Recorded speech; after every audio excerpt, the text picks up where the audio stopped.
Okay, let's see if this works. There we go. Okay. Round 2, trying this again. Let's see if this pops up. I'm waiting for the notification to pop up on here, say that I'm live. There it is. Okay. All right.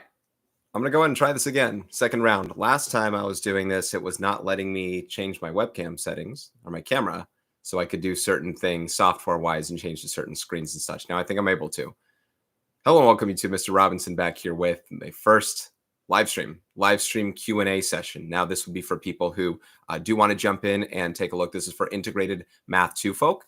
If you are willing and wanting to ask questions, I will happily answer them for you. Meanwhile, I'll do a crash course of everything from chapters 6 through 11 from the Big Ideas Math Integrated Math 2 textbook. Let me show you all the different sections that I plan on covering. And like I said, it'll very much be a crash course. If you have any certain questions for me, please put them in the live chat portion.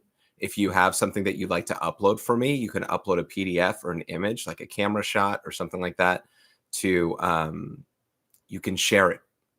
You can share on Google Drive. And I have some information in the description section down below for exactly that. Now, I did not pre-prep this really at all. I just typed out some things that I knew that I wanted to cover. This is for chapter 6, relationships within triangles, in the material here. And then moving on to chapter 7, we're going to hit this. It might not look like as much, but there may be as much as I need to say for these kinds of things, right? Just because there's less doesn't mean there isn't more. Same with chapter 8, only 4 topics, so to speak, but there's probably a lot more to speak on. Although, like I said, I'll try and be quick enough at least so that it's just a crash course bit and you can ask what questions you have. Chapter 9, right triangles and trigonometry. And yeah, trig starts in the latter half of that. And then chapter 10 is circles. And chapter 11 is surface area, volume, area, and circumference of polygons and polyhedrons and things like that, things of that sort. So that's all what is going to be covered. I figure, and right now, I have no one in the room right now. I don't expect really people to come in, or if they knew that I was going to do a posting, then great. If people do come in, submit a question at any time, but maybe I might not necessarily check until the end of me hitting parts in the chapter. And then before I move on to the other chapter, I'll take those questions. So if you have a specific question, you might want to indicate what chapter it's from. And maybe I won't answer questions for, like, if you have something on chapter 8, you can still submit the question early on, but I might not answer it until after I cover things on chapter 8. If you have something that you like to go back to, chapter 6 or something like that, and I'm on chapter 8, maybe I can go back for you at the end where I read that thing and say, okay, we already passed that one. I'll go back to it at the end. I don't really have a preference or an order. If this is something that I think works out in a way that's successful, meaning it's something that you guys enjoy, where it's something that people actually come in and ask questions, and if it's something where I feel prepped and understanding on how, this is my first live stream, so I'll probably run into some trouble spots as well. That all being said, if that's all successful and you guys clamor for more, maybe we'll look to do more. Now, this is a final exam review, so this is the end of the semester, but maybe it's something that I can do more on a regularly basis, all depending on the pacing of others. See, unfortunately, some of you guys might have already had your finals. My students don't take their final until next week. Some might be taking them tomorrow. I have no idea. Some of you guys might have already taken yours. And this is specifically for integrated math 2 and for a very specific book. This would also, I guess, ideally cover people who are taking geometry right now. I think for the most part, this is all geometry-based things. And even if you're taking IM2 with a different book, these things might generally apply. So I hope that this helps you guys out. I'm going to go ahead and get started by talking about these. And like I said, I'll go kind of quick with this stuff as a whole. I have to cover a whole semester, and I want to do it in kind of fast time unless I'm taking your questions. I want this to be a Q&A where I hit some summary points on these guys. So guys, let's go ahead. Let's get started with this one if you're ready. Like I said, I didn't prep this. So when it comes to like hitting examples and stuff, I might not really do that. Actually, yeah, before I even talk about that, keep in mind, I basically covered the entire Big Ideas Math IM2 textbook. So if you have a question within the textbook, find my assorted video from that. Find the IM2 playlist or type in that specific section with my name, Mr. Robinson, or virtual math classroom or whatever, and you'll find that. Otherwise, I'll just go ahead and jump into these ones right here. And like I said, ask a question in the live chat if you have one. I'll check it after the end of the chapter, or after me going over the chapter, or also submit and upload. I think I put this in the description section. Check it out. I can't see the description section where I am, but I believe I said somewhere, share any images or PDFs to brandon.robinson@sanjuan.edu. You can either, why don't you upload them to Google Drive? That way it just doesn't interfere with anything that way.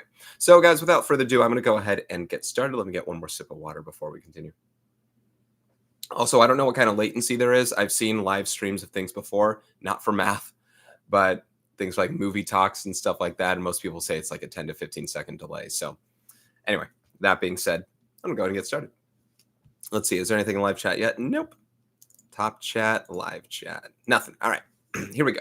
Chapter 6, relationships within triangles. Before we start the triangle process, I really wanted to cover these two bits here on perpendicular bisectors and angle bisectors, because these, and actually there are other terms that we could talk about as well. Maybe I'll bring them up: medians and altitudes.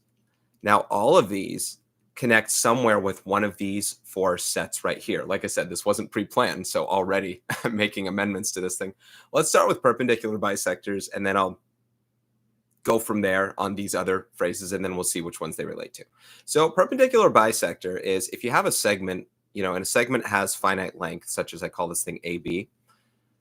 Segment has finite length, which means it can be bisected. It means it can be intersected at its midpoint. If I have a midpoint right here, let's call it M, and I can draw any sort of line, ray, or segment through it. This would be considered a bisector of the segment right now because it hit it through its midpoint. But what we want specifically is a perpendicular bisector, one that's going through it perpendicularly, such as this right here. Now, this can be some sort of line even. It doesn't have to be a ray. It doesn't have to be a segment. It could be a line, ray, or segment like that. And it could just bisect it. And by bisecting it, we're saying it divides it into two congruent parts. That's what a perpendicular bisector is. Now, the perpendicular bisector theorem would state this. If I have a point that's on the perpendicular bisector, something like this point C right here, then it's equidistant to the endpoints of the segment that it's bisecting. That means that this right here, I have to change my tools.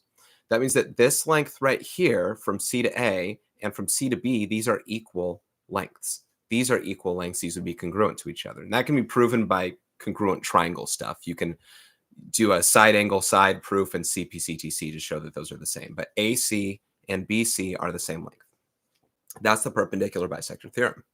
The converse to the theorem is also true, that states if a point is equidistant to the endpoints of the segment, it's also said to be on the perpendicular bisector of that segment. So for example, if I had like a 2x right here and a 3x minus 8, and we asked to solve for x, or find the length, I'll say find AB. Find AB. And this is the information you're given. You have, okay, it's equidistant from here, it's perpendicular, and on that point that's perpendicular, therefore it must be bisecting it. So this would be congruent to that, therefore 2x would equal 3x minus 8. Subtract 2x, add 8 to both sides, and there's x. And then AB would be double, you could just plug them in. So you could do 2 times 8 plus 3 times 8 minus 8, like that. 16 plus 16 would give you 32. So that's the kind of idea of what you can do for that to find out those lengths. But that's pretty much within that and its converse that I wanted to bring up. So that's the perpendicular bisector theorem and what perpendicular bisectors are. Angle bisectors have a similar idea and a theorem to themselves as well as its converse. An angle bisector would be this. It would be something that divides an angle to two congruent parts. So something like this line, ray, or segment that goes down the middle. Pretend like that's as to scale as I can make it. So this here has this congruent to that. That's what an angle bisector is. The angle bisector theorem states that any point that's on the angle bisector, let's call this C. Let's call this B. I don't have good letters here. Any point that's on the angle bisector is said to be equidistant to the sides of the angle. So equidistance we show by getting the shortest path, the right angle perpendicular path. So let's say this point was a D, and this point here perpendicular to that one, not well drawn. This point here perpendicular would be, say, A. These would be congruent to each other here.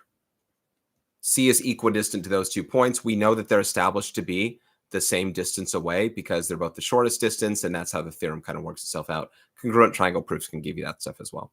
The converse is also true, meaning if you have a point that's equidistant to the sides of your angles of your stuff, then it also means it's on the angle bisector, which means therefore these two parts are congruent. I won't really do an example off of that, but that's just the idea behind it. So those two alone are good inner workings for how you find circumcenters and incenters. We'll get into those. How about right now? Let's get into those right now. So I'll save this one on the side. And let's get into what a circumcenter is all about. Then we'll talk about medians and altitudes for centroids and orthocenters. A circumcenter is this. A circumcenter is a center featured from a triangle's perpendicular bisectors' points of concurrency. It's the same as a circle that, let's see, let me make a triangle here. If you had a circle that could circumscribe your triangle, ooh, I don't want to make it a right angle looking one yet, or isosceles. Let's do that. If you had a circle that circumscribed your triangle, the circle's center would be the circumcenter. To circumscribe a triangle is to be touching all the vertices of the triangle. Now, the circumcenter is found by the points of concurrency of the perpendicular bisectors of the sides of your triangle. So this guy's perpendicular bisector, right? This is all going to be not drawn very well to scale, but this guy to perpendicular bisector, say right here, means it's perpendicular to that side and it bisects that side. And this guy hits a midpoint right here, perpendicular bisector, like that. Boom. These two are meeting at the point of concurrency known as the circumcenter right now. So if it's, drawn well, boom, boom, boom, boom, this is the circumcenter. This point should be the center of a circle that you can draw out to the vertices of your triangle, and they should all be equidistant to one another. So basically, I should be able to extend this circle, this thing out right here, and boom, it should hit those vertices kind of like that. Now, is it a perfect circumcenter? Maybe not, but it's the right idea of one, right? The point isn't necessarily to draw the circle. That's so you remember what the word is. You remember the word circumcenter by remember circumscribe, but that's the same as the location of it. That's how it works out. So you have two perpendicular bisectors and their point of concurrency is that. Notice I never drew the third one. I could, but I don't have to. But I could draw the third one. I could do, say, the third perpendicular bisector here, like this. And I'm just going to really force it through, right? Just to hit the point home. So this could be the third perpendicular bisector. And yes, it does indeed meet concurrently with the other two. All three perpendicular bisectors are concurrent at the circumcenter, and there it is. What's the point of all that we said with the circle as well? It's not just remembering the name. It's remembering what the circumcenter does. The circumcenter is equidistant to the vertices of your triangle. If all radii in a circle are congruent to each other, then this is congruent to this and is congruent to that. That's what all of this was for. If I deleted everything here regarding the circle and the perpendicular bisectors, I'm now just back at this same old thing right here. And I just say, hey, this point is the circumcenter of your circle, and find stuff for me. Solve for x, find the length of AB, whatever it is. If I say this is the circumcenter, G is the circumcenter, you then know that you want to state that these are congruent to each other. So you can do some stuff with it. And that's the idea behind what we would do for the circumcenter theorem, right? That's what they would be. The incenter is based off the angle bisectors. So this one's not going to be as well drawn to scale at all. Oh, actually, sorry. Before I do incenter, let me state this, because I said I didn't want to do a right triangle yet. This is known as an acute triangle. All the angles in here are acute. If I had a right triangle, such as this one, the circumcenter will be on the triangle and in a very specific place. Remember, this is a right angle there. Imagine this, perpendicular bisector here. I'm going to do this really fast. And perpendicular bisector. That doesn't look very good. Perpendicular bisector here and perpendicular bisector here. They would meet right there. That would be the circumcenter of a right triangle. If you had an obtuse triangle, the circumcenter would actually be outside of the triangle. So let me get rid of this one.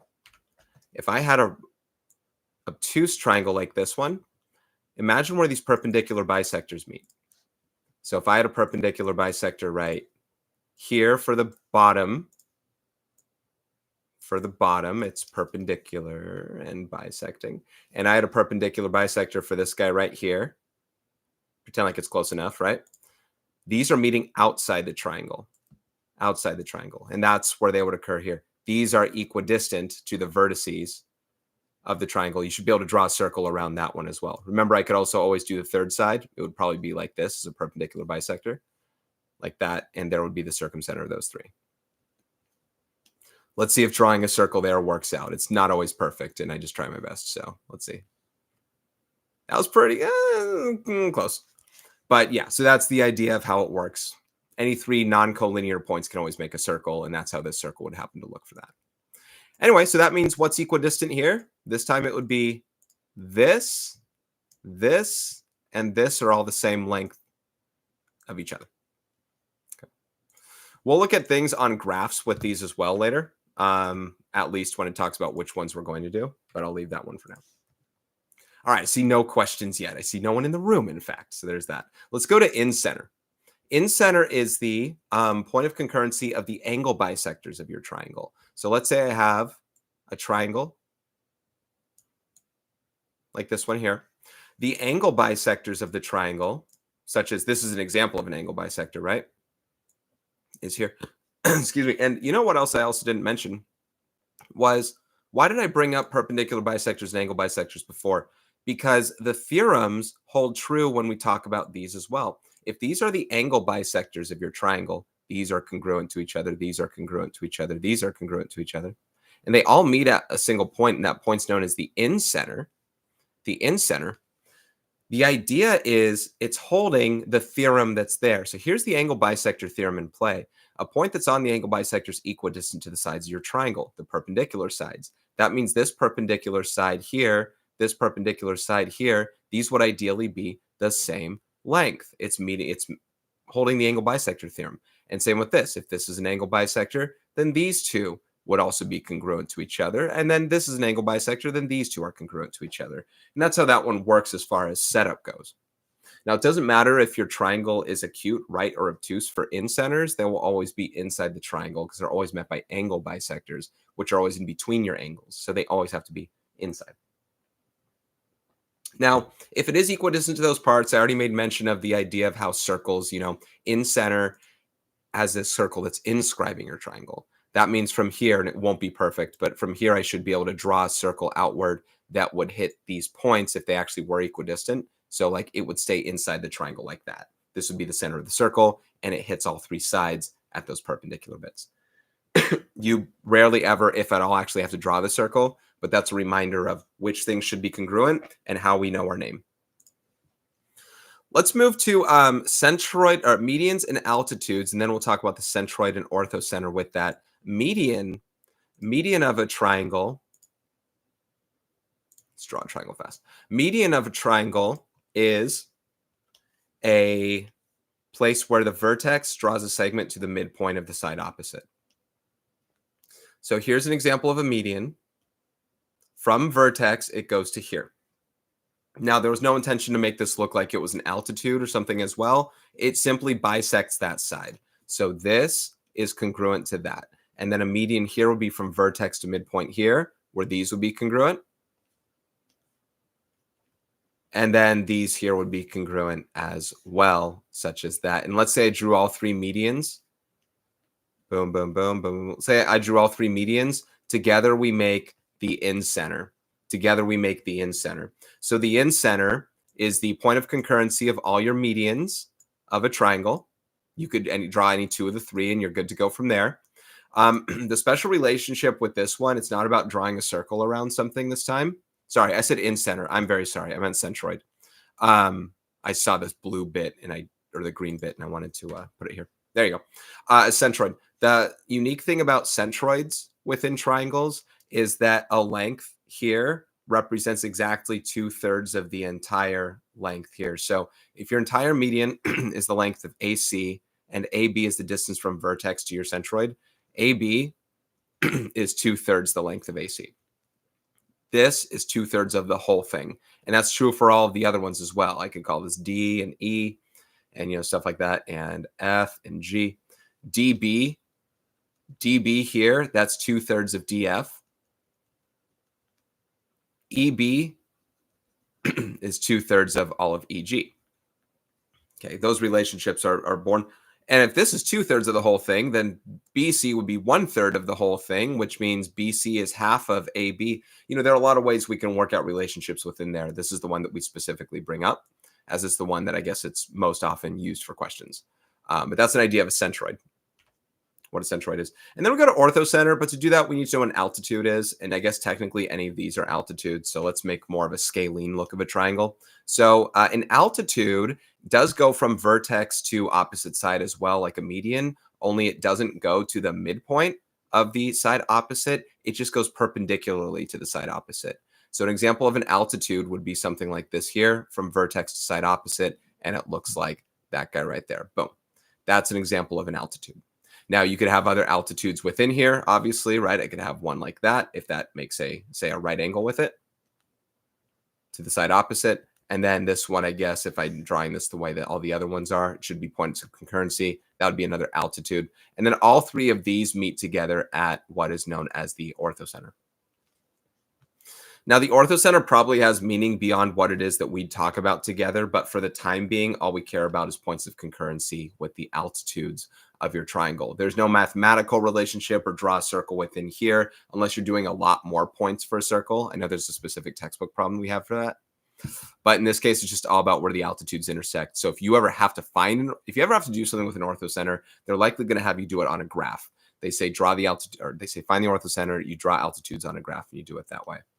I'll talk about the graph things in a bit. Let me do one more set. Remember how I mentioned circumcenters? When you have right triangles, the circumcenters on the triangle. That's also true for orthocenters. So an orthocenter, right triangle, if I want to draw altitudes from here to there, it would be here, boom.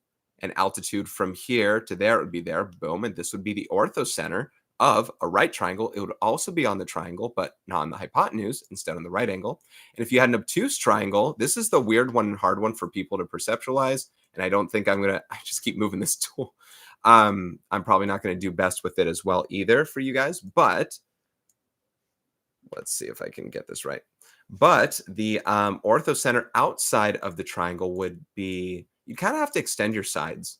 If I wanted to extend this side out here, and this side out here, then I can draw true altitudes from the vertices of these triangles and go to the side opposite.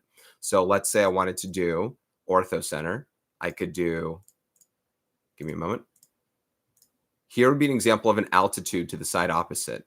You don't hit the side itself, you hit the extension of that side. So it would be here, altitude. And then this guy's altitude would be whatever makes a right angle with this one. Looks like I didn't get it ready to hit it. So this one and this one meet with an orthocenter outside of the circle like this.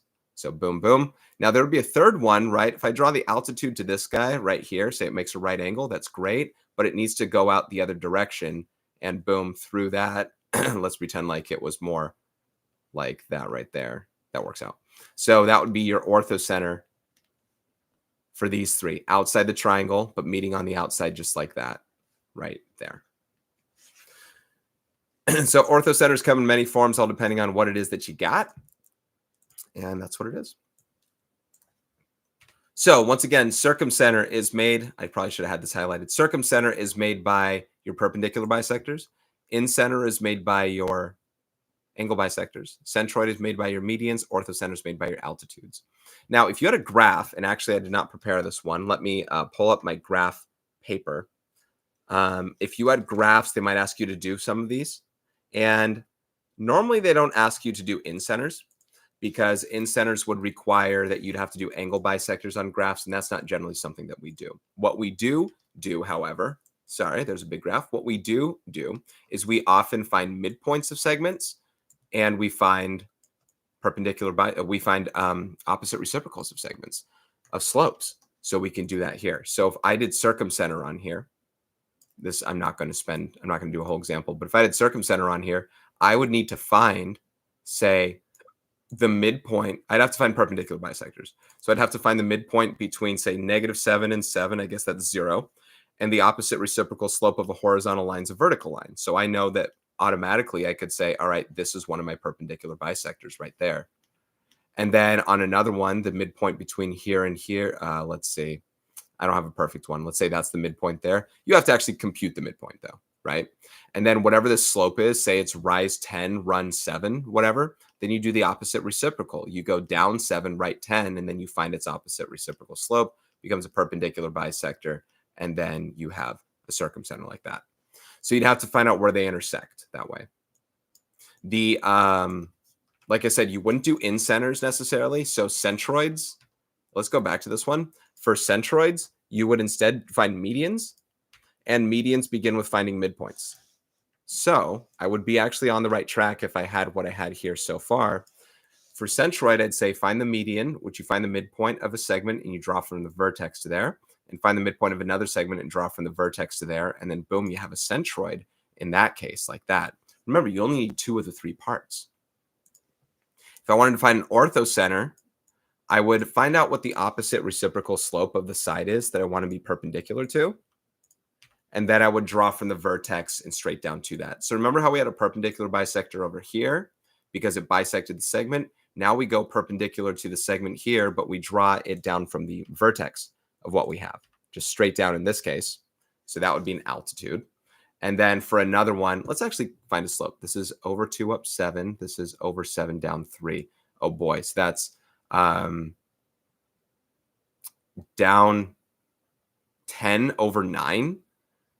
Down 10 over 9. So if that's down 10 over 9, then we'd have to go up 9 over 10 from here to find whatever where this would be to draw then another altitude like that. And that would give me the orthocenter of that guy. So that's just the idea of what we're doing on all of those to find them on graphs, and orthocenter is most likely where we'd be doing those.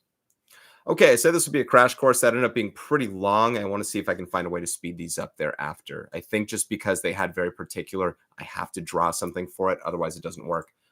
There it is. But I'll do some more with drawings. Mid-segments. Mid-segments are segments in triangles that are parallel to the third side. Like, it's a segment that's borne by midpoints of a triangle. So if I have 2 midpoints right here, I can then make a mid-segment right here. Boom, like this. It's both parallel to the third side of your triangle, and it's half the length of the third side of your triangle. So if these two are equal, these two are equal, this is half of that. That's what a mid-segment is. You could do that for all the other sides as well, right? Because this clearly can have a midpoint, and therefore I can have a mid-segment that's right here, which is parallel to this side and half of this side. And I can have a third one right here, which is parallel to this side and half of that side. So a lot of different ways you can do problems within those, but that is just the mid-segments thing to begin with. Triangle inequality theorem is a way of stating that only triangles can be possibly made if the sum of any 2 sides is greater than the third side of your triangle. In this case, you'd always want to compare your 2 shorter sides and compare it to your longest side. If I had side lengths A, B, and C of a supposed triangle, A plus B must always be greater than C. And what we're kind of assuming in this case for your test is C has to be the greatest side for that test. So for example, if you had side lengths 10, 12, and 20, we want to know if we can make a triangle out of that. Is 10 plus 12 greater than 20? Yes, it is. But if this side length wasn't 10, or how about this side length wasn't 20, and instead it was 24, is 10 plus 12 greater than 24? No, so that's not a triangle in that case. And listen, if it was 22, 10 plus 12 ain't greater than 22 because 22 is equal to 22. So that doesn't work as well. Why is this the case? Because you need these to be long enough, basically, right? It needs to have enough length to be able to kind of bend upward and still meet at each other. Otherwise, it just won't make that length. And that's the first idea behind that in the triangle inequality theorem. You'll have some other ones where you're trying to find the length of a missing side. So let's say, I don't really need the drawing itself, but just as the idea, let's say I had lengths x and 7 and 11. And I said, find all the possible values for x. The idea is x could be one of the short sides like this, and I could say x plus 7 has to be greater than 11. So subtract 7 from both sides, x has to be greater than 4. You could also treat x as the longest side because x is unknown, right? What if this was 7, this is 11, and this is x? Well, now 7 plus 11 has to be greater than x, or 18 has to be greater than x, which means x has to be less than 18. So as a whole, you're saying that x has to be somewhere between 4 and 18. That's the idea of finding all possible side lengths for x. Anything that's more than 4 and less than 18, that means 4.1 works and 17.9 works, are possible values for x where you can still make a triangle in the case of that. And that's the triangle inequality theorem. The hinge theorem, it's not something I'll cover greatly, but it's something where all things being equal in a triangle when it comes to two sides that are, say, not the sides are congruent to each other, but two sets of sides are congruent to each other. So this is congruent to each other by reflexive property. Let's say it's given those are congruent. That all things being equal with these two sides here, if the angles in between these compare in such a way that one angle is bigger than the other, then you can compare the side lengths opposite like this as well. So let's say this was triangles A, B, C, D like that. And then, this is 90 degrees and this is 85 degrees. Well, AB is going to be greater than AD. This is going to be greater than this because the side opposite the larger angle is going to be greater than the side opposite the smaller angle, all other things being equal in a side angle side case. So these two are congruent, the one opposite the larger angle should be bigger. And also conversely, if this side length was longer, you could find out this angle measure was bigger than a shorter side length and a smaller angle measure. And that is the hinge theorem in a way. So that's what I'm going to conclude for chapter 6. I know that I just covered some different sets of examples and some ideas. I will take any questions if you have them in the live chat. I know people are popping in and out 1 or 2 at a time. So obviously, if you're not prepared for something, that's totally fine. I want to keep moving forward because if this is going to be as long as, let's see, 6, 7, I can't add 6, 7, 8, 9, 10, 11. That's 6 chapters, and I probably spent a half hour in this one. So if you have questions on chapter 6, submit them to me. If you share something with me, please let me know. I'm going to check my Google Drive right now and make sure no one did. But you can upload something for me and say, can you try and do these problems for me? No one uploaded anything, which is probably for the better for now. But if you have specific questions for me on chapter 6, please ask away and I will happily answer them. Otherwise, I'm going to move on to chapter 7. Submit chapter 6 questions as you have them. I might have to go back. Chapter 7 is on quadrilaterals and other polygons. The other polygons is specifically what we'll refer to right here. Outside of that, we'll talk about quadrilaterals. These are all quadrilaterals, but here's the other polygons. The other polygons could have different names. You have pentagon, heptagon, hexagon, octagon, decagon, dodecagon, things like that. And all of them have interior angle measures that have sums. And those are the things that I want to bring up right now. Let's say I had like a hexagon as an example of what I want to talk about. Whether it's a regular hexagon or not, meaning all angles congruent, whether or not all angles are congruent, all of these angles in any hexagon always add up to the exact same constant amount for any hexagon. Now, what is that amount? Let's first go back to the understanding of a triangle and build up to the hexagon. A triangle's interior angle sum is 180 degrees. It's always 180 degrees.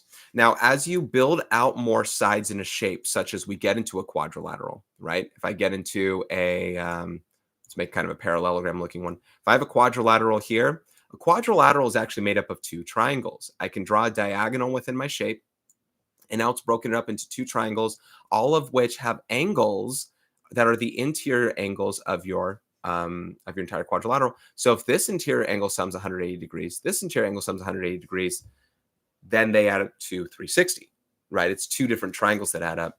Now, hexagon is my final boss here. Let's get into a pentagon. Pentagon, I can draw from one vertex several diagonals here.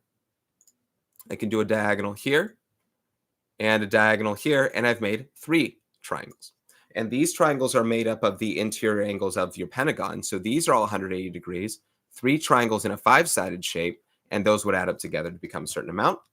And then the hexagon is the same thing. From a single interior angle or vertex, I can draw these diagonals and make 4 triangles. If you've noticed the pattern, if you've caught on, you might have noticed that however many sides you always have 2 less triangles than your number of sides. And if you have a constant interior angle sum of each triangle, no matter what it looks like, if you have a constant interior angle sum, then you can multiply that interior angle sum by the number of triangles that there are.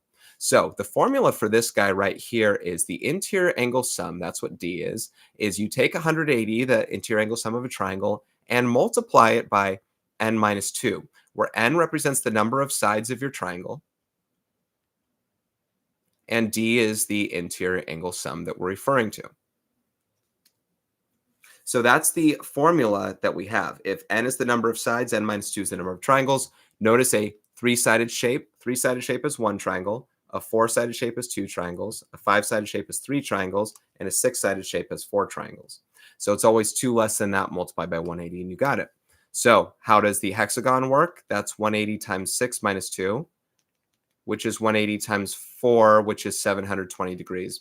That is the interior angle sum. That's what all of these add up to here, 720 degrees. Whether the hexagon is regular or not, it doesn't have to be. Just like this parallelogram wasn't a square, it wasn't a rectangle. They weren't just all 90-degree angles, although they would still add up to 360. So that's how that part works as far as the formula itself. Now, you can also find individual interior angle measures depending on the nature of the problem. In one such type of problem, you might have an irregular polygon such as this. This can be a 5-sided shape, and I could have that this is X degrees and 100 degrees and 110 degrees and 172 degrees and 124 degrees, and I need to solve for X. The idea is all of these add up to a constant amount depending on what kind of shape you have. In this case of a 5-sided shape, D is 180 times 5 minus 2. You do the math there, you'll get 540. So these add to 540. And then you use that to solve for X. Now, I have no idea whether these would add up well or not. I did not pre-plan that problem, but that's something you would do to then solve for X in that setup, right? You add all those up, set it equal to whatever it is based on this being a 1, 2, 3, 4, 5-sided shape. And then you can get it. Now, if you have a regular polygon, you can find the measure of any one interior angle because all the angles in the polygon are congruent to each other. Let's go back to the hexagon that I was referring to, this 6-sided shape. Boom. This is a regular hexagon. Now pretend like we know that everything's congruent. That means all of these have this I, if you will. I call I not for imaginary number, but for interior angle. All of them are the same. And if all of them add up to, what did we say before, 720 degrees? If all of them add up to 720 degrees, the measure of any one of them is you take your sum and you divide by your number of sides because they're all the same. So in this case, we do 720 over 6, which is 120 degrees for each interior angle measure of your regular hexagon. So that's how interior angle measures work, and that's one way you can find them. Another way you can find them is through exterior angles, but in order to do that, I want to first explain what exterior angles are. We want to make sense of them. An exterior angle is the extension of any side of your polygon, such as this, where it's supplementary, and that's the answer, where it's supplementary to your interior angles. They form a linear pair with your interior angles. There should be as many exterior angles as there are interior angles. In the case of a hexagon, there should be 6 of them. And if it's regular, that means that they'll all be the same, measure E. We'll get into that. But the idea behind exterior angles, and it's a really cool one. I won't get deep into it. It's something you would have already learned in this case. E, the exterior angle sum is always 360 degrees. Doesn't matter how many sides. Doesn't matter if it's regular or irregular. The sum of an exterior angle set of your polygon, hexagon, heptagon, decagon, it's always 360 degrees. That being said, if you have a regular polygon, same, they're all congruent to each other. If I want to find the exterior angle, measure of each exterior angle, and they're all congruent, you can divide 360 by the number of sides you have. So in this particular case, 360 over 6 would give you 60 degrees. Now, how else could we find that 60, right? If we already knew that this was 120 degrees in here, then these add to 180. So interior angles plus exterior angles add to 180 degrees. Therefore, exterior is 180 minus I, right? You can work that out. And that's another way I can find interior angle measures as well. If I want to find the exterior, if I want to find an interior angle measure, I could find the exterior first. I think that's faster. You divide 360 by your number of sides, and then you subtract that from 180. So 180 minus E also works. So there's a lot that can be done within those, and that's kind of the shortened version of what all that is. I'm going to go ahead and get rid of all this. But that's what that was all about for the interior and exterior angles. Now let's get into properties of parallelograms. Now, parallelograms are a specific type of quadrilateral that by definition, something's true, and then by extension, other properties also exist. And it'll make more sense when you see an extreme version of parallelogram, such as this one here. But let's first get into the nitty-gritty of what a parallelogram is. Parallelogram is, by definition, a quadrilateral where opposite sides are parallel, both pairs. Excuse me. So these two are parallel to each other. These two are parallel to each other. That's what a parallelogram is. By definition, opposite sides are parallel, both of them. Now, through triangle congruence proofs, this and that, different things you might have learned in the textbook, or I could have taught my own students, whatever, is that other things are also true about it. There are 4 other specific properties that could also be known from this. Opposite sides are parallel will also make the following true. Your opposite sides are congruent. That means this is congruent to this, and this is congruent to that.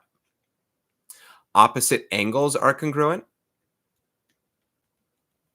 That means this is congruent to this, and this is congruent to that.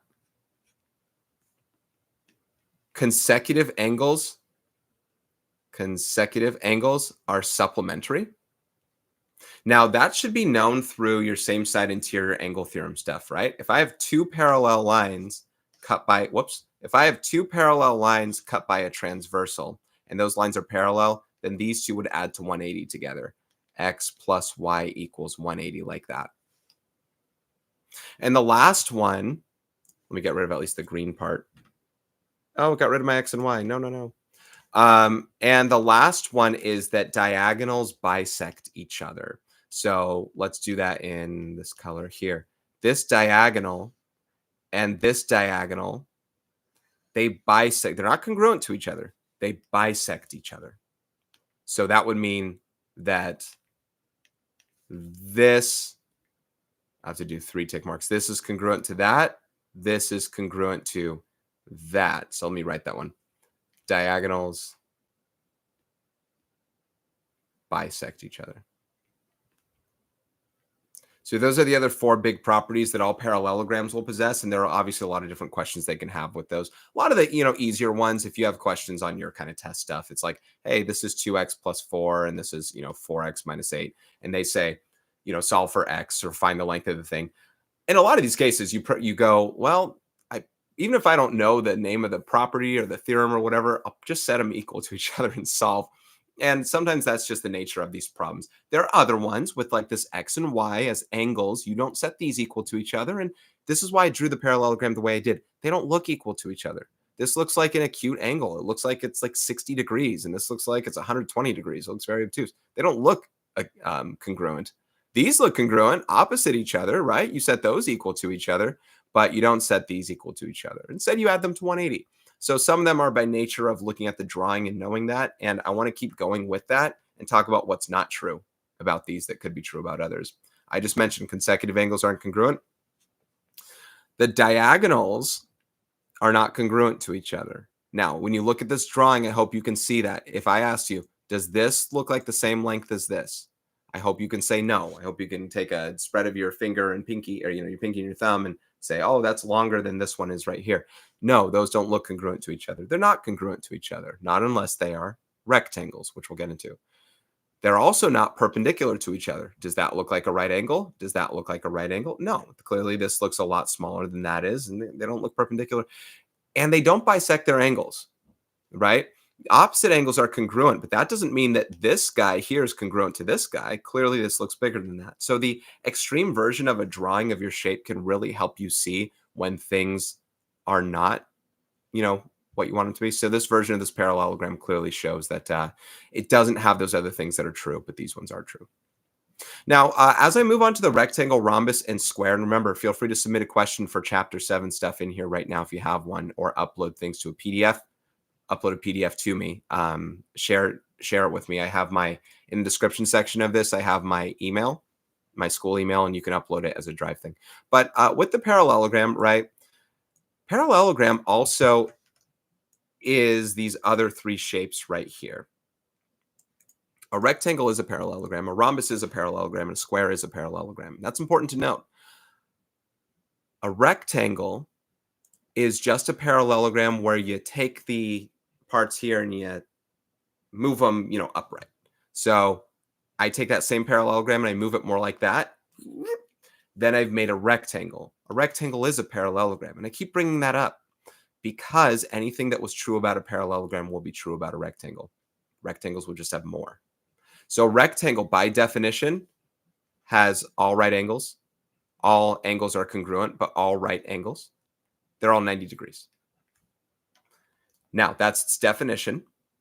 And within that definition, some other things will be true. Everything about the parallelogram was true, and then some. So, you know what else is true? Opposite sides are parallel, opposite sides are congruent, opposite angles are congruent, consecutive angles are supplementary, diagonals bisect each other. Makes sense, opposite angles are congruent because they're congruent already. And consecutive angles supplementary, 90 plus 90 is 180. So that does make sense that those do work out. Let's check out the diagonals. Diagonals are still bisecting each other, but something else is new and true about diagonals now. Remember when I said, does it look like these diagonals are congruent to each other? We say no, right? This one is clearly longer than this one. Well, now that we've righted the rectangle, do these diagonals look congruent to each other? Yes, they do. Are they congruent to each other? Yes, they are. So in a rectangle, and I have no good way of laying this out, at least preparedly, rectangle properties, diagonals, let's see, all right angles is the definition, and diagonals are congruent to each other. Diagonals are congruent to each other. They're not perpendicular to each other. They don't bisect their angles, but they are congruent to each other. And that's something that rectangles also have. Let's go to the rhombus. The rhombus is taking your parallelogram and shrinking it in so that all sides are congruent. So if I took the nature of that parallelogram, and I don't ever draw these perfectly, and I'll show you what I'm going to do instead with the rhombus generally, but this might be it right here. What I like to do with rhombuses really is make it more like the diamond appearance, like that, so it doesn't look like it's going to be quite right. That maybe looks a little bit better. So here's a rhombus, right? It's a parallelogram. It's shrunken in. A rhombus has all congruent sides. So these sides are all congruent to each other. And like I said, it is a parallelogram still. So although all sides are congruent, and anytime all sides are congruent, you have a rhombus, opposite sides are still parallel. Opposite sides are still parallel. But for that rhombus, by definition, all sides congruent, not just opposite sides. So there's that. Now it also has everything that a parallelogram has. It does have opposite sides parallel, opposite angles congruent, consecutive angles, supplementary, diagonals bisect each other. But like I said, I like to sometimes bring the rhombus more into this form right here and rotate it so it's more diamond shapey. And the reason really is this: there are more things about their diagonals that are also true with each other. And when you see it this way, I think you'll understand it more. The diagonals are not congruent to each other. Not like the rectangle. They're not congruent. They don't look congruent, especially when I have it kind of in this form. This diagonal looks shorter than this diagonal. But they are, if you can tell, they are perpendicular to each other. The diagonals are perpendicular to each other in the rhombus. Boom. And they bisect their angles. Those congruent angles, right? This is congruent to that, and this is congruent to that. Those are all congruent to each other. This is congruent to that, and this is congruent to that. So it takes on everything a parallelogram has, but then it also has these other things where diagonals are already bisectors of each other, because that's true of a parallelogram, but they're perpendicular to each other. And diagonals bisect not just each other, but their angles. So diagonals have multiple things going on there. I'm sure somewhere I have a better checklist for you. Just explore it out. If you go to section 7.4, I think this is 7.4, you can probably find a great checklist of all this stuff. But everything that was true about a parallelogram is also true in the rectangle and the rhombus. They just have more features you can add on top of it. So I could still ask you the whole 2x plus 4 and 4x minus 8 here, and I say solve for x. Whether it was a parallelogram or rhombus doesn't change the fact those are congruent. But there are just more things you can do here, especially with that right angle stuff. Look, they're not going to mark that as a right angle for you unless that's a way for you to understand it's a rhombus. In fact, there are things on graphs. I'm not going to spend time on graphs unless you guys ask about it. But in this case, oh, hold on. I have things that say message. Oh, it says message retracted. I don't know what that means. Thank you for trying to send a message. I hope you don't get blocked when you submit messages. Anyway, they probably won't make this. They won't help you with the right angle symbol. They'll go, oh, hey, solve for y. And this says 5y right there. And you're like, what do I do? Well, you have to know it's a right angle, and you say 5y is 90 to then solve, and you get y is 18, right? So you have to come up with that stuff and understanding this is a rhombus, this is what they do, this is what I got to know. Now, the parallelogram can make a rhombus and it can make a rectangle. However, there's also the square, which is made off a parallelogram, but it's also made off the rhombus and the rectangle. A square is basically a rectangular rhombus. It's a rectangular rhombus. See, a rectangle might not have all congruent sides, and a rhombus might not have all right angles. But when you put them together, that rectangle and that rhombus, boy, howdy, you make the square. You make the square. Now, the square, this guy right here, is a parallelogram with all right angles like a rectangle. It's a parallelogram with all sides congruent like a rhombus. And it takes on everything that a parallelogram has, a rectangle has, and a rhombus has. So everything that I've shown here is true about a square. A square has opposite sides parallel. Boom, boom, boom, boom. Opposite sides congruent. Opposite angles congruent. Consecutive angles supplementary. Diagonals bisect each other. Diagonals also are congruent to each other like a rectangle. They bisect their angles like a rhombus, and they're perpendicular to each other. So all those things are true about a square. Perpendicular, congruent to each other, bisect each other, bisect their angles. That means these are all 45 degrees because they were 90. So the square has everything that the rhombus, rectangle, and parallelogram have. Now, there are a lot of questions within where they'll ask, name the shape and tell how you know. You got to basically get into the nature of some of the converses of theorems. I don't even have all of them off the top of my head to state. I could tell you when I see a problem, but off the top of my head, I couldn't name every single which one. You can say if these are the ones by definition of what's true. If these are true here, the ones that are starred, that means it's for sure that shape. But the best form of that shape, if I have opposite sides parallel and the diagonals are congruent to each other, I know I have a rectangle. It's like those kinds of things that you'd have to really dive deeper into. And I'll save it for you guys if you have specific questions on them or examples that you want to give me. I'm just giving out the properties for now. Okay, let's get into trapezoids and kites. And again, submit any questions you have before I move on to chapter 8 so I don't leave you behind on chapter 7. Let's go into trapezoids and kites. And I don't remember all within the section that was asked as far as things. The very big thing that was brought about was area of trapezoids and kites. But in order to understand that, we need to understand what these shapes look like and what they are, what they mean. So I'm going to give you a trapezoid. Trapezoid is this kind of natured shape right here. This is an isosceles trapezoid, but let's pretend it's not for a moment. Trapezoid is one pair of parallel sides. So like that. If it has two, it's no longer a trapezoid. It's then a parallelogram. Trapezoid is one pair of parallel sides. Now, if you have an isosceles trapezoid, then their diagonals are congruent to each other. So like this would be congruent to that. If it's this one's isosceles, so I guess that would be true. But diagonals don't bisect each other. This is clearly longer than that. It's just that they are congruent to each other in that way. Now, a trapezoid has a formula for its area, and it goes off this. First of all, you always have to understand that height is something that's perpendicular to the side lengths of your object, in this case, your bases. Trapezoid is two bases. There's more I have to say about trapezoid properties in a second, but there are two bases. There's a base here and a base here.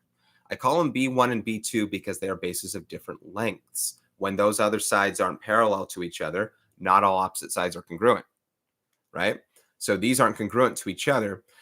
Do you know how to find the area of a rectangle? It's just base times height, right? But a rectangle has a consistent base length, let's say like that. Notice that a rectangle with the same height as a trapezoid and a base length that would be, for instance, the average of these two bases, it's just a little bit, I lose this length and I gain it here. I lose this length and I gain it here. These have the same area. So a trapezoid is just a rectangle that's kind of split out differently. It loses length, gains length, whatever. Area of a rectangle is base times height. Area of a trapezoid is also base times height, but because there are two bases, you average them. The area of a trapezoid is you average your bases, you add them up and divide by 2. You take half of their sum, you average the bases, and you multiply by height. That's how you get the area of a trapezoid. Average your bases and multiply by height. Notice how I'm saying it that way. I'm not memorizing a formula of what is it? Is B1 plus B2? And then someone's like, my teacher writes it like this. My teacher writes it like that. Okay, it's the same thing. It's all the same thing, no matter how you put it, as long as you average your base. Some people put the height on top with this stuff. Height times B1 plus B2 divided by 2. Write it however you'd like. Average your bases, multiply by height. You're good to go. I don't know what else we did on trapezoids at the time, I'll be honest. I'm just bringing that one up. Oh, what I wanted to bring up, though, was consecutive non-base angles are supplementary. So this X and Y, they add to 180 because the same side interior angles theorem. You have two parallel lines cut by a transversal. These will be like that. And in an isosceles trapezoid, it's these two sides that would be congruent to each other, just like the diagonals would be congruent to each other. All right, let's get on to kites. Any questions yet? Oh, we do. Hold on. The questions. What grade is this here? And then you're stating the formula. Yes, that's the formula. So whenever you teach math, you can have people of different grades. For example, this is called integrated math 2. My school's set is basically they have levels integrated math 1, 2, and 3. Let me type this one out for you. IM1, I'll dub them IM1, IM2, IM3. IM1 basically covers first semester algebra and geometry, and possibly some statistics. But I've just, as a core thing, algebra and geometry. IM2 is basically second semester algebra and geometry. So this is the geometry stuff. So basically, we're in spring semester final review for IM2. There's a lot of geometry I'm covering here. What's second semester algebra like? First semester algebra is like learning how to solve for X, distributive property, graphing lines, things like that, systems of equations. Second semester algebra is a lot more things regarding quadratics, factoring, distributive property, solving distributing X's, the FOIL method, solving quadratic equations, quadratic formula, completing the square, things like that. First semester geometry is learning about lines, rays, segments, angles, bisectors, parallel lines, the first time that you kind of learn them, triangle proofs. Second semester geometry is everything that we're hitting here. And if you want me to scroll through these really fast, because maybe you came in late, we have relationships within triangles, which I already covered. Check out the archive for it. Quadrilaterals and other polygons, similarity of triangles, right triangles and trigonometry, circles, a lot of things on circles, and then circumference, area, and volume. So this is the stuff that we're covering here. So what grade do I teach might be a question you have. Most people in IM2 are sophomores, 10th grade. You'll have your your range of 9th, 11th, and 12th graders. I don't know if anyone in middle school is taking a form of IM2. I'm sure there's some things here where you're like, yeah, I learned area of trapezoids at the time. See, that's why I keep saying this is what I'm bringing up in trapezoids, but the book does a lot more. And if you want to find it in the book, I believe it's section 7.5. If you're new to seeing this stream and my channel in general, I've recorded the entire IM2 textbook for my text, the Big Ideas Math IM2. I recorded solution guides for the entirety of the textbook. If you just type Mr. Robinson 7.5 or something like that, you're going to find that specific section. And they're like 50, 60 questions on trapezoids and kites within there. And so I don't know what other kinds of questions they have. They're not just area questions. I think some of them are draw them on a graph and like what's the last point on it and things like that. Anyway, I hope that answers your question. But you did properly put in. You're in 8th grade? Awesome. And I hope that this, I don't know if this stuff helps you, or if you're like, I already know this stuff. Clearly, you knew the area of a trapezoid. I'm going to move on to kites. Let's see what you know about kites. And I'm sorry if I didn't see your question. I have two screens up and I wasn't looking at the other screen at all. So let's see what you know about kites then. Kite, and my best way to draw it is, I guess like this. A kite has no parallel sides. No parallel sides. Unlike the, let's see, how do I want to draw this best? Hold on. Unlike the parallelogram is 2 pairs of parallel sides, trapezoid is 1 pair of parallel sides. Kite has no pairs of parallel sides. But it does have 2 pairs of consecutive sides that are congruent to each other. That's why I'm trying to draw this like that. And it didn't work. Let me cover up that bottom portion here for y'all.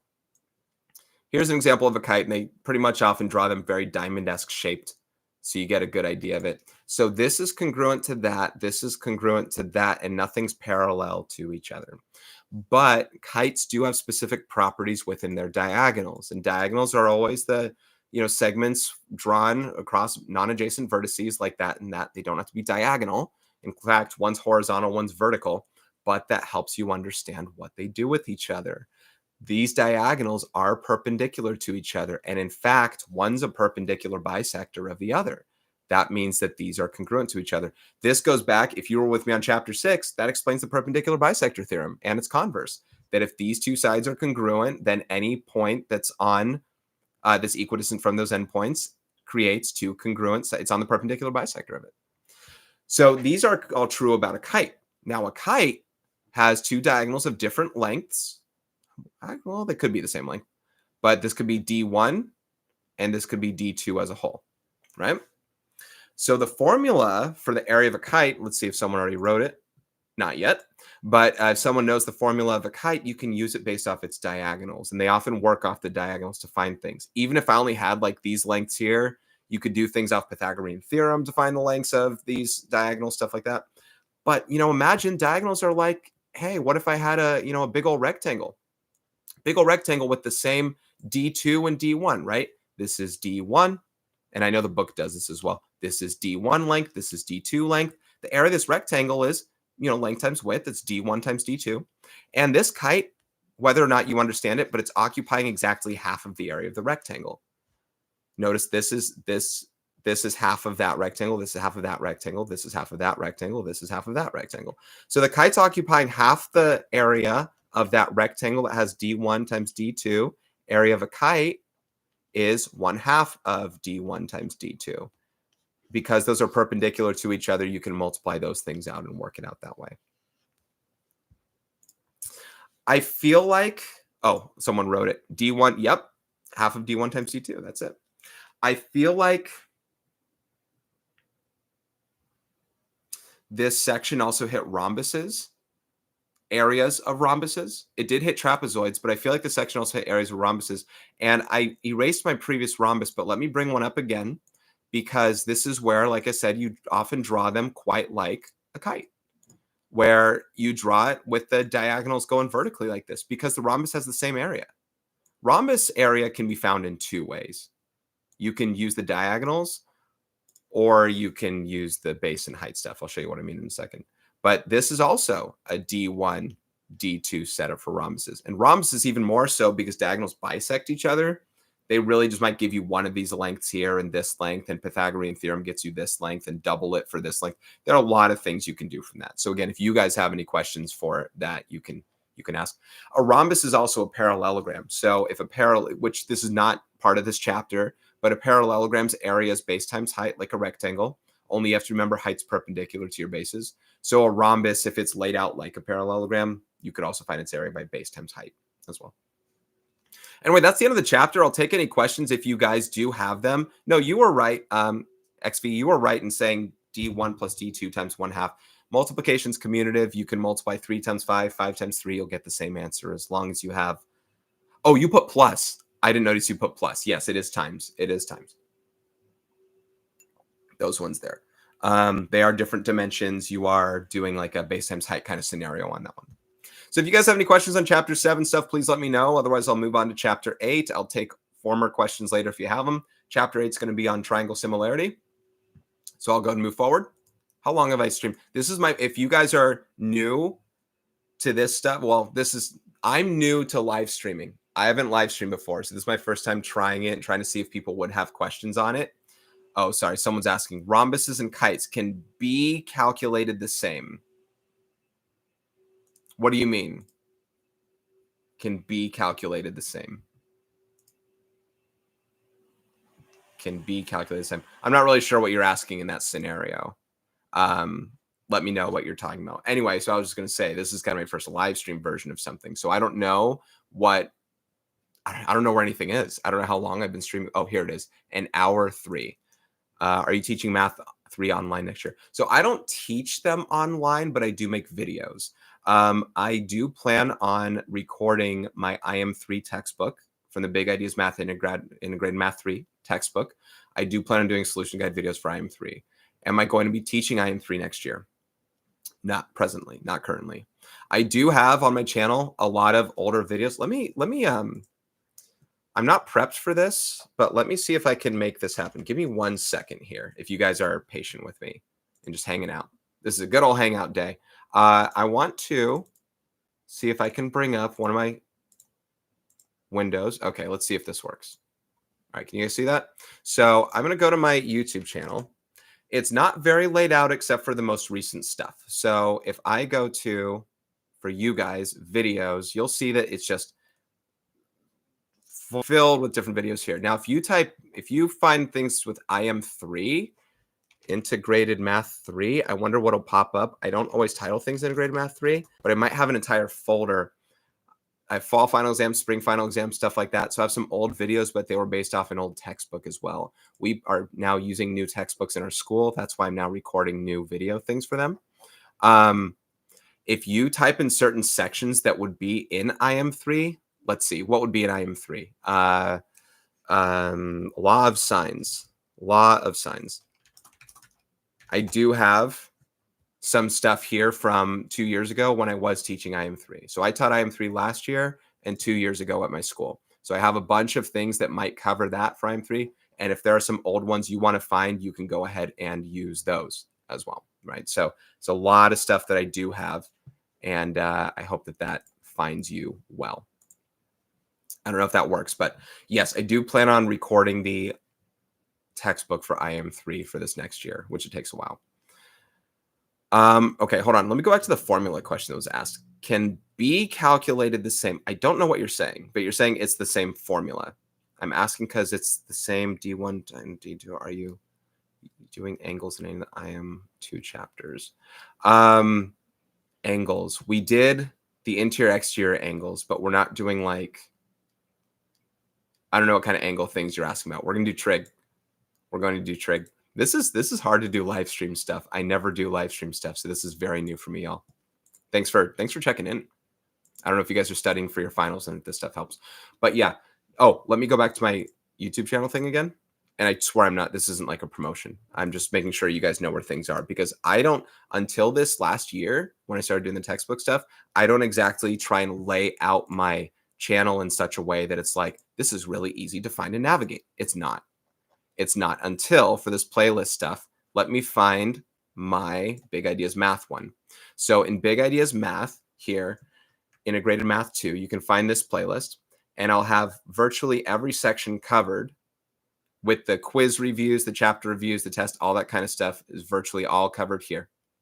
So if you want to go back and find things, you can start in chapter 6. Here's chapter 6 and 7. Here's where 7.5 is, properties of trapezoids and kites. And then I'm going to move on to 8 in a second. And then 9 and 10. So everyone is a video. These are all solution guide videos out of the textbook. I cover every problem. I cover the lecture portion and all that. So it's all covered there. You can find it under Big Ideas Math IM2. If you're trying to find more things than what's just covered here. Okay, let's go back to your questions before I move forward. Let's see what we have. I still don't know your question on the calculated the same. You said can BEE calculated the same, and I don't know what that means. You say it's the same formula. You're asking because it's the same D1, D2 formula. Trapezoid, rhombuses and kites can use the same formula here, provided this is the information you have. Rhombuses and parallelograms, you can find the area the same way, provided you have the same information, bases and heights. See, in a parallelogram, and this was not a part of our book, by the way. It's not to say that you can't work it out, but they wouldn't ask questions out of it if you used our book. In a parallelogram, this will actually kind of apply to chapter 11 when we start talking about prisms. Here's base, here's height. Height is always perpendicular to whatever base you have, and base always has to be 1 your side length. So in a parallelogram, area is base times height. It's no different than a rectangle, right? A parallelogram is just a skewed rectangle. It's taking this rectangle here and moving it that way. It's still a base times height scenario. Base is that same length, height is like that. A rhombus can be drawn like this kind of parallelogram, right? You can have a rhombus that's, like that. And then here's that, height. And then the base is just a smaller version like that. Area is still base times height if that's the information you have. But if the information you have are diagonals, then you can do that. Now, I don't know if that answers your question, but hopefully it does. Your next question was, are you doing any angles in the IM2 chapter measuring angles? We're going to find measures of angles and things. And this stuff would have been a great part of that, not with like a protractor, not that kind of measuring angles, but we're going to do angle measures using trig and angle measures within parallelograms and polygons in chapter 11. We'll find central angles. We'll do angle measures outside of circle relationships. So hopefully that addresses it. I don't know. I'm going to go ahead and move on to chapter 8. unless you guys have extra questions on here. Let me see if anyone asked me or submitted anything on my Google Drive. No, you did not. Okay. All right, guys, I'm going to move on to chapter 8. I have similarity to talk about. Before I talk about similarity, I want to first talk about dilations. Dilations are one of your transformation types. It's not a rigid transformation. If you think of transformations, you might think of, I always like to use the letter F in these scenarios. It's nice, big, and blocky. Different transformations. We have you have no more F. You have, I lost my F. You have translations, reflections, and rotations. Those are rigid transformations, right? So this letter F, we can translate it. We can take it and move it, and that's a translation. There's a reflection. We can take it and flip it over. And there's a rotation. We can turn it down, turn it over, things like that. Dilations are taking your object and scaling it bigger, scaling it smaller, things like that. From one F to another, you have what are called similar objects. We'll get more into that later, but let's say that this length is X and this is triple that length. Every other part corresponds in such a way. If this was Y, this is triple that length. And if there's a center of dilation right here and this distance is Z, then this distance here is 3Z. Everything is 3 times bigger, 3 times farther from a center. If you have things on graphs, you can do them that way. So dilations all apply things called scale factors. The scale factor is often represented using the letter K. And if K is greater than 1, you have what's known as an enlargement. I go from this shape to this shape. I've enlarged my shape. If I go the other way, I have what's called a reduction. And that is when K is less than 1. So let's give kind of a more real world example. I'll do one on a graph, but I have to pull up graph axes. Let me go back to my chapter. So I deleted it. Let me pull up graph axes here. Give me one moment. This always happens to my stuff.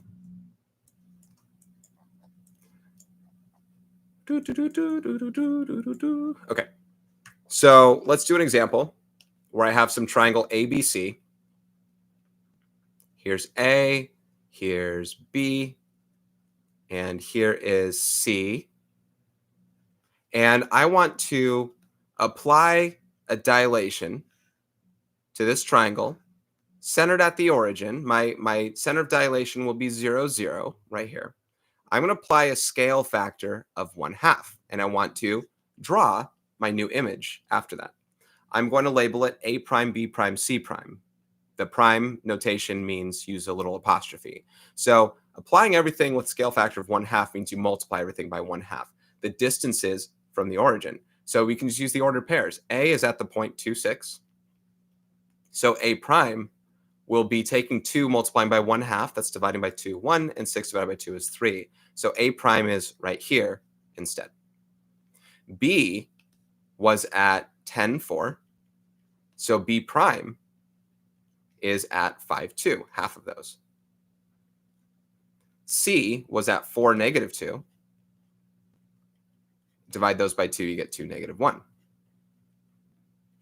Now, when we apply these points and we can then connect the dots, right? The idea behind this in connecting the dots is we have now dilated everything by a scale factor 1/2. All these segments are also half the distance closer to the origin than they were before. Whatever this point was, now it's right there, right? It's half the distance. And whatever these lengths are now half. If this was 2x, this is now x. It's half that length.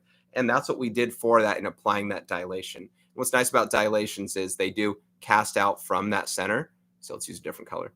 They cast out from the center in such a way that the corresponding points can see that shadowy effect going out there. If you've done these with construction, meaning compasses and such, then this is actually how you do it. This is how you draw them. But you can see them cast out from there, and they should all go shrink into that center of dilation like that to just show that it's all working that way. Let's see. So XV asks, so dilation would be A, B, C tripled, for example, and reduction. Yes, multiply by 3, divide by 3. Yes. So that's the idea behind dilations is you're always technically multiplying by your value, right? We've already seen it from formulas. Multiplying by 1/2 means divided by 2. But so let me just say it this way. If K is greater than 1, you have an enlargement. And if k is between 0 and 1, you have a reduction. I should technically put absolute value of k. Your scale factor on graphs can technically be negative, and what happens is it inverts out on the other side. If k was negative 1/2, then this would be -1, -3, -5, -2, and -2, +1. It would just be a flipped over version of it. It would probably look like that. C prime, A prime, B prime on the other side.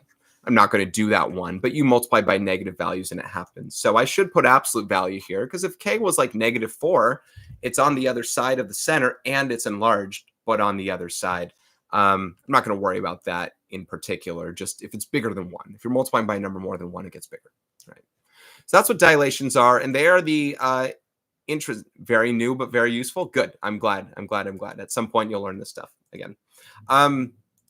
That's a really quick thing on dilations. Once again, the book covers a bunch of problems, like 80 some odd problems on things regarding dilations and proofs and apply similarity transformations, and I'll just leave it off that. And I'm not saying which sections these are specifically from. You can go to chapter 8 and find them. I did type these out of the order of where they're found in the book, but there were, I think, 6 sections out of chapter 8, and I'm just writing out 4 bullet points for them.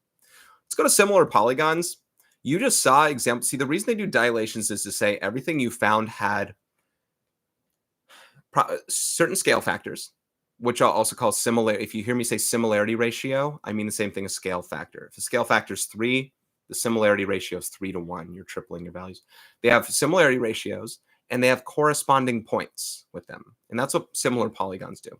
So let's do a classic example of a rectangle and then another rectangle that's like twice its length and what have you.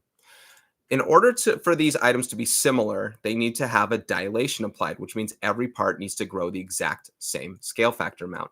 If something is twice as long, then it also needs to be twice as big. Look, I have the American flag.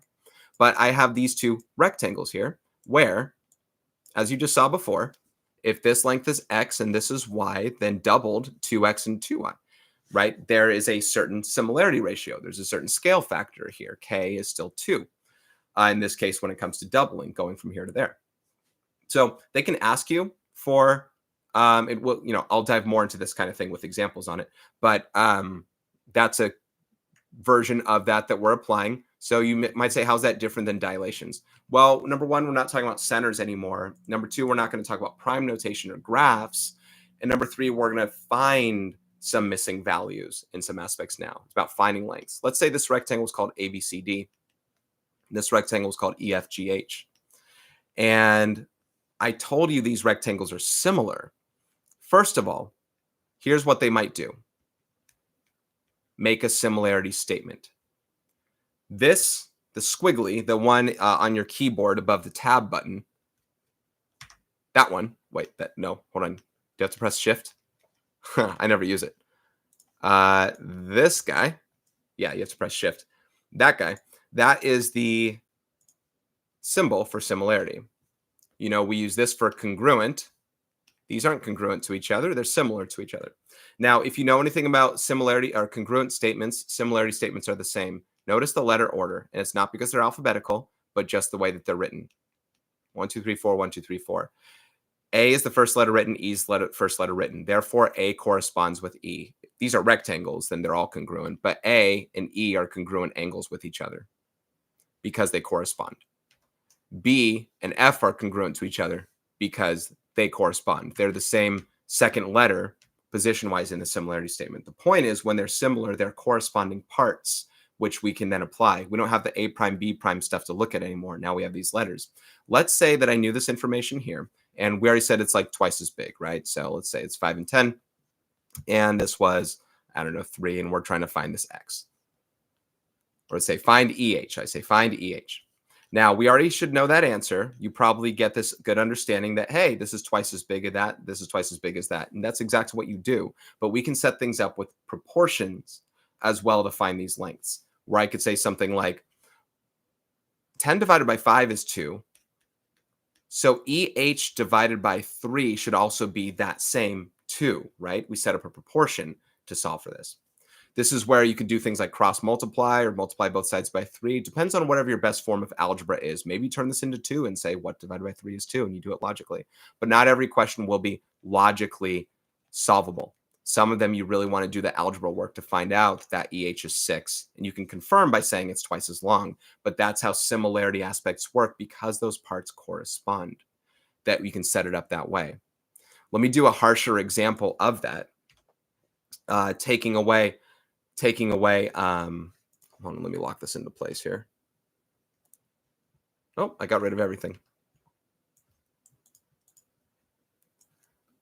Take away this figure. Let's do this.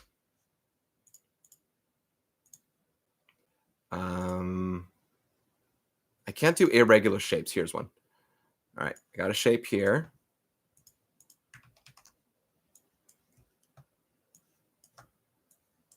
And here. Okay. Okay.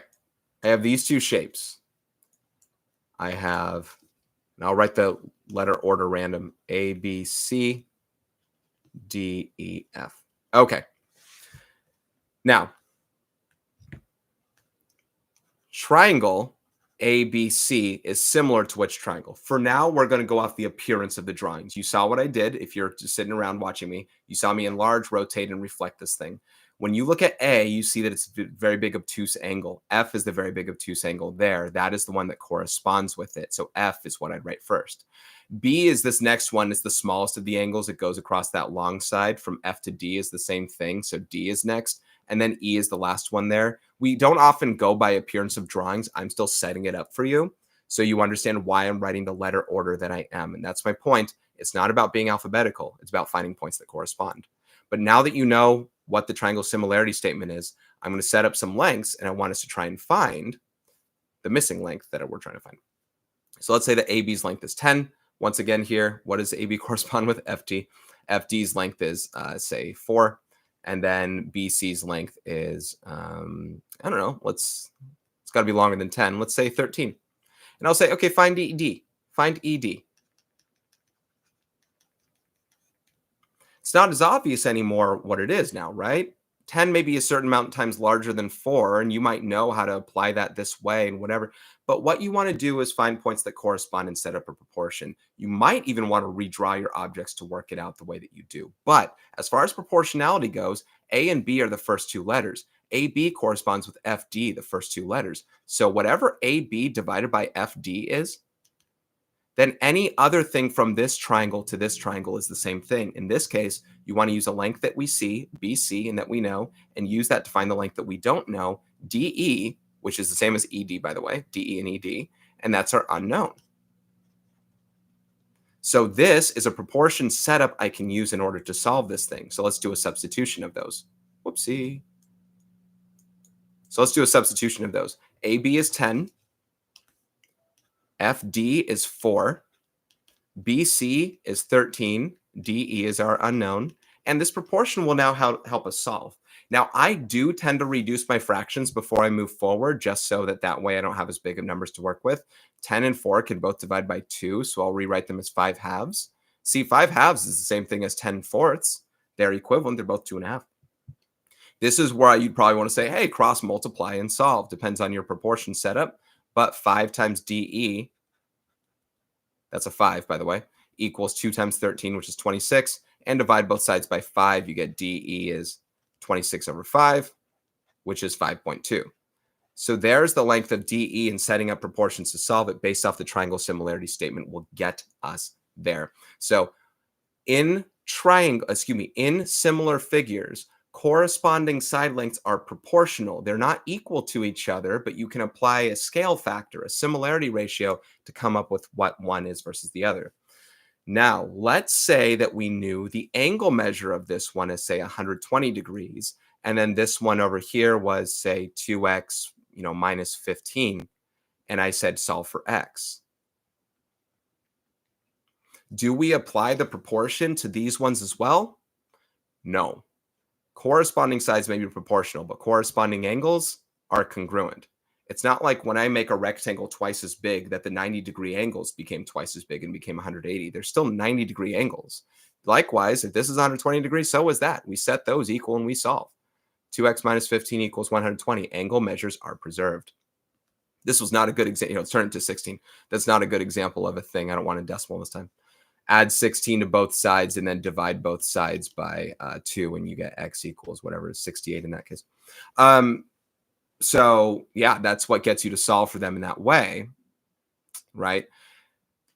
Because those are corresponding angles, though. They're corresponding angles. You can tell by the similarity statement that they are. I don't even need the drawing to be able to do that stuff. If I just gave you the statement and said measure of angle A equals this and measure of angle F equals this, and then I said solve, your goal is to now do a setup with that to solve it. You don't need a drawing for it. You know they're the first letter of each of them, and you can do it. So that's something on similarity, on similar polygons that I wanted to introduce you with to begin with. Let's see if any questions have been asked. All right, let's see. They are not equal, but similar in terms of congruency. Yes, we'd say when the polygons are similar, corresponding angles are congruent, corresponding side lengths are proportional. Proportional, not congruent. Could you use Pythagorean theorem for it? Oh, depends on what question we were talking about. These ones aren't right triangles, so no, you cannot use Pythagorean theorem. In fact, we're going to get into Pythagorean theorem next chapter. You probably know what it is, but no, Pythagorean theorem only applies to right triangles. You wouldn't. So if you're thinking 10 squared plus this squared equals 13 squared, not unless this was a 90-degree angle. Only if it was a 90-degree angle could you do that. So not Pythagorean theorem.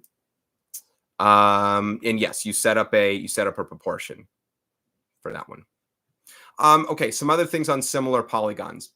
Let me go back to the rectangle example that I had, and it's a good one to talk about because it's something that you guys are all watching. Whatever you're watching me either on a computer, phone, or tablet, and they all have some sort of aspect ratio to their screens, right? Let's look at these and let's talk about ratio of perimeter, ratio of area. Let's do the whole idea where one is twice as big as the other. So these rectangles are similar. How do their perimeters compare? The perimeter of this rectangle is, remember, these are also x's and y's. These are also 2 y's and 2 x's that are like that. The perimeter of this rectangle, the small one, is 2 x's plus 2 y's. Whereas the perimeter of the big rectangle is 4 x's plus 2 y's. So how much bigger is this one than that one? If I factor a 2 out, I get x plus y. If I factor, whoopsie, that should be a 4y. If I factor a 4 out of here, I get x plus y. How many times bigger is this than that? 4 divided by 2 is 2. So the perimeter of the big guy is twice the perimeter of the small guy. What am I saying with this? The scale factor was also 2. K is 2, and the ratio of the perimeters is 2. So the ratio of your perimeters is the same as the scale factor, is what I'm saying. If your scale factor is 3, the perimeter ratio is 3. It's all equal that way. And I bring that up because they might not give you lengths of specific sides of these things. So if I just gave you, hey, there are 2 objects that are similar, maybe I give you one set of side lengths, right? I say corresponding side lengths right here of 10 and 18 are present. And I know that the perimeter of this guy here is 50 inches. Sorry, 10 inches, 18 inches, perimeter is 15. Find the perimeter of this guy here, of the big guy. Well, you can apply the same proportionality that we did for the other ones. Whatever 18 divided by 10 is, the perimeter of the big guy will be divided by the perimeter of the small guy. And you can use that to cross multiply, solve, whatever. This is where, again, I do a fraction reduction. I divide these by 2. I get 9 over 5. I'd multiply both sides by 50 probably. 50 divided by 5 is 10. 10 times 9 is 90. Depends on how you want to solve that thing, but it's going to be 90 inches. It's also going to be 1.8 times bigger than the other guy. So perimeters follow the same similarity ratio rule that scale factors do. They are equal to each other. They're equal to each other. Let me not delete that so fast. If you're writing something down, I want you to, I don't know what people are doing in here. I've never done a live stream before. Normally I do a normal video and you can just pause it and watch it at your own speed. Now, the reason why I really want to talk about rectangles, give me 1 second. Give me 1 second. I need to do something else really fast here. Okay. All right. The reason why I wanted to bring up rectangles, and specifically this one, is this. Area. I'm going to show it in a different way. Check this out. And I know you probably don't have time to respond to this. Number one, because of delay. Number two, I don't want you to, I don't want to sit around in case no one's responding. I don't know if you guys know how, I was talking about screens before, right? I don't know if you know how screens are measured. They're measured diagonally. Let's say we're talking about televisions. I just bought a brand new 30-inch television. I know it's not big, but whatever. Brand new 30-inch television. Whoa, oh my gosh. And then you come in and say, dude, I bought a brand new 60-inch television. And that makes sense when it comes to these things, right? If this is twice as long here, then this is twice as long here, and this is twice as long here. Any lengths correspond are the same proportionality. So it makes sense that that's also twice as long. Now, what if I said, well, dude, that's cool. You got a TV twice as bigger, twice as big as mine. You can clap back and you could say, no, it's not twice as big. How many times bigger could you argue this TV is? You could argue that it's 4 times as big. Because how many of these TVs can fit into here? We can have 1, and I didn't really make this perfectly to scale, so apologies if it's not going to be perfect. 1, 2, that's not even close to scale. 2, 3, and 4. Right? 4 of these can fit inside of there. Now we're talking about comparing not side lengths, but areas. Areas. Fitting 4 TVs in here means the coverage is 4 times as big. The area is 4 times as big. Now, perimeter ratio, I'm getting rid of those. Perimeter ratio was equal to scale factor. Scale factor is 2. Area ratio here isn't 2. It's not twice as big. It's 4 times as big. How does that work? Because let's compare the area of these. X, Y, 2X, and 2Y. What's the area of this guy? X times Y. What's the area of this guy? 2X times 2Y, which is 4XY. How many times bigger is the area of the big guy compared to the area of the small guy? 4 times bigger. How come? Because the parts that are doubled, there are 2 dimensions of that. There's width and there's height, and they multiply together. Because it's the same number each time, it's not just something times something, it's something times itself. It's something squared. The area ratio is taking the scale factor and squaring it. Squaring it. So let's jump to an example with that. I'll leave that on the bottom. Let's jump to an example with that. Let's do 2 triangles this time. I got a triangle here. I got a triangle here, not drawn to scale. Understand that. I got, let's say they're similar. The triangles are similar. I have a side length here of 3 inches and a side length here of 12 inches. And I have this bigger guy's area as, I don't care. I have this guy's area as 160 square inches, and I want to find the area of this guy right there. The mistake would be to say, well, whatever 3 divided by 12 is, the area of the smaller is divided by 160. The idea is correct. You're going from corresponding parts small to big, from corresponding parts small to big. The problem is this isn't a part, it's an area. Area ratio is the square of your similarity ratio. See this 3 12ths? You can reduce to 1/4, right? That means this length is 1/4 the size of this.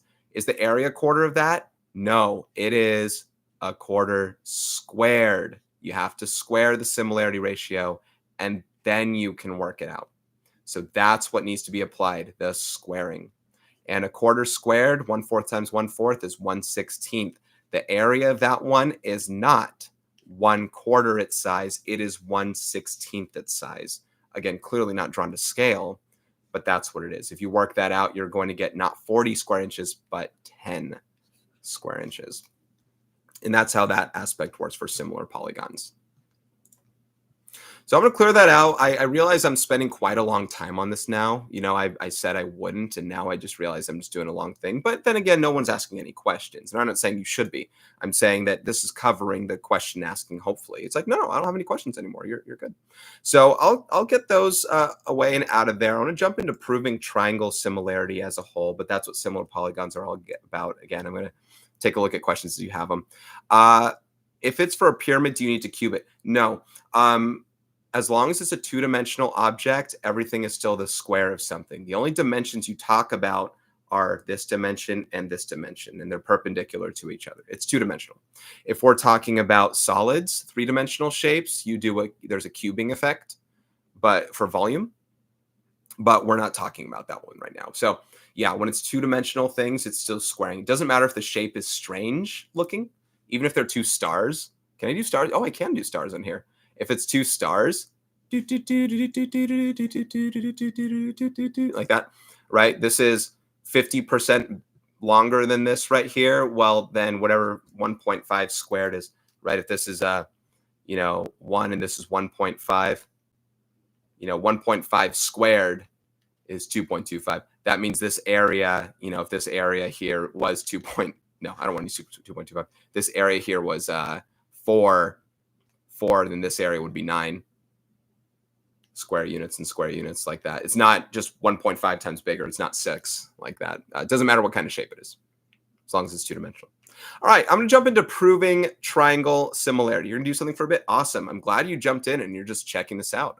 I'm more invigorated by you guys asking questions. It's really cool to engage. I've never done this before, and it's kind of fun. All right, proving triangle similarity. Now, triangles are very special compared to other shapes. You might know about triangle congruence. Hopefully you have through IM1 if you've learned that stuff, right? Triangles, when they have congruency, right, you can prove triangle congruency using, say, side, side, side, side, angle, side, angle, side, angle, angle, angle, side, HL, things like this. It's a way of saying that you don't need to know every which part about the two triangles to prove that they're actually all congruent to each other, all 6 parts. You only need 3 parts minimum.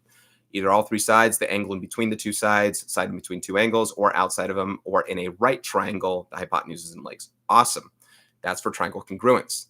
Triangle similarity has similar things like this. There are 3 of them, and you can prove them as well. They are angle, angle. Hold on. My thing kind of freezes up halfway through. I think it's part of the stream. Angle, angle, side, angle, side, and side. Whoops. Let me do side, side, side first. Side. Let's do side, angle, side. Side, angle, side, and side, side, side. These are the 3 theorems for triangle similarity. You only need to know these parts about them to prove that 2 triangles are similar to each other. Now, what does angle, angle look like? It's pretty straightforward.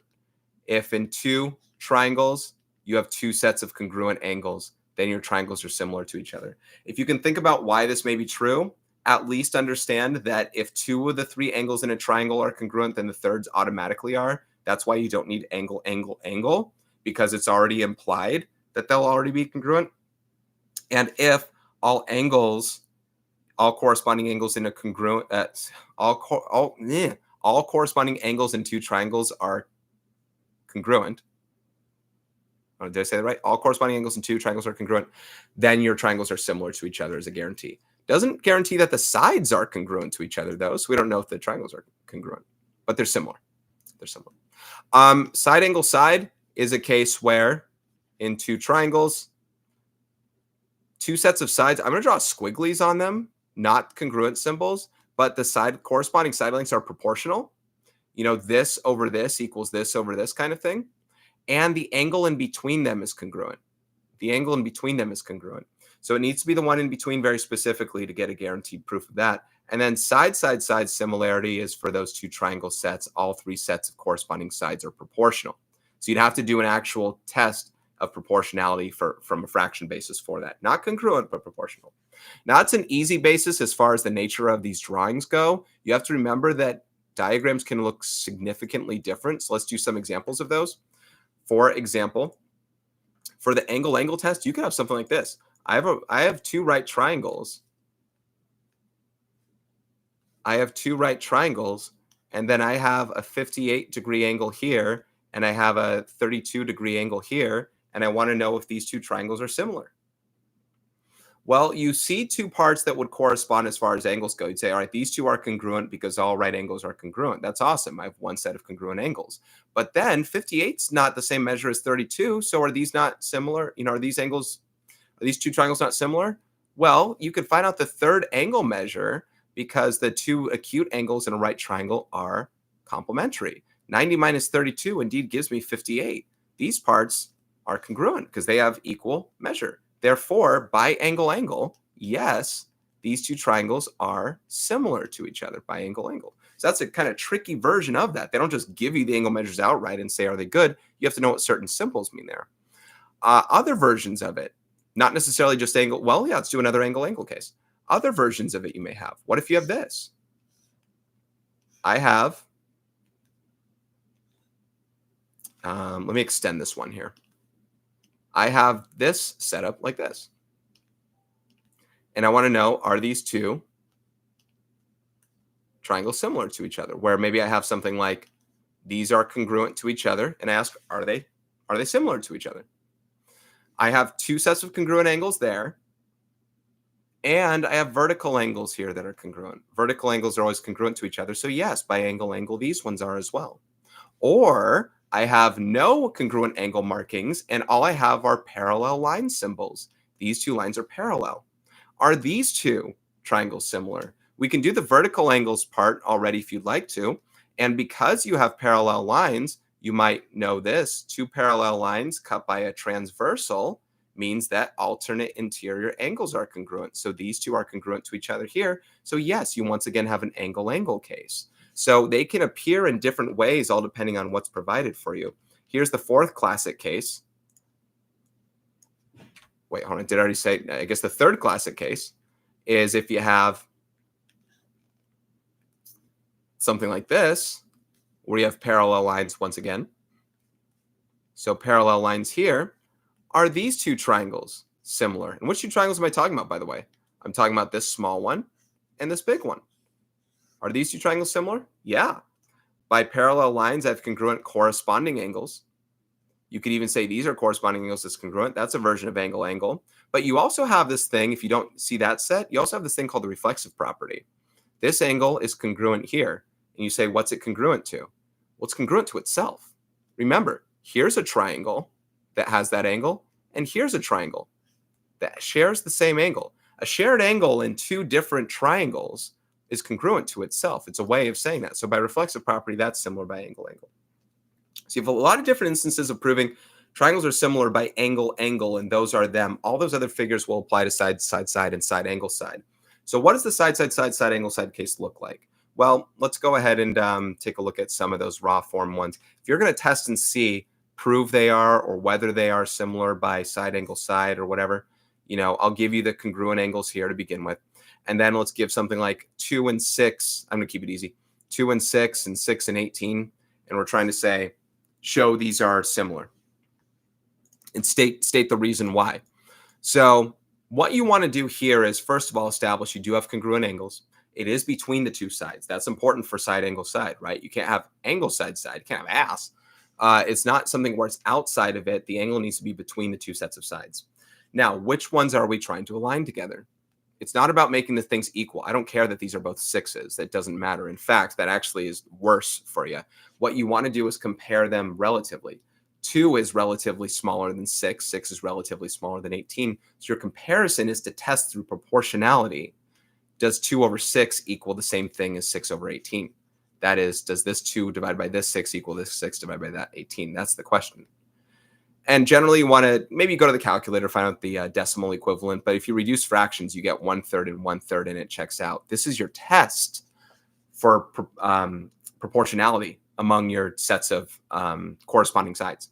And you know that they correspond in two different ways. Number one, size comparison. Number two, the angle is in between those sides. So yes, these two triangles are similar by side angle side. Now, side is the same kind of thing when it comes to tests. Obviously, you have to check all three sets of sides, and there's nothing within the angles to talk about.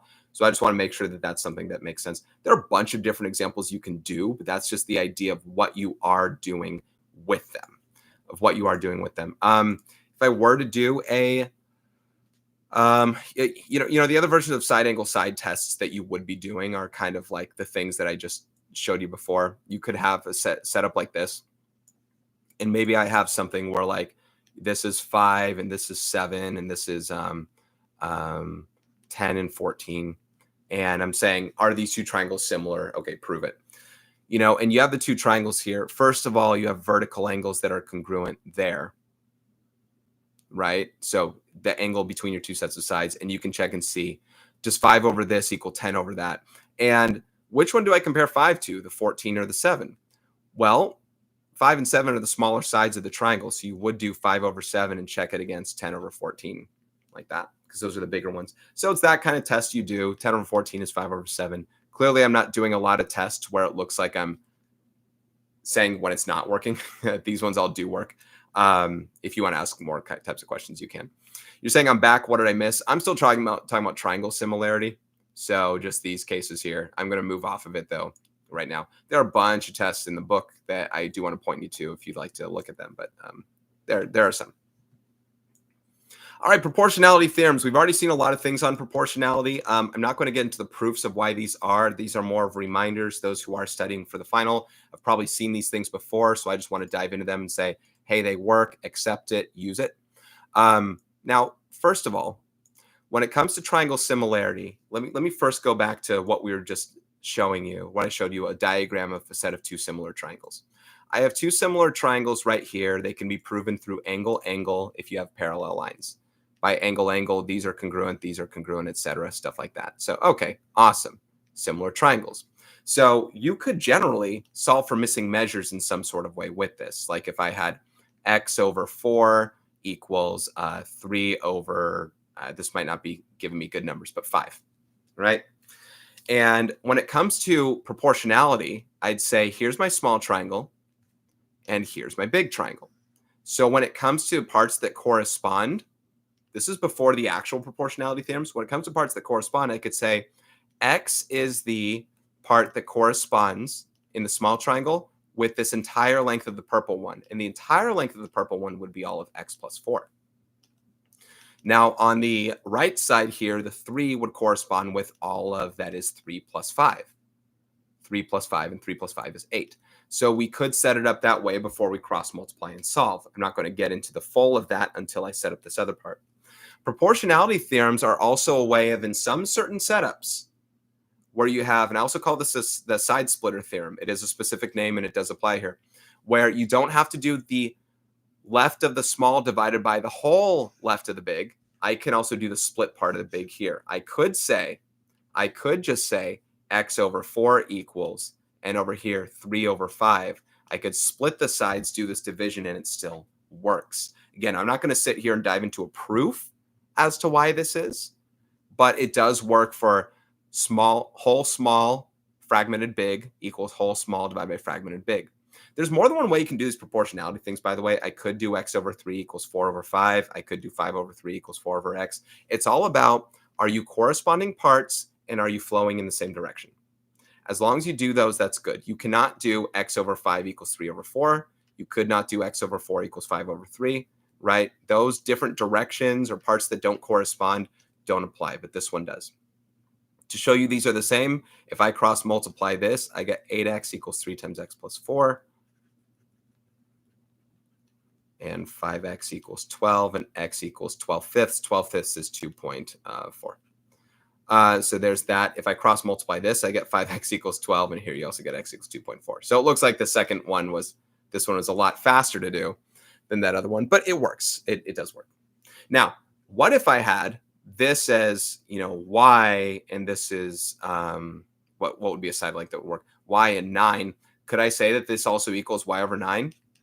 No, because this is the whole part of the small and the whole part of the big. Notice that this whole part of the big doesn't correspond with the fractured, the fragmented part of the small, fragmented part of the big. It would apply here, though, because this is whole of small divided by whole of big equals whole of small divided by whole of big equals whole of small divided by whole of big. That's fine. Those can set up that way, and I can use this to solve for y, absolutely. Not going to, but that's an idea that does work. Okay, so that's one of the side split things you can use. In a triangle, when there's a line parallel to your third side, this isn't necessarily a mid-segment, but you can do this whole, I started with an example. Let's just redraw it again. If I have A, B, and C, D, the whole setup is A over B equals C over D. I'm going to refrain from examples the rest of the way on these ones because the proportionality is going to be the same, but that's one of the setups you can have for this split side setup. Another version is if you have two lines aren't necessarily parallel, Two lines not necessarily parallel, but there are several parallel lines that go through it. 1, 2, 3, like this. Enough that you can make lengths out of these parts like A, B, and C, D. Same thing applies. A over B equals C over D is the same kind of thing you can do as far as proportionality. This divided by this divided by this, same setup. Or A over C equals B over D, whatever version that you want to do with that. But this side splitter theorem, and I forget the different names of it. The one for the triangles can also be called triangle proportionality theorem. This one I think is called the three parallel lines theorem. We're splitting sides, y'all. Side splitter theorem. The third one is based off angle bisectors, or an angle bisector, which is this. If I have an angle that's being bisected like this right here, so these two parts are congruent, and I have some lengths AB and CD like that, guess what? A over B equals C over D. That's the third big one that was kind of used in these kinds of problems, and that is what I wanted to apply there. So all of them have that same form of setup. You do have to make sure that you're finding parts that do correspond. I'm not going to spend time on proofs on these. Go and check out the specific section on it.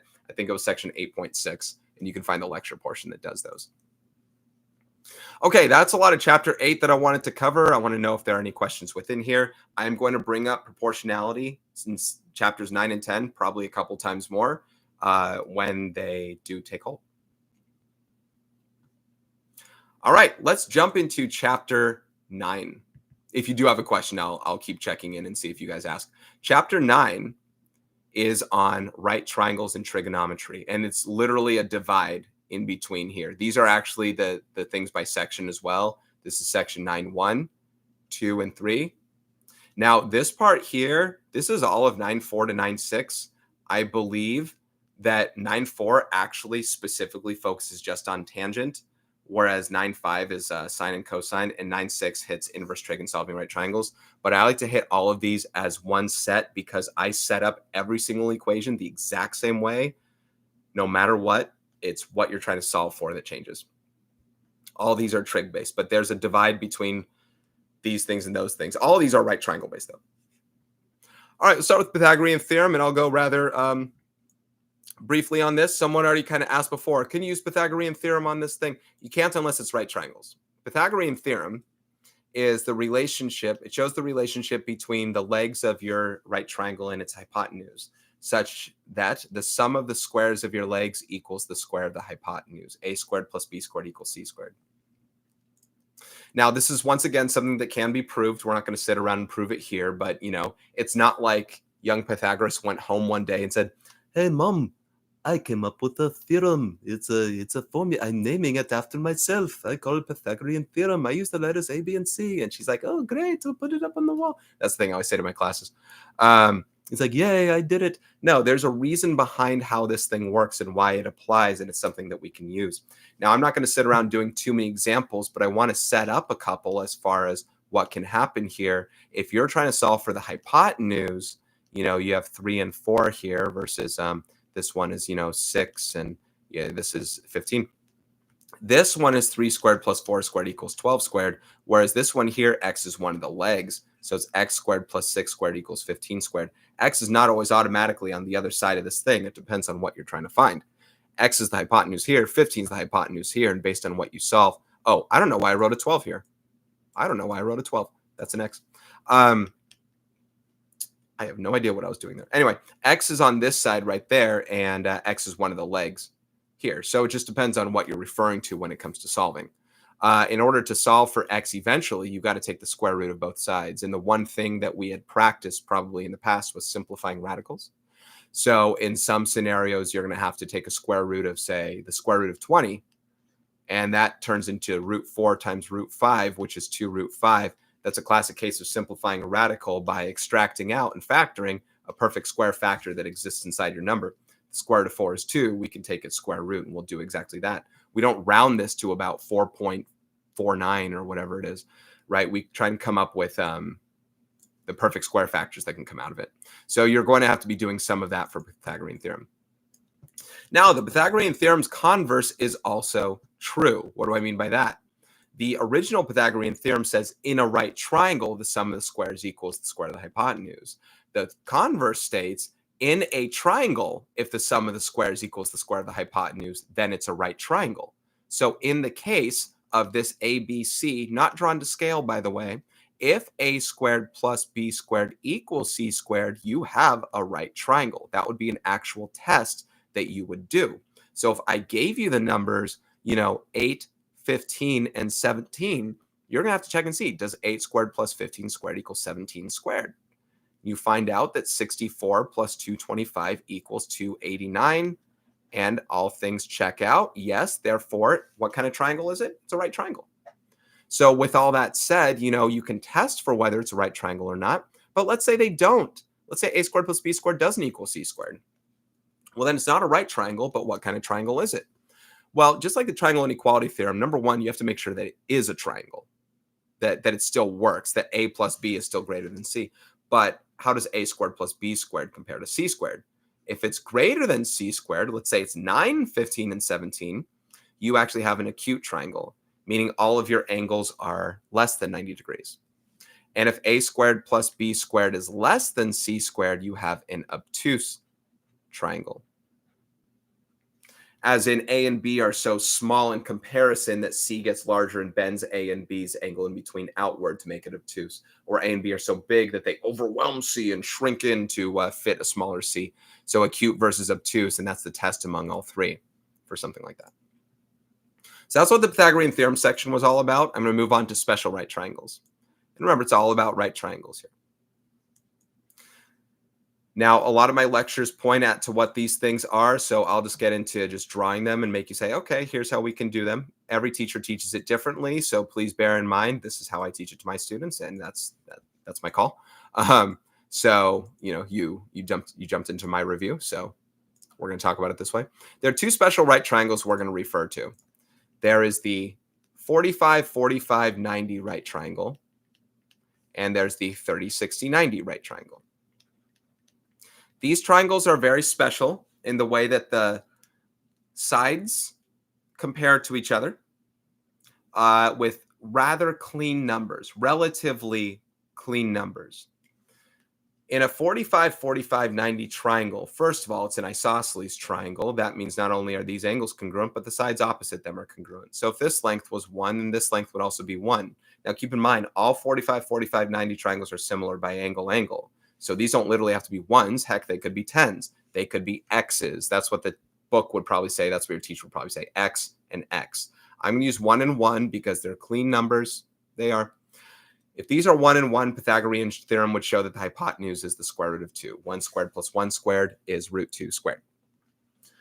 This is the ratio relationship among all 45, 45, 90 triangles, such that if I wanted to find out a missing length in another 45, 45, 90 triangle, I could follow that principle of how many times larger some side lengths are compared to others.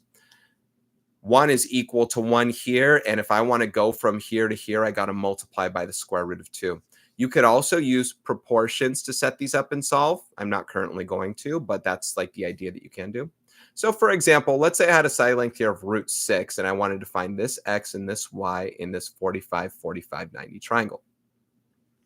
Well, x is going to equal the square root of 6 because it'll be equal to this side length in a 45, 45, 90. These are equal to each other. But y is going to take that root 6 and make it root 2 times larger. That's how many times larger the hypotenuse is than either leg.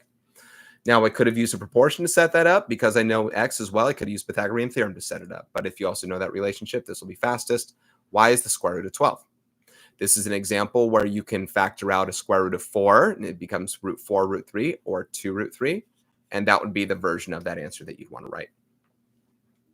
So I can multiply by the square root of 2 to go this way. I could divide by the square root of 2 to go that way. I'm going to stave off an example for now on that. But that's the idea you can do in these special right triangles. So once again, in a 45, 45, 90 triangle, the ratio relationship among the sides are 1 to 1 to root 2. 1 and 1 being the legs equal to each other, root 2 being the longest side, the hypotenuse. Am I streaming tomorrow? No, I am not. This was the only time I've ever streamed in my life, and I'm probably not going to do it for a long while again. We're hitting summer mode next. This is just something that I'm hitting into. However, hey, it looks like an ad is about to run shortly. Ad will run shortly for some viewers. Hey guys, in about 40 seconds, you're going to hit an advertisement. I'm going to skip that ad. I had no idea that that pops up. That is really interesting. No, I won't be live streaming tomorrow. However, you can always watch an archive of this. But if you have any specific questions, you can ask them, leave, and I'll try and answer them for you. In the 30, 60, 90 triangle, you know, one thing that I didn't really talk about so much, and I actually should have in chapter 6, it had to do with the triangle inequality theorem. I stated how the sum A plus B has to be greater than C. I should have also mentioned that opposite the longest side is the largest angle, and opposite the shortest side is the smallest angle. So I'm going to bring that into light here on this 30, 60, 90 triangle. If 30 is the smallest angle among 30, 60, and 90, then the shortest side length would be opposite this here. So I'm going to make this one the 1. So everything's bigger than 1. And there's a specific set that's bigger than 1 here. Opposite the 90 is 2. That means hypotenuse is twice as long as the short leg. And opposite the 60 is root 3. In a 30, 60, 90 triangle, their ratio relationship among these things are 1 to 2 to root 3. Now, the tricky part about this one, about 1 to 2 to root 3, is that I say 1, 2, root 3 because I'm counting up 1, 2, 3. It's an easy way to remember it, I suppose. Although the 3 has a radical, just like this last guy has a radical. However, unlike here, the 45s went to 1 and the 90 went to root 2. The 30 goes to 1, but 90 goes to 2 and 60 goes to root 3. So there's kind of a switch there. Opposite the 90 is 2, opposite the 60 is root 3. Now, how can we remember this? Best way to remember it is knowing that root 3 is smaller than 2. Opposite, 60 is a smaller angle, so opposite the 60 should be a side that's smaller, shorter than 90, opposite 90. How do I know that root 3 is smaller than 2? How do I know that? Because 2 is the square root of 4. And root 3 is less than root 4. That's a good way to remember it. You can also go to your calculator. Square root of 3 is like 1.7. I mean, there are ways to remember it. You just got to tell yourself it and you'll be good to go. But that's the ratio relationship there. So as far as an example goes here, let's say that I have, let's say I have this side length here is 6, and I want to find x and y in this 30, 60, 90. Now, I only gave you that this was the 30. I didn't give you this was the 60. You'd have to recognize that's what it is, given that this is 90 degrees. So we do have a 30, 60, 90 triangle in our hands. Now, I want to begin by solving for x, because what do I want to do? I want to go from the square root of 3 to 1, because I can divide by the square root of 3 to get there. And I can go from 1 to 2 by multiplying by 2. And that's why I bring up that 1. It shows what I have to multiply to get to certain numbers or divide by to get certain numbers. So 6 divided by root 3 is going to give me my x value. X is 6 over root 3. Now, one of the rules of simplification is we rationalize denominators. So in terms of rationalizing this denominator, making it a rational number, we multiply top and bottom by the square root of 3. And we're going to get 6 root 3 divided by 3. 6 over 3 is 2, and we get 2 root 3 like that. That's x's value. Y is taking that value and doubling it. So y is 2 root 3 times 2, and 2 root 3 times 2 is 4 root 3. I'm really low on room, so I'm just going to leave it like that. You might go like, man, Mr. Robinson, what's your obsession with 2 root 3? That's your answer there. I didn't know that was going to happen. So there it is. There are the answers. So that is the special right triangles cases and what we're doing on those 30, 60, 90, 45, 45, 90. Any other ones that aren't those special right triangles we can solve using trigonometry. And that is going to be saved for when we hit the 9.4 to 9.6 set. So let's get rid of all that. And let's jump to similar right triangles. This is a part where I could live on this part for a long time. I'm not going to. I'm going to kind of be on this as short as I possibly can, because otherwise I could be caught doing this for about 40 minutes. So here's the idea behind this one. Make a right triangle. I'm going to change its accentuation. I'm going to flatten it. All right. I have a right triangle here, y'all. Right? Got a right triangle. And in this right triangle, I'm going to draw an altitude. Altitude going from the vertex on the top to the side opposite on the bottom. And that side opposite on the bottom, if you recognize, is the hypotenuse of this thing. So right now, once again, I have a big right triangle like this. And let's go ahead and draw an altitude. What I have just done, remember what an altitude is. Makes a perpendicular line, or it's perpendicular with the side opposite. So that's a right angle. What I've just done was I've now created 3 similar triangles. Proven by angle. 3 triangles here are similar to each other. Now, what are those triangles? Let's call this ABCD. Here I have a smaller right triangle like that. I'm going to redraw it down here. There's BAD. Triangle BAD. Triangle bad. Triangle bad. It's similar to 2 other triangles in this set. Notice this triangle. I'm going to redraw it, but I want to redraw it so it's oriented the same way as this. I want to make sure you know which part belongs to what. I'll call it the medium triangle. Here's a small triangle. Here's the medium triangle. Now, the right angle we know is D, but what goes up here? Well, that's C. If you can imagine that BD is the longer leg than DA, CD is the longer leg than is DB. So this is C up here and B is here. It's basically a rotated version of that triangle. So this is similar to, look at the parts that correspond. BAD, this is CBD. And then that's therefore similar to this other triangle here, the big right triangle, which is similar to all of them. Let's draw that one as well. It's bigger than all of them, doesn't really look it, but B is the right angle. You can see that the long leg here is C, so I place that up here, and then it goes across the short leg here to A. So this is triangle CAB. As far as similarity goes, here's a triangle similarity statement I can make among these 3. The importance of the similarity statement, I guess, is to answer some questions that they might have on that specifically, but it's also to find missing lengths. Now, one of the main reasons I don't want to do too many examples on this is because I can't make up many on the fly that'll be like good. You know, I need to make sure that they come up with great numbers. I'll do like 1 of them for you.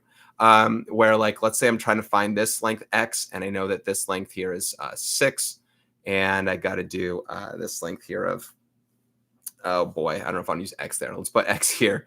If I do X there, it's going to create a weird quadratic, and I don't think I'm ready to do that with you guys. But X and 6 and let's say 4. I don't know if this will end up looking good or not. But here's my setup of these things, and I want to solve for X.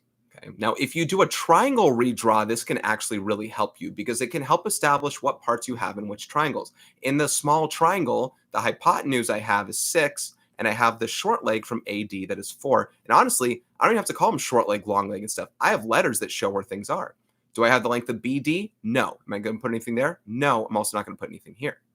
You know what I do have in the medium triangle? From D to C. From D to C is X, but I don't have its hypotenuse. That's all I got. And in the big triangle, from A to B, I have 6. And the A to C, I have the hypotenuse. It's this 4 and this X added together, X plus 4. So why does this help having the drawing this way? Because I can see which parts correspond and where I can make a proportion. As you can tell, the medium triangle not only doesn't have multiple parts, I only have the long leg, and that doesn't correspond with a known long leg here or here. So I'm going to ignore the medium triangle. But the small and big triangle, I each have something representing the hypotenuse and an expression representing the short sides. I can do something like 6 over X plus 4 equals 4 over 6. 6 over X plus 4 equals 4 over 6. And that's a valid proportionality I can use to set that up. You can do it that way with the triangle redraw and set it up, which is very good to do. It just might take a while. Or you might know something about geometric means. I'm not going to talk about that here. That's saved for the book. Or you can do that thing without the redraw and say, hey, 6 is both the hypotenuse of the small triangle, and it's also the short leg of the big triangle. Do I have those bits in those other 2 triangles? Yes, I have the short leg of the small, and I have the hypotenuse of the big. And I can set up a proportion such as the hypotenuse of the small is to the hypotenuse of the big, boom over boom, as the short leg of the small is to the short leg of the big, boom over boom. And that's kind of what I did here to start off. I won't fraction reduce this time. Let's just cross multiply. 6 times 6 is 36, and you got 4 times X plus 4. And you got 36 equals 4X plus 16. Subtract 16 from both sides. You get 4X equals 20. Divided by 4, you got X equals 5. So you can get some versions of those ones there. Obviously, when it comes to solving, it depends on what they give you. That's just but one example of what we do have. I'm sorry, I'm on similar right triangles. I didn't move this over. But that's a version of something that we can do on those kinds of things. And the problems vary all the time. There's so many of them, and I have a bunch of different kinds of examples. Let me know if you have any questions on those kinds of things and what else you could do. But that's where I'm going to save it for now on similar right triangles. Okay, let's jump into trigonometry.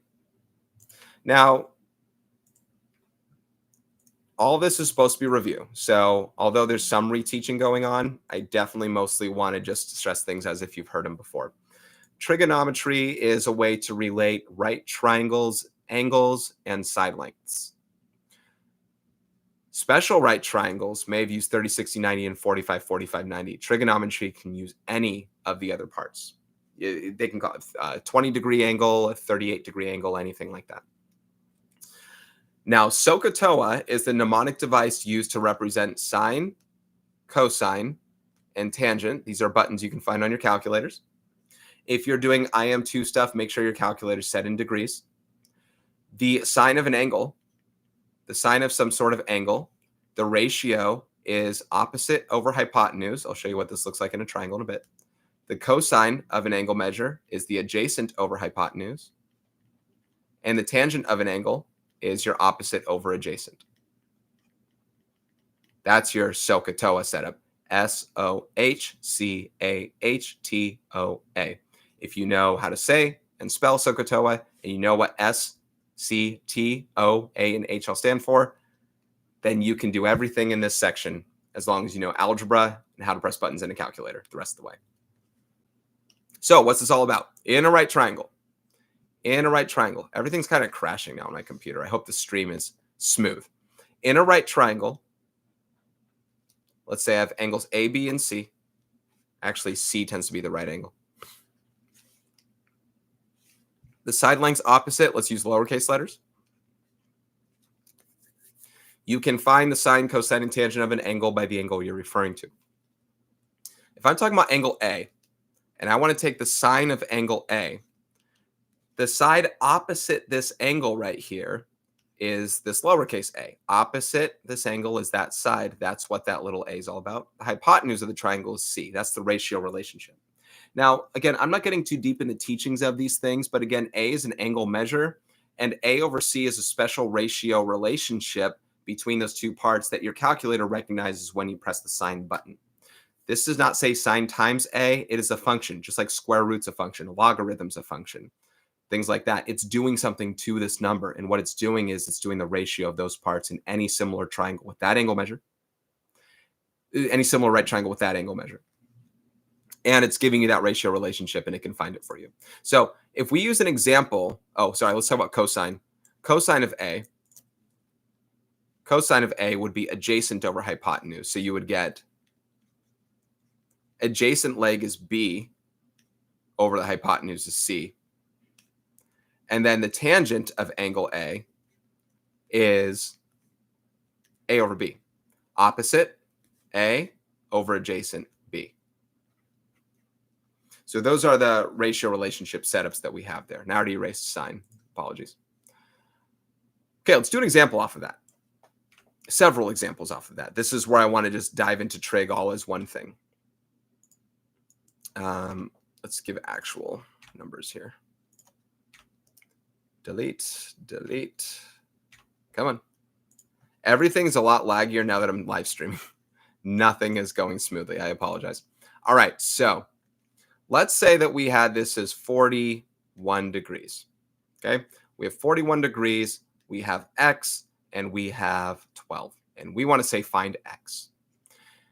There's no Pythagorean theorem to be had because I don't know the side length. This is where trigonometry is used. What I want to do is determine out of SOHCAHTOA which trig function I should be using based on the angle I'm referring to, the side opposite, adjacent, hypotenuse. Which ones do I need? Which ones do I have? I need to find the side opposite, so cosine is out. I have the hypotenuse, so tangent's out. I'm going to use sine. Sine uses opposite and hypotenuse. I'd create an equation that says the sine of my 41-degree angle measure equals opposite over hypotenuse. If I multiply both sides by 12, I'll solve for x, right? This was my trig setup. The rest is solved algebraically. So x equals 12 times the sine of 41 degrees. Now, I don't have my calculator in front of me. I'm not going to try and type out what it is. What I will say is, number one, make sure you don't type out your calculation until the very end, which is now.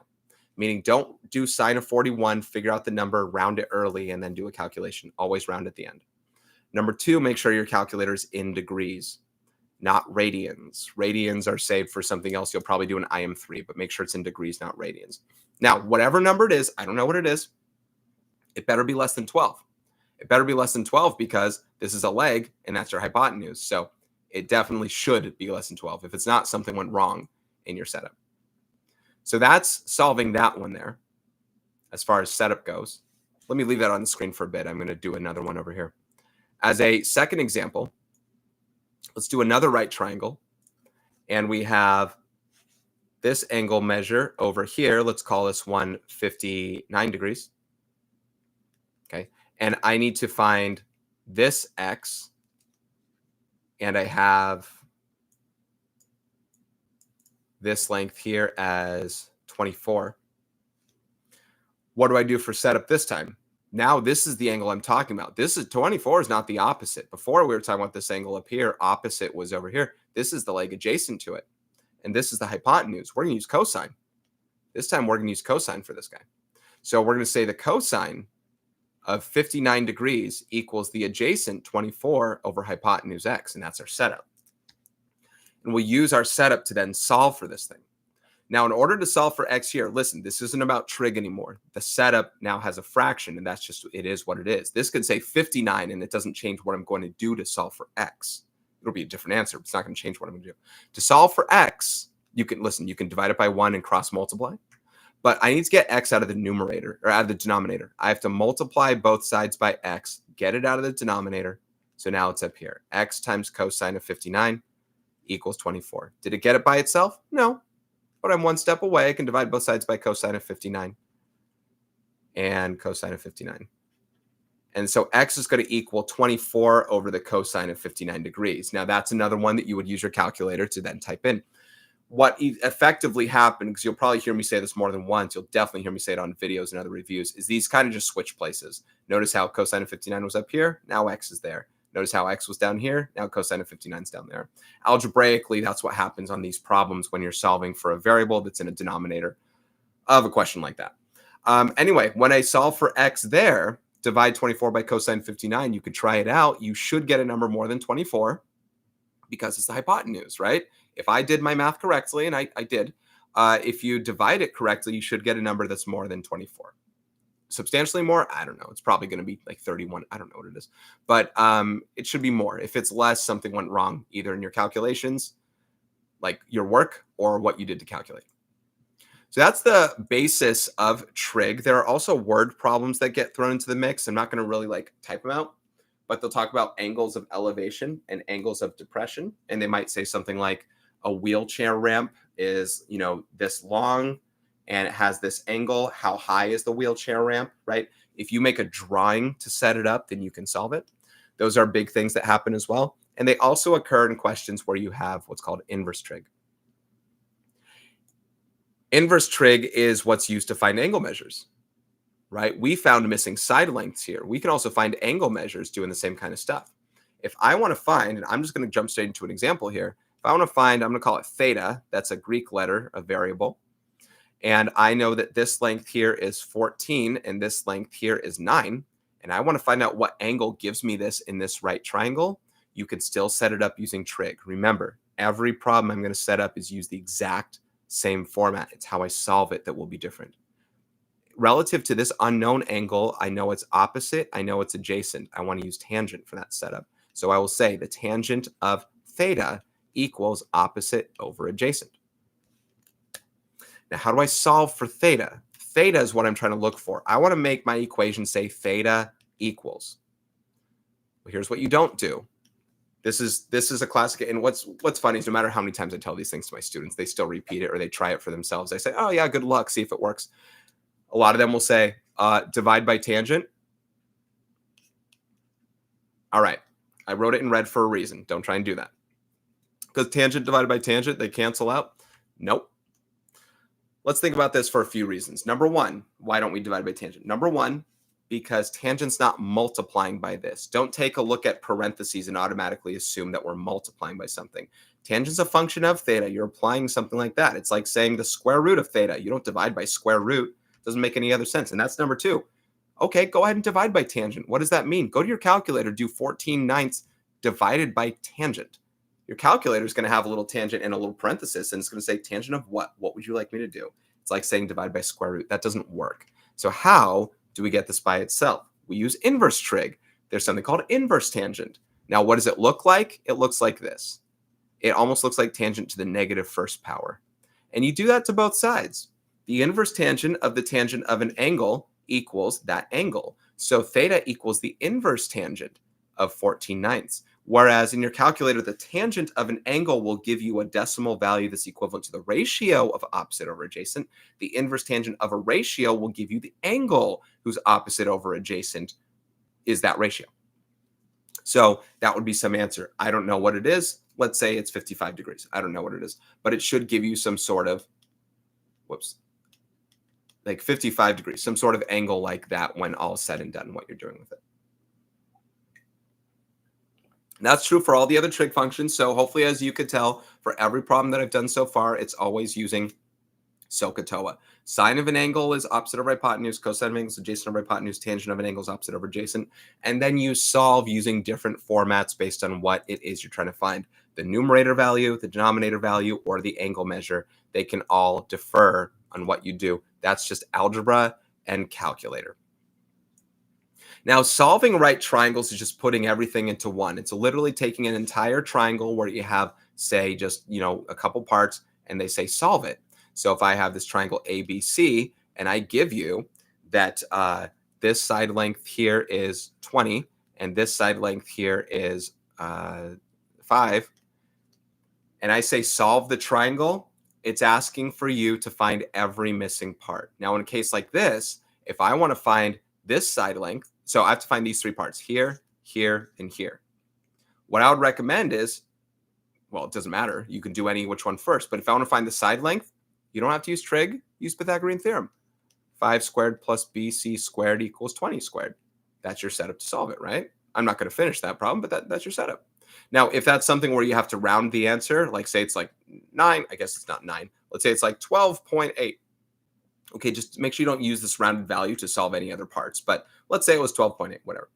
I would still use the 5 and the 20 to find one of these other angle measures next, right? So what could I do next? I could find, say, angle B. How can I use it? Because I have two sides. I can use trig. I can say the sine of angle B equals 5 over 20. Don't worry about reducing that fraction, by the way. And why did I use sine for 5 over 20? Because for B, this is opposite and hypotenuse. Sine of an angle is opposite of hypotenuse. B would be the inverse sine of 5 over 20. And like I said, I don't have to reduce that fraction. I'm about to use inverse trig on it anyway. It's going to give you the same value. So that's going to be some answer.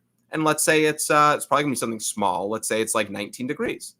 All right, well, if this was 19 degrees, how can I find A? You could use inverse trig. You could say inverse cosine of this angle, boom, boom. Or once you find out this is like 19 degrees, you can just do 90 minus 19 over here, right? That would be that third angle. And I definitely recommend that you do that for the third angle set. Just whatever you find for one angle, you use that to find the third, even if it's rounded, because you can subtract a rounded value from an exact value and you'll be good. So that's what solving triangles are all about. It's finding all the missing parts. And that's one example of doing that if you have 2 sides out of the 3. Well, what if instead of 2 sides out of the 3, you have a side and an angle besides the right angle?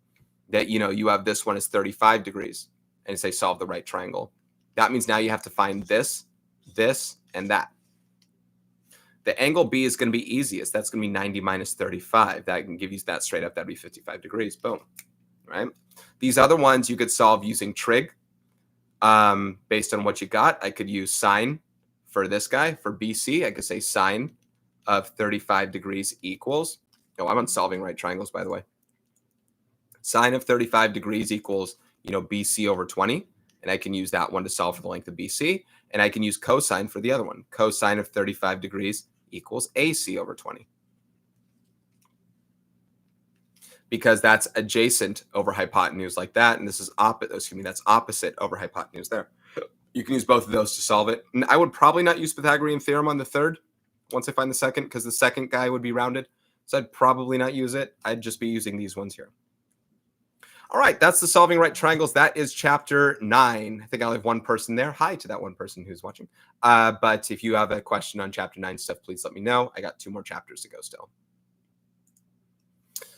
I'm going to move forward, but I'll take your question if you have it. I jump to number 10 on circles. Now, there are a lot of different things we can do with circles, of which this is true for every chapter. But for circles, it's, where do I even begin to talk about them?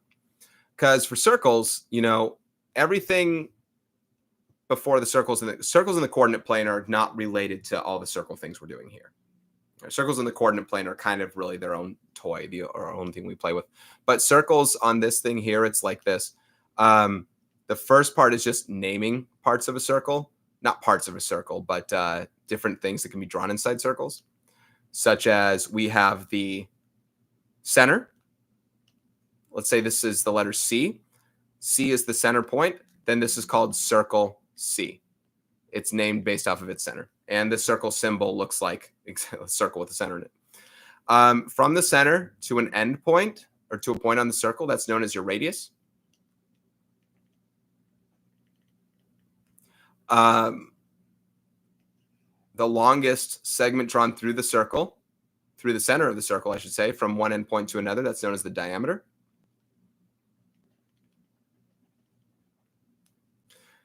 Any segment drawn from one point to another in a circle is called a chord. That means the diameter is also a chord. It's the longest chord that is in your circle.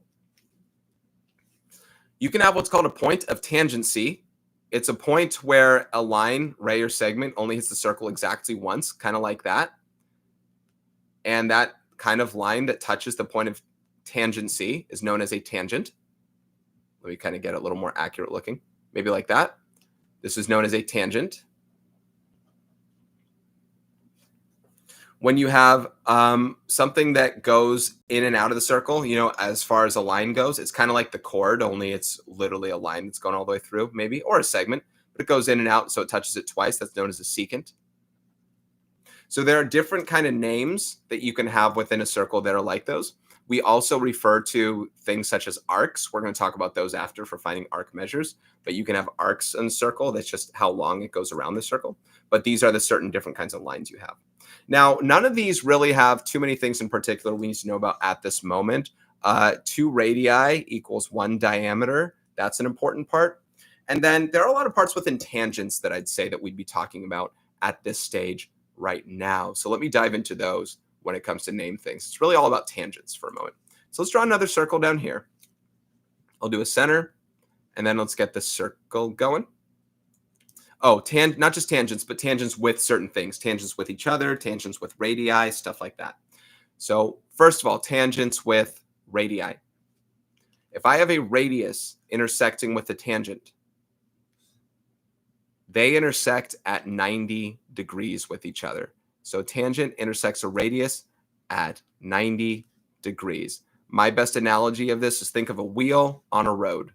A wheel on a road. Think of a flat ground road and the wheel driving on it. It makes sense that it has to go straight down to the road to make that happen, and it does a 90-degree angle like that. I don't know if I drew it perfectly, but that's just the idea of it, right? Wheel on the road, wheel on the road. So it makes 90 degrees. Now, that's used in a lot of different problems. They don't just ask you, 90 degrees, how many degrees is it? They could, but they also do things regarding right triangles, right? Pythagorean theorem, especially in the way of, if this is a radius, that's also a radius. Maybe you got to find the radius.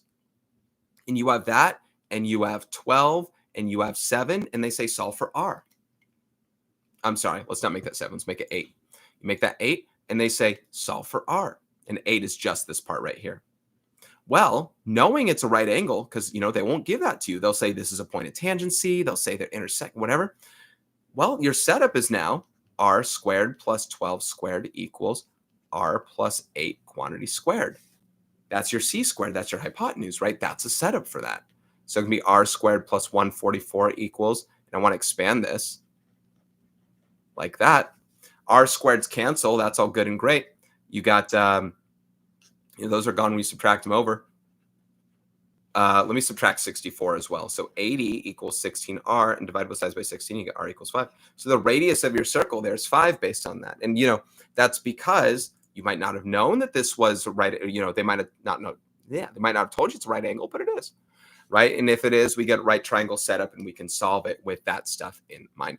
So that's one example of something that you might do with tangents. Tangent with a radius does that.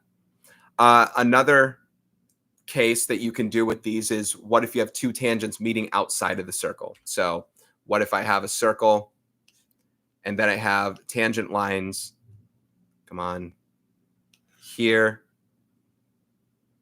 here, and here. Tangents intersecting outside of a circle are congruent to each other. So this equals that, right? Now the question could be as easy as, hey, this is 6. What is this? It's 6. Or this is 6x plus 10, and this is x minus 5.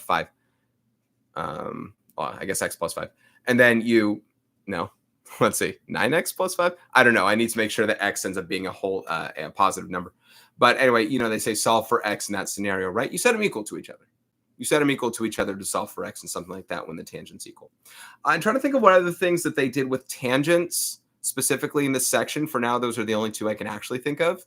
There are obviously other things with the right angles that you do for setup. Maybe you test to see if it's a point of tangency by trying to see using the converse of the Pythagorean theorem. And you say, do we have a right triangle on our hands? That kind of stuff would apply. But that's the basic crux of what we had on those. And that's where tangents really came into play. All right, let's talk about arc measures. Let's get rid of everything that's not kind of the circle in that center. Oh, guess I'll delete the center for a brief moment here. All right. So arc measures. Arc measures, we're talking about how many degrees we span across on this port on a chunk of the circle right here. Now, first of all, an entire circle chunk is 360 degrees. You think of a full circular revolution, that's 360. And that's same of the angles on the inside of this triangle as well. When I talk about the angles on the inside, I'm talking about central angles. Let's look at central angles. This is an example of a central angle. It's an angle on the center of the circle, and it goes out to the circle itself in such a way. Maybe this is A, B, and C like that. And this is some sort of X degrees. Well, this arc here that's captured by that central angle also has a measure in degrees. And guess what? It's equal to your central angle. If that's X degrees, then this is X degrees. Pretty easy way to come up with stuff, as if to also talk about if the whole thing's 360, then this whole thing measures around 360. And that even extends a little farther to talking about how we, first of all, let's talk about how we name arcs. This is called arc AB.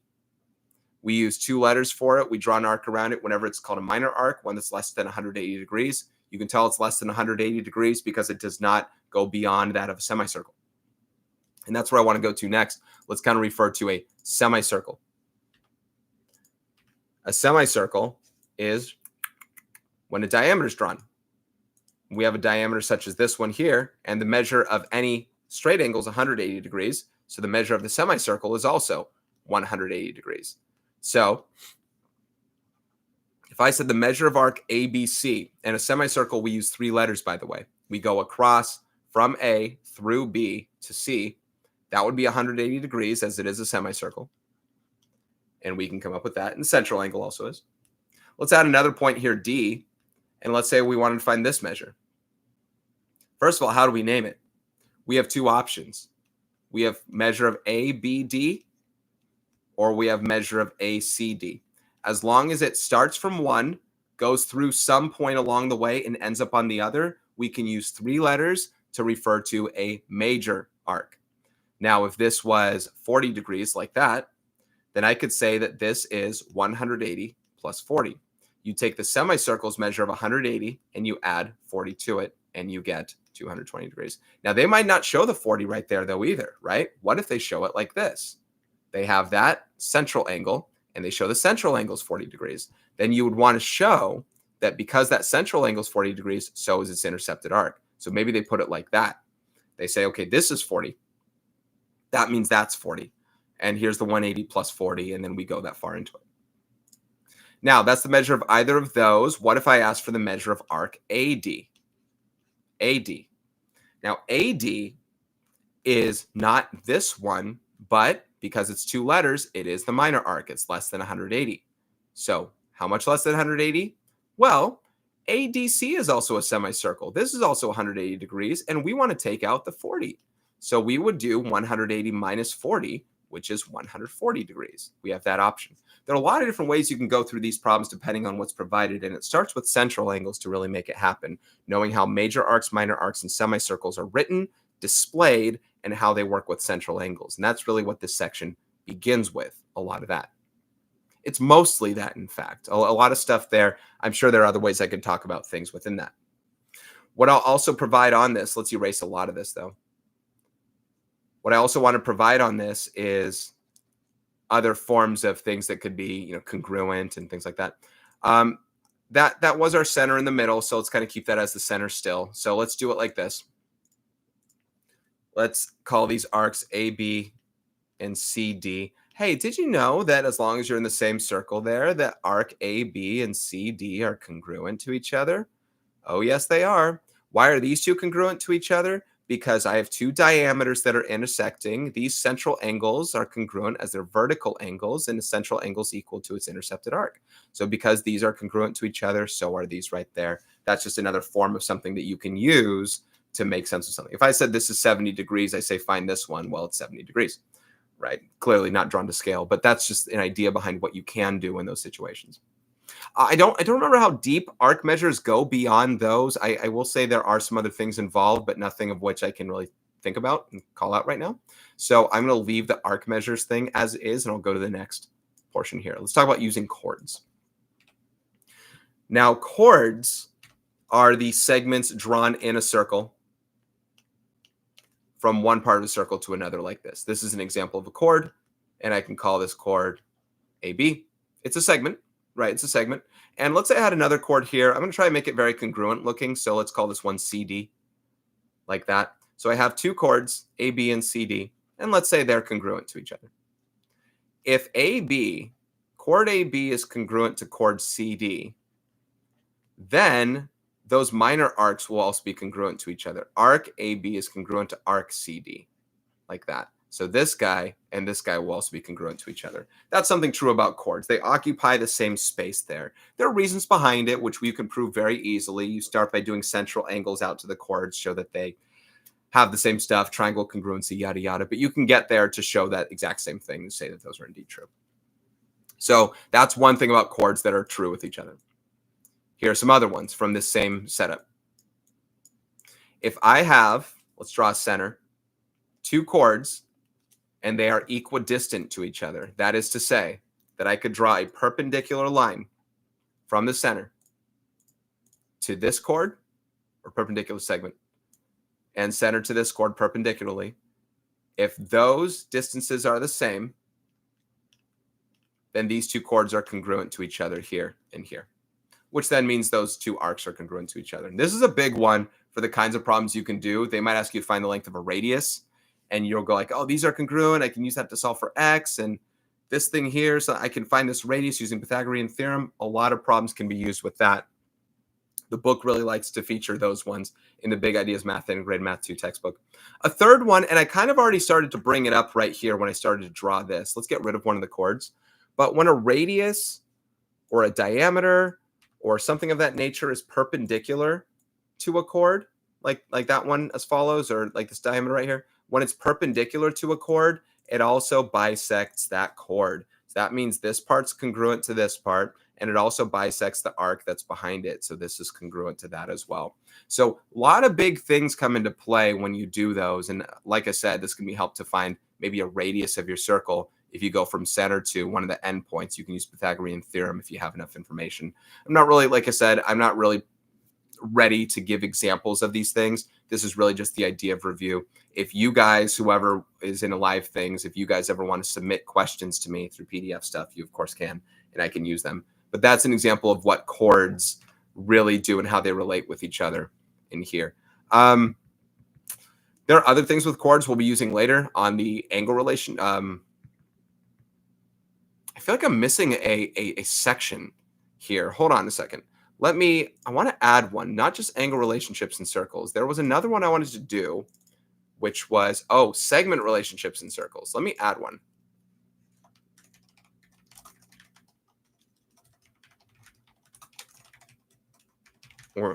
So that's one that I'll be doing later. That's where you'll see chords again in a big bad way with respect to lengths. Okay, so that's some stuff on using chords. All right, let's jump into inscribed angles and polygons. Now, there's a lot that I want to say about these two in tandem together, ultimately. So keep in mind, whatever I talk about here does apply to the next one below it. So inscribed angles and polygons, we learned what a central angle was, or we should know. Central angle is made from that center point, and a central angle is equal to its intercepted arc. So if this is x, this is x. Inscribed angles are a different story. An inscribed angle is an angle that's on your circle, not on the center, but on the circle itself. Let's use a different color here, like blue. So from here to there and outward like that, this is an example of an inscribed angle. And if this angle measure is x, then this guy right here, it's not x, it's 2x. It's 2x. An inscribed angle is half the measure of its intercepted arc. So if this was ABC, the measure of angle ABC is half the measure of arc AB. Half the measure of arc AB, like that. Okay, that's your setup. A lot of examples you can do with those, like I'm pretty much going to refrain from now, but that's the idea behind what we do with the inscribed angle things. Now, a lot of other things are true about inscribed angles with this. You have to keep in mind, this isn't the only inscribed angle I can draw with that intercepted arc. Here's the intercepted arc AB. You know what else can be an inscribed angle here? Pick any two segments that meet at the circle. These make that inscribed angle here. That means this is also x, right? Those are congruent to each other. This right here, from there to there, is also x, right? It doesn't change. These are all the same angle measure. Why? Because they share the same intercepted arc. They share the same intercepted arc of 2x degrees, therefore it's always half of it. And anywhere I draw, I'll do one more. Anywhere that I draw these, you're always going to have that relationship, that nature. Let's do one like that right there. Now it goes as far as, and I think they probably show it in another section. Maybe, I think it's the next one, angle relationships and circles. They go as far as a tangent angle. And I'm going to show you one of those as well, but it's still half of it. And it still works it out in that way where, yep, all those represent x's. Now, the hard part is in a book, they don't change the colors. They all look like this. And they won't show you x's, right? So when it's saying, hey, find out, some of these angle measures here, you probably look at this thing, you go, what the heck am I looking at? Normally, if there are so many like this, I think you can start to relate them. But if you only have two of them, like, come on, delete. Like just these two right here, and they say find some stuff. If I say, hey, this is 30 degrees, find this guy right here. I mean, it's 30 degrees, but you'd have to know why that is, right? It kind of jumps into play, but you can't tell immediately off the bat, especially if the center wasn't there, because the center doesn't really matter for this problem, right? So sometimes drawings can be confusing like that. You might look at this drawing and you might say, it looks like a bow tie. It looks like two inverted triangles. That's not the point of it. The point of it is to say, hey, this is an inscribed angle right there, 30. It's an inscribed angle that has this intercepted arc. Well, guess what? This is also an inscribed angle with the same intercepted arc. Two inscribed angles that share the same intercepted arc are congruent to each other. And that's the idea that you'd want to hit home with that. Or let's do, let me get rid of those. Let me bring that back, that center. I say, okay, find this central angle measure right here. Hold on. Or I say, hey, find this central angle measure right here. Listen, I don't think calling this 30 is justified. Let's call it 50. It doesn't really look like a 30 at all. So 50 degrees, right? And I say, okay, find a measure of angle ADB. Find measure of angle ADB. Whoops. And, to you might just look at this whole thing and go like, well, that's a weird looking quadrilateral. I don't know what I'm doing with that. The point isn't to look at it as a quadrilateral. The point is to say, I have an inscribed angle with this intercepted arc. If this is half the intercepted arc, that makes this 100 degrees. This is a central angle. A central angle is equal to its intercepted arc. This is 100 degrees. It's double it, right? And that's the kind of thing that you have for something like that for inscribed angles. So there are a lot of different things, a lot of different drawings that can be had on those. They can look awfully confusing for people to, deal with. When we have ones on our tests, for example, those aren't the only kinds of questions you have on them, but that's one bit of it. Let me actually bring that back. What I want to get to now is the inscribed angles and the angle relationships in circles on here. And I'll tell you right now, it all has to do with inscribed angles. And it's something that I want you to make note of when I do it. So still submit questions if you have any here. Let's see if anyone's asking. Nope. So here's what I want to do next. And this is a part that I kind of have to spend time setting up, and I don't want to spend too long setting it up, but I want to get it kind of started. So I'm going to kind of extend this guy a little bit here. Okay.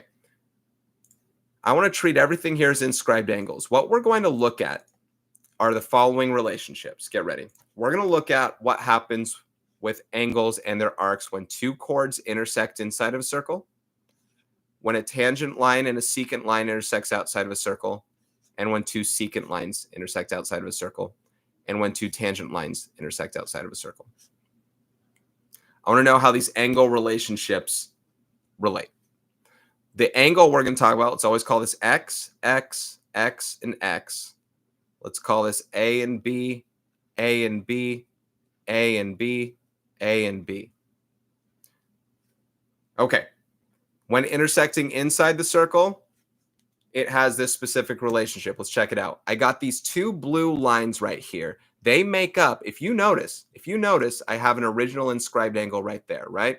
Let's call that thing X degrees. Therefore, this guy here inside will also be called X degrees. I'll make sure to kind of give it that same arrangement. Okay, so both X degrees. All right, don't forget that. All right, so we have X degree angle measure here that lines up with it. What I want to do is I want to move it inside the circle in such a way. Actually, now I can get rid of this one. I want to move this inside the circle in such a way that, notice the original intercepted arc that I have right here. This guy was originally like this. Let's move it inside the circle some. Let's move it like this. Da, da, da, da, da, da, da, da, da, and stop. Fine, like that. Now, X is not a central angle, mind you. It's just some angle that's inside the circle. I kept it on this endpoint B, so notice its new intercepted arc is only this small now.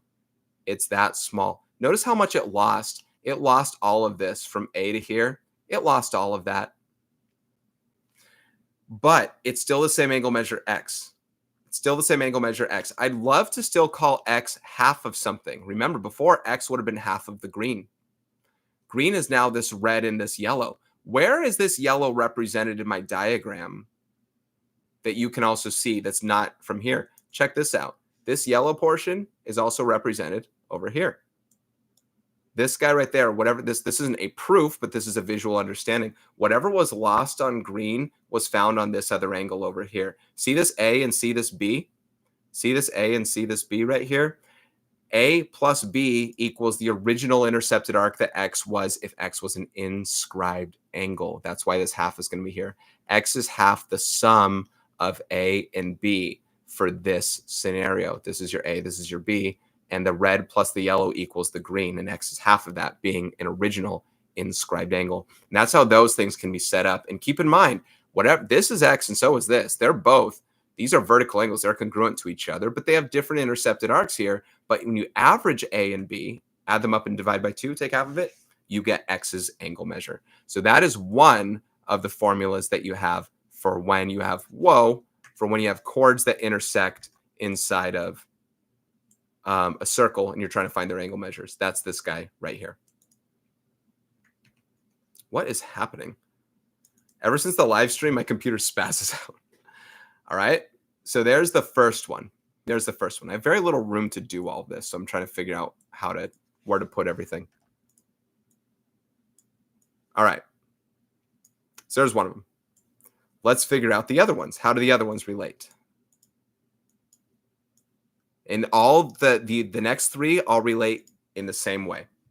They all relate in the same way. The angles outside of the circle. So let's back this thing up. Let's go back. Let's go back to here. Here was the original inscribed angle. Let's back this thing up. Let's go back to here. I'm still on A this time.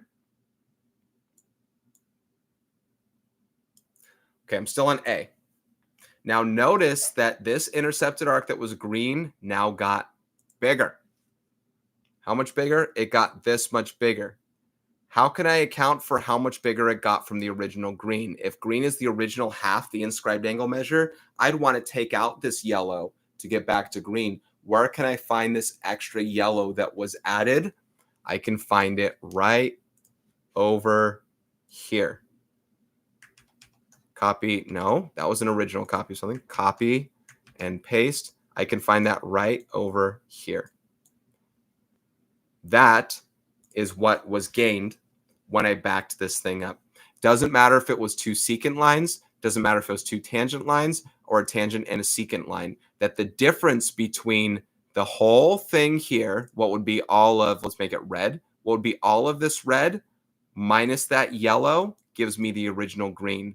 This red is that whole A here, that whole A here, and that whole A here. The yellow is this B here, this B here, and this B here. Red minus yellow gives me that green. X is being an inscribed angle. It's half the difference of A and B. Half the difference of A and B. Now, I spent so long on the proof aspect of this that I'm probably not going to do any examples on these ones here. But these are degree measures, and those are the formulas that are with them. And those are big. So that's the thing that I wanted to really connect and relate with these. These are all the same exact formula for all of these, and for the exact reason that I treat them like inscribed angles. Okay, treat them like inscribed angles. So let me get rid of those. You can take a snapshot of those as needed. The other thing, let me not get rid of everything. Let me just get rid of everything that's like red and green and stuff here. The other thing is you can dive into tangent angles. Now, here was that inscribed angle, right? Here was the original guy about right there. Probably not perfect. X is half of this intercepted arc, this green right there. X is half of this. What if I moved X as an angle in such a way that it became an inscribed, a tangent angle? It became a tangent angle such as say about right there, where this line is tangent with the bottom of the circle there. X is this whole angle, and its new intercepted arc is right there. How big is that intercepted arc? You guessed it. It is this one still, even still right here. X is still half the measure of its intercepted arc there. The intercepted arc is still AB. So it doesn't matter, even if it's a tangent angle, it can go as far as tangency and still be half of its intercepted arc, and it still exists right there. So those are angle relationships in circles when you're referring to the inscribed angles bit. That is what that's all about. The final part before going into the circles in the coordinate plane is segment relationships in circles. And we use the same ones that you see here from all these drawings. We're going to skip the two tangent ones because we know two tangent ones are equal. We learned that all the way up here to begin with. So let's now refer to what happens when chords intersect inside of a circle, or when secants and tangents intersect outside of a circle. How do the things relate? And I'll probably do some examples of these because we're going to probably hit some quadratics on them. So let's do, is this locked? Oh, I didn't know that was locked. All right, let's do when two chords intersect inside. Only this time we're not talking about angles, we're talking about segments. When two chords intersect inside of a circle, the formula is pretty straightforward, that the chords are breaking up into lengths A, B, C, and D. It's A times B equals C times D. That the two parts of the chords that are broken up, you can take the products of them, multiply them, and then you get that whole set together. A times B equals C times D. Okay, so as an example of that, let's change this into, I'm gonna jump to some quadratics because we can do this otherwise pretty straightforward. Otherwise, let's do x times x minus 2 equals, I need to make sure this works well. If it doesn't, then we're screwed, me. X times x minus 2 equals 8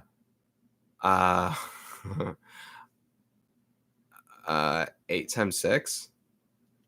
I don't know if this is gonna work. X times x minus 2 equals 8 times 6. Let's see how this goes. So A times B equals C times D. This will be x times x minus 2 equals 8 times 6. That's our setup. So when we solve this thing, we distribute the x, and we subtract 48 on both sides. Now we have to find two numbers that multiply to -48 and add to -2, and that's where we'll do. That's x minus 8 times x plus 6. I'm not going to spend long on the quadratics, just giving you the idea of what you can do as far as factoring. And in zero product property, we'll end up getting that x either equals 8 or x equals -6. Now, what you always want to check and see is by plugging in these numbers, do I get positive lengths? You can't have negative lengths. You can't have 0. So if I substitute 8, I'm all good. 8 here. In fact, this is 8 and 6, 8 and 6. I didn't realize that I just did the same thing twice. My bad. But yeah, you plug in 8 and 8 minus 2. But -6 doesn't end up working, right? You get -6 here, -8 there. That's no good. So you can't have negative lengths. You'd only get that length as the answer, or that x. So that's an example using quadratics in a situation like that. That's how those work when they intersect inside the circle. When they intersect outside the circle, they all do the same thing for me. Whether it is, and I'll draw these first down below, whether you have two secants or a tangent and a secant.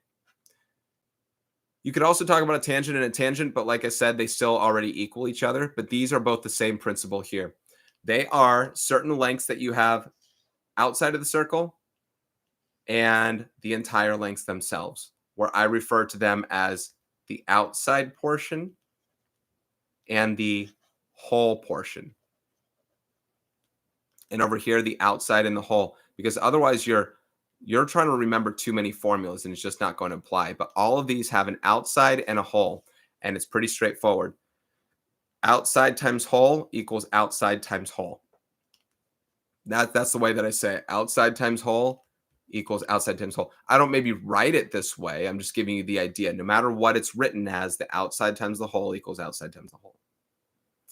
Now, if you have a case where one of these lines was actually a tangent line and not a secant line, so let's say it was tangent and it's like this, it's still outside times whole equals outside times whole. The difference is here, the outside and the whole are both the same thing. This is the outside and it's the whole. But it still works for the problem set.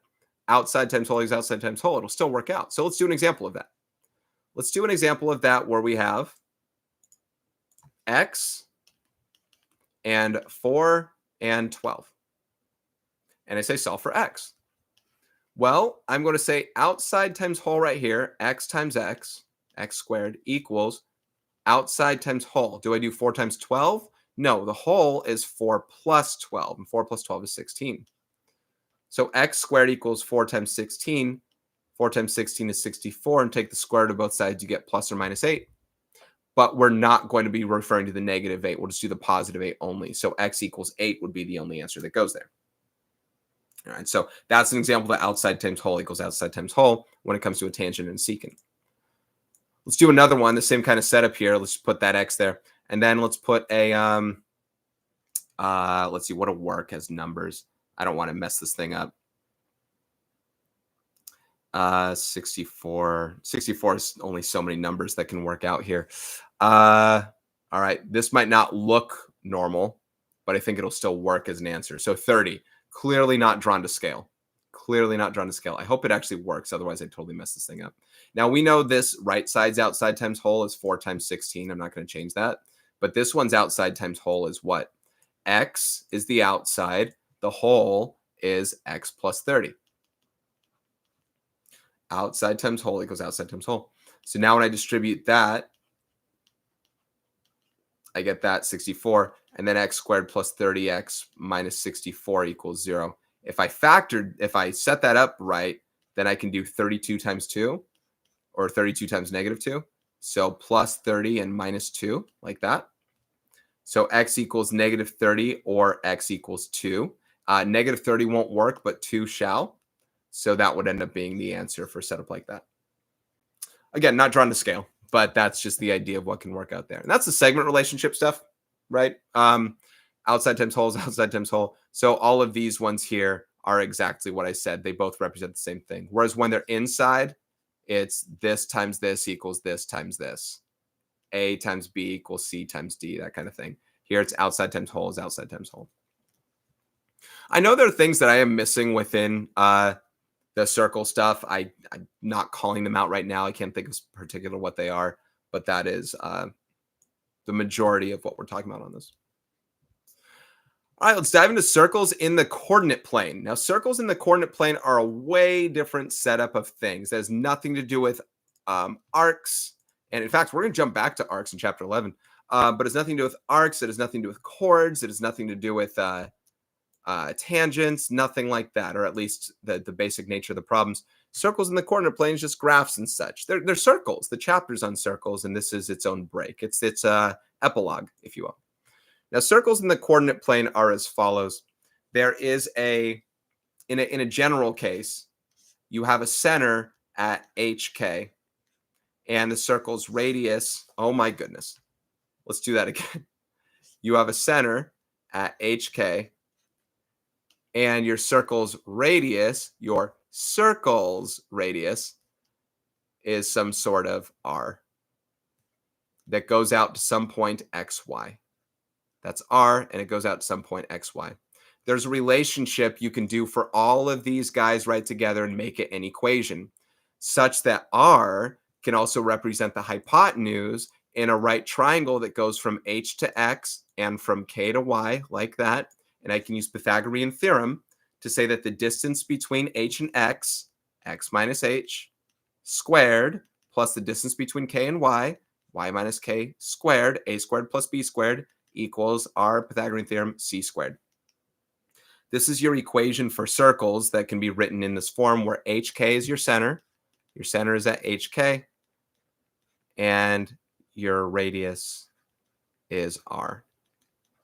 So there are many problems to be had here. Several of them ask you to write the equation of a circle in standard form given the graph or given the information. Some of them say graph the circle given the equation, etc. I don't know how many of these I'm going to jump into, but for an example of this, let's say I gave you an equation that said x plus 2 quantity squared plus y minus 3 quantity squared equals 16. And we said graph this. In order to graph it, you'd want to pull out what the center is. The center is at the point -2, 3. Because you do opposite of these values, the minus h, the minus k, minus 3, minus k. You've probably done this a lot for at least, if not, listen, you're doing a review. So hopefully you've done it with these. The radius, look, r squared is 16, so the radius is 4. So how do I graph that? I plot it at center, -2, 3, and the radius is the same distance from the center no matter which way you go. The easiest way to count 4 are the cardinal directions, north, south, east, west. So I can go 4 up, 4 down, 4 left, and 4 right, and these are at least 4 of the points that I can do to make a circle. I have a circle tool. You might have a compass. You might be very artistic with your, pencil or pen, and you can end up filling that in and getting the circle from there. But that is the graph that represents the equation of your circle. Okay, that graph ends up representing it because it has that radius, it has that center. So from the equation, I pull the information. From the information, I graph it. There are plenty of other examples to be had there. If I gave you the circle, you could do stuff with that. If I just gave you the information, another type of problem set that we do on these ones, let's say I said, graph this thing, but it wasn't in standard form. Let's say it started off in a different form like this, where it said x squared minus 8x. Oh, hold on. Let me do that again. X squared plus y squared minus 8x plus 25y. And hold on, I have to make sure that these numbers come out right. Otherwise, if they don't, then it's not worth what. Sorry, I don't want to say 25y. I want to say 10y. 10y. Trust me, I'm making this up on the spot.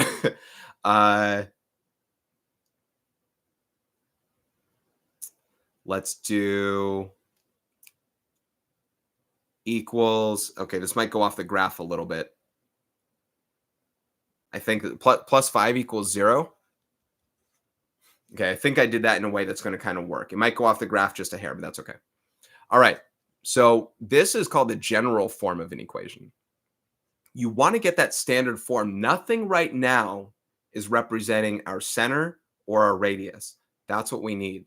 In order to get that, we have to get it in this form. X minus h squared plus y minus k quantity squared equals r squared. That's the goal.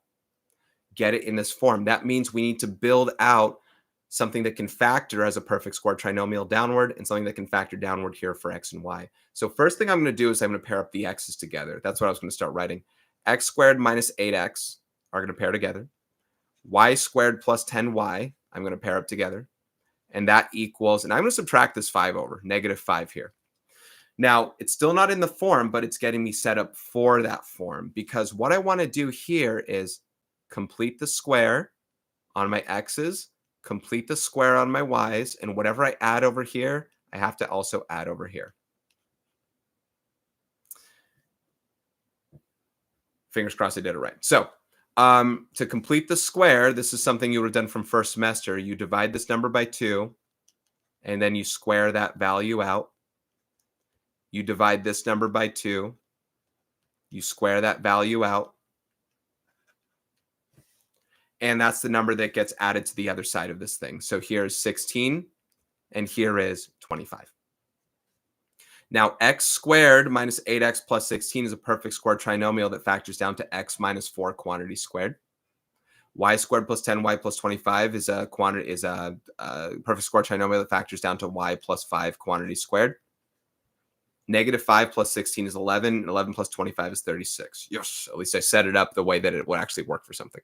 So now I'm in my form, and in my form, I can now establish that my center to this thing is at 4, -5, and my radius, square root of 36, is 6. So like I said, this might go off the graph just a little bit, but 4, -5 is there, and I can now go up 6, right 6, left 6, and down 6. And then I can draw the circle from that. So a little bit off the graph, but didn't hurt nobody. And there ends up being that circle. So you started in general form, and we had to get it into standard form to make it whole for what it is. And there are a lot of other things that they do. They might ask, does this point exist on the circle? You're going to have to plug them into x and y in your equation, see if the left side equals the right side. They could, once again, give you a circle equation and do it. They could say your diameter of your circle is at these endpoints. You have to use some distance formula, midpoint formula. I'm just giving the basic nature of the kinds of problems that you have, what the equation is, and where they come from. So I hope that that's all connected. All right, that's my chapter 10 stuff. Let's see, no questions yet as far as comment things that are asked. So I'm going to move on to the final chapter, which is chapter 11 on circumference, area, and volume. We begin with circumference and arc length, and they are all, they line up with each other. They have to do with each other. The circumference of a circle can be written in one of two ways, either 2 pi times your radius or pi times your diameter. I tend to write diameter times pi, but your book's going to say pi times diameter. That's fine. Either or, because diameter is twice your radius. Those are one the same. So there are quite a few different kinds of questions you could ask you here. They could say, hey, the radius is 6 inches. Find the circumference. And then you say c is 2 pi times 6, which is 12 pi inches. They could ask you to round it. They could say plug in pi in your calculator. And I'm going to have to get a calculator out for some parts of this chapter, but plug it in and you don't get a value out, because that's the answer in terms of pi. But the actual answer, the rounded answer is maybe 38.2 inches or whatever it is, so you'd have to plug it in. They could also give you ones where they give you the circumference and they ask you to maybe find the diameter or the radius or something, right? So they could say, hold on, c is 2 pi r, or c is diameter times pi. They could say, hey, the circumference equals, 36 pi feet, and they say find r. So r, the radius, circumference is 36 pi. So 36 pi is 2 pi times the radius. Then you divide both sides by 2 pi. Pi's cancel, and then you're left with the radius is 36 over 2. That's 18 feet. So there are, different ways that you can get things based on that and finding your circumference. And it's just all based on what it is you're doing in the problem. Just use the formula that applies with it, and you're all good to go. So that's the circumference aspect of it. Okay, that's the circumference aspect. The other part of it, though, is the arc length. Now, we just did arcs from the previous, was it last chapter? From last chapter, but that was arc measures. Arc lengths are not how many degrees it is, but how long it is, how many inches, how many feet, how many centimeters, stuff like that. So we could have some sort of minor arc, AB. Yeah, we talked about that. But what if we don't want to find its measure? Maybe you're even given its measure. Maybe you're given, hey, this measures 75 degrees, right? I have a 75-degree measure. I have a radius of 5 centimeters, and I want to find the the length of arc AB. Here, I'll call X. I want to find X. Now, what do we do in this situation? This is a proportionality setup. This one's a proportionality setup. However long, let's see, how do I say it? Whatever measure 75 degrees is out of the entirety of the circle, which is 360, by the way, that falls in proportion with however long this arc length is out of the circumference of your circle. So what we need to do is we need to set up a proportion with that in mind. Whatever 75 is out of 360, this unknown arc length is out of the circumference of this circle. What's the circumference? We haven't calculated it yet, but it's 2 pi times the radius, 2 pi r, right? That's the proportion. I mean, think of it this way. If it was half the circle, it's 180 degrees.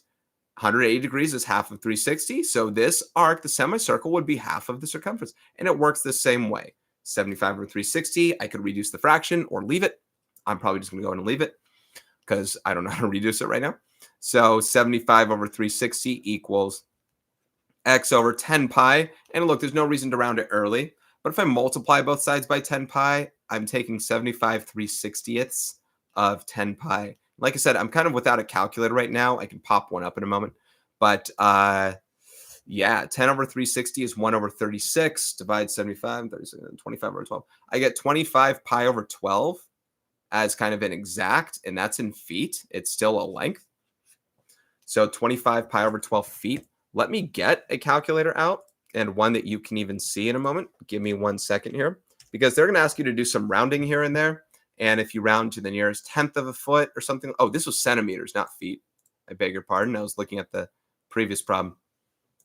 So this is in centimeters. All right, it popped up my calculator. So here you'll be able to see this guy.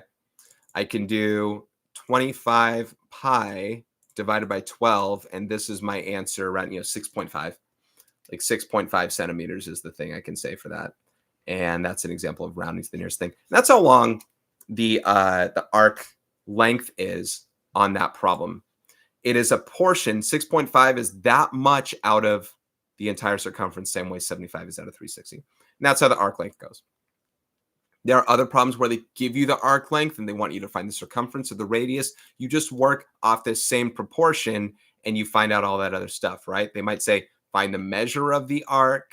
You're going to find this one now, given that the radius is that, and that the arc length is, whatever, 10 centimeters. Just whatever it is how you work that stuff out, build your proportion. You should be good to go.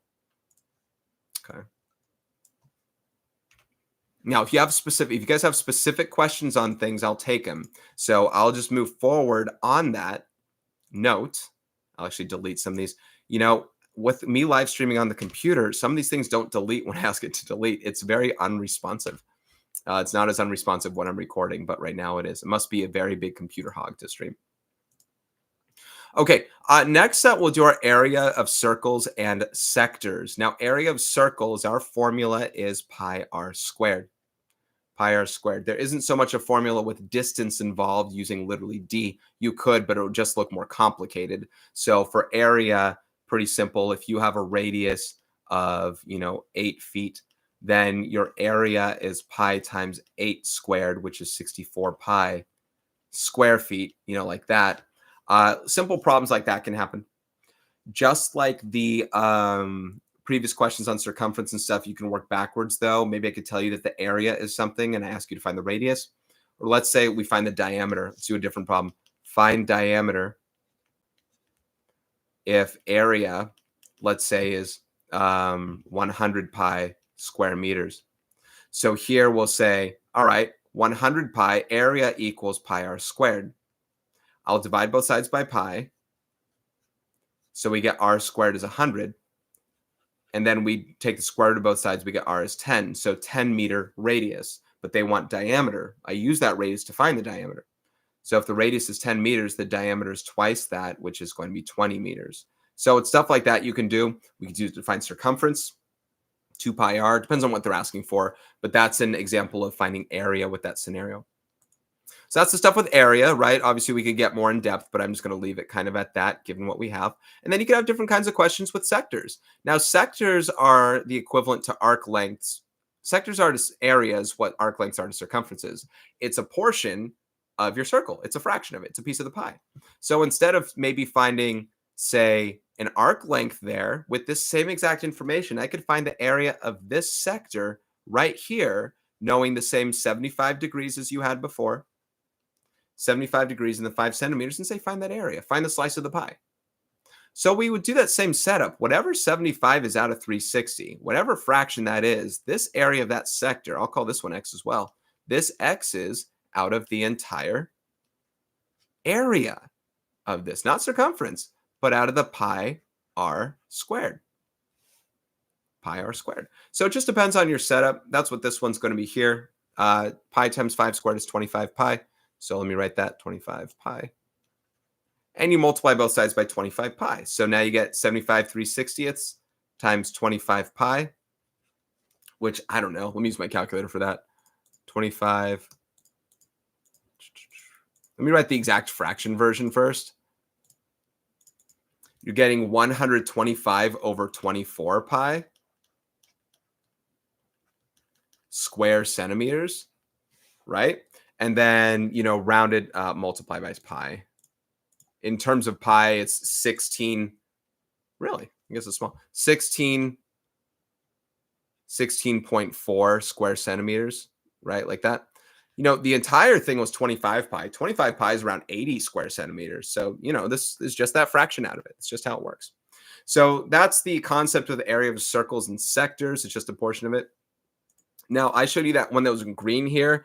They could also do it the opposite effect, meaning they could give you this exact same information, but instead they ask you to find the other side. Maybe they say something like, okay, find the area of this sector here. Now, what I could do is find the area of the sector I just found and then subtract it from the area of the entire circle. What I could also do, of course, is find this other central angle. If this is 75 degrees on this side, then what's 360 minus 75? That goes over there, right? That would be 285 degrees. So instead, I would just do the problem like that. And then that wouldn't be X here, but this would be X. So I would just solve it that way. 285, work that to solve it. Okay. I see no questions so far, but that's the first two that we have. Let's dive into areas of polygons. And from here, areas of polygons will apply heavily into the other things we have if we use those kinds of polygons. I don't know how much I'm going to want to busy myself with them. It just depends on what we're referring to. The kinds of polygons we're really referring to here, unless I'm thinking differently, first of all, I want to make sure we know the areas of some basic shapes. The area of a square is x squared. The area of a rectangle is length times width. Area of a triangle. Now, the height has to be established by wherever you are, so that's base height. Area of a triangle is 1/2 base times height. These are little small ones of basic shapes that you want to know when it comes to polygons like those. Area of a circle is pi r squared, right? We hit that one. Let's talk about a regular polygon, though. Regular polygons are a little bit different. Now, I don't know how deep I want to get into the crux of the formula. I will talk about it, but it won't be a heavy-handed topic. Let's look at a hexagon. You see, regular polygons, I'm talking about all sides and angles congruent, they also feature a center like circles do. There are two specific distinct types of circles that you can refer to in this case. There's one that can circumscribe your polygon like this, can touch the vertices of it, and one that can inscribe your polygon like this, one that kind of touches the insides right there, right? The one on the outside is the more important one I want to refer to, especially by name, but I'll refer to the inside one as well in a bit. The one on the outside, the circle has a radius going from the center, but you can notice how the center is applied to both. And that radius going from here to that circle's end is also the radius of your regular polygon that's known as r. The one on the inside, the circle's radius, goes to this guy right here. Let me erase the circles now. That inside guy in this regular polygon is known as an apothem. I can denote that with A. Now, this is perpendicular to it. This also bisects the sides. The radius bisects this angle here, but more importantly, two radii, any two radii in this thing also make an isosceles triangle and are bisected by the apothem. So these parts are going to be super important to what we do for these shapes because a regular hexagon has 6 of these triangles. Here's one of them, and this would be 2, 3, 4, 5, 6, right? Like that. There are 6 of these isosceles triangles, all with equal central angle measures. They're all congruent triangles. I could find the area of this regular hexagon by finding the area of any one of these triangles and multiplying by the number of triangles there are. But instead of multiplying by the number of triangles, I can, inside of one triangle, find its area, if you will. Sorry, I could find the apothem, this length here, which is basically the height of a triangle. And instead of multiplying by the 6 triangles, let's multiply by the 6 sides, because each of these sides can represent the perimeter when multiplied all around. So instead of doing area is 1/2 base times height of a triangle times the number of sides, we could turn the height into apothem. We could multiply any base length with n and make that perimeter. And now your area will be 1/2 apothem times perimeter. And that's the formula that we're going to be using here, 1/2 apothem times perimeter. Now, radius is not in the formula, but radius may be used to get information that we need if we have a certain kind of triangle. If we have a 30, 60, 90 triangle, we might use special right triangles. If we have a non-special right triangle, we might have to use trig, and it depends on what's there. So let's do some of these problems here. Let's say we find the area of a regular hexagon with a radius of, let's do 8 centimeters. So in this regular hexagon, and there's one that's drawn right there, right? Let's just imagine that you have the bottom part of the regular hexagon. I don't need the whole thing. What I need is enough for me to see the apothem, the radius, things like that, and I can calculate the perimeter. So I need to find this apothem eventually. That's part of my formula. I have the radius value. So this guy here is 8 centimeters. Now, here's what's important about this that I still haven't found out information for. There's another radius that's over here, and within here, I have an entire central angle. Remember, there are 6 congruent central angles in any regular polygon. In this case, sorry, in any regular hexagon, and the central angles add to 360. So in this case, this entire central angle is 360 over 6, which is 60 degrees. And the apothem is bisecting this thing, so that means we can divide that by 2, and we know this is 30 degrees. If this is 30 degrees, then we're in a 30, 60, 90 triangle. And if so, I can use special right triangle relationships to find missing sides. For example, in a 30, 60, 90, opposite the 30 is half the size of the hypotenuse. If that's 8, this is 4. What's nice is if this is 4, then this is 4. Therefore, an entire side length of this thing is 8, which helps me. But I can also use in this right triangle, this to find the long leg opposite the 60-degree angle. This would be 4 root 3 centimeters. So my apothem is 4 root 3 centimeters. The perimeter of this regular hexagon, there are 6 sides, and I multiply by each side length of 4 plus 4, which is 8. So 48 centimeters. I use the radius to find the apothem and the perimeter, or at least information for the perimeter, and I can now find the area. Area is 1/2 apothem times perimeter, which is 96 root 3 square centimeters. If you round to the nearest tenth, you get some value. Let's see. 96 times square root of 3. I get 166.3 square centimeters. So the only information that I had was that it was a regular hexagon and the radius was 8. And with that information, I could get everything else using special right triangles and concepts, special angles, all that kind of stuff. I could get all of that stuff taken care of. I love the visual, even if it's not the entire. I don't need the entire visual. I don't need any of this other stuff. I just needed this bottom half to figure out what I needed to dig out. All right, no questions so far on that. Let's do at least one more example of this type. Let's say we have a regular pentagon.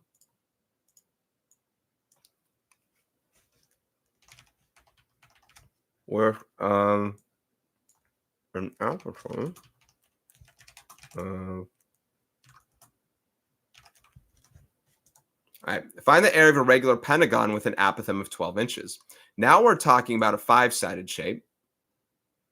So in this pentagon, and again, I don't care about the entire thing, just understanding we have a five-sided shape, the apothem right here, this guy is 12 inches.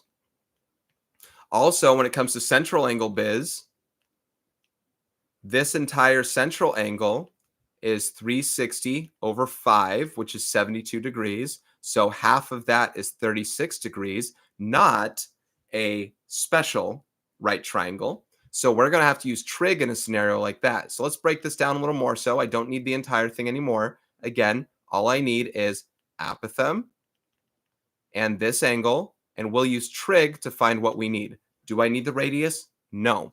I need this length here. I'll call it x. I need this length here, which is half of a side, and then I can multiply a whole side by 5 to get the perimeter. I already have the apothem. So let's go ahead and find x using trig. Using trig, I can say the tangent of 36 equals x over 12. This goes back to our trig unit that we had. Multiply both sides by 12, you get x is 12 times the tangent of 36. This is really good time to not round early. You know, whatever this number is, let's say it's, I don't know, 8.7. Don't write 8.7 yet. Leave it till the very end so you don't do any early rounding.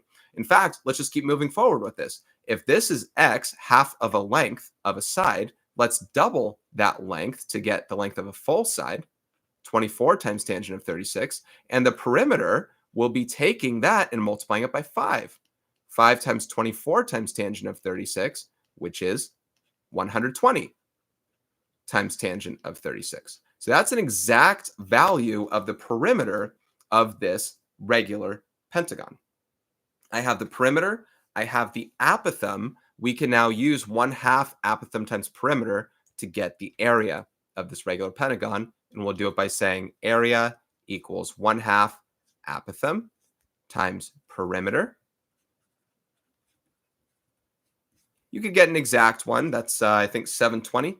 720 times tangent of 36 degrees. And then in your calculator, you work that out. Let's see what that's going to be. 720. Oh, my calculator's in radians here. I need to be in degrees.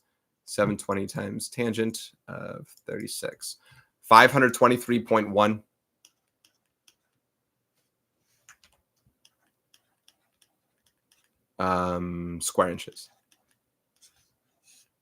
Okay. So that ends up being the area of the regular pentagon with that in mind. So that's a lot of what we do for those polygon things. 1/2 apothem times perimeter. I'm sure there are trickier questions to be had, but that's where I'm going to keep it on those. Okay. All right, let's look at volumes of prisms and cylinders. Now, some prisms can have these regular pentagon bases. Just kind of keep that in mind.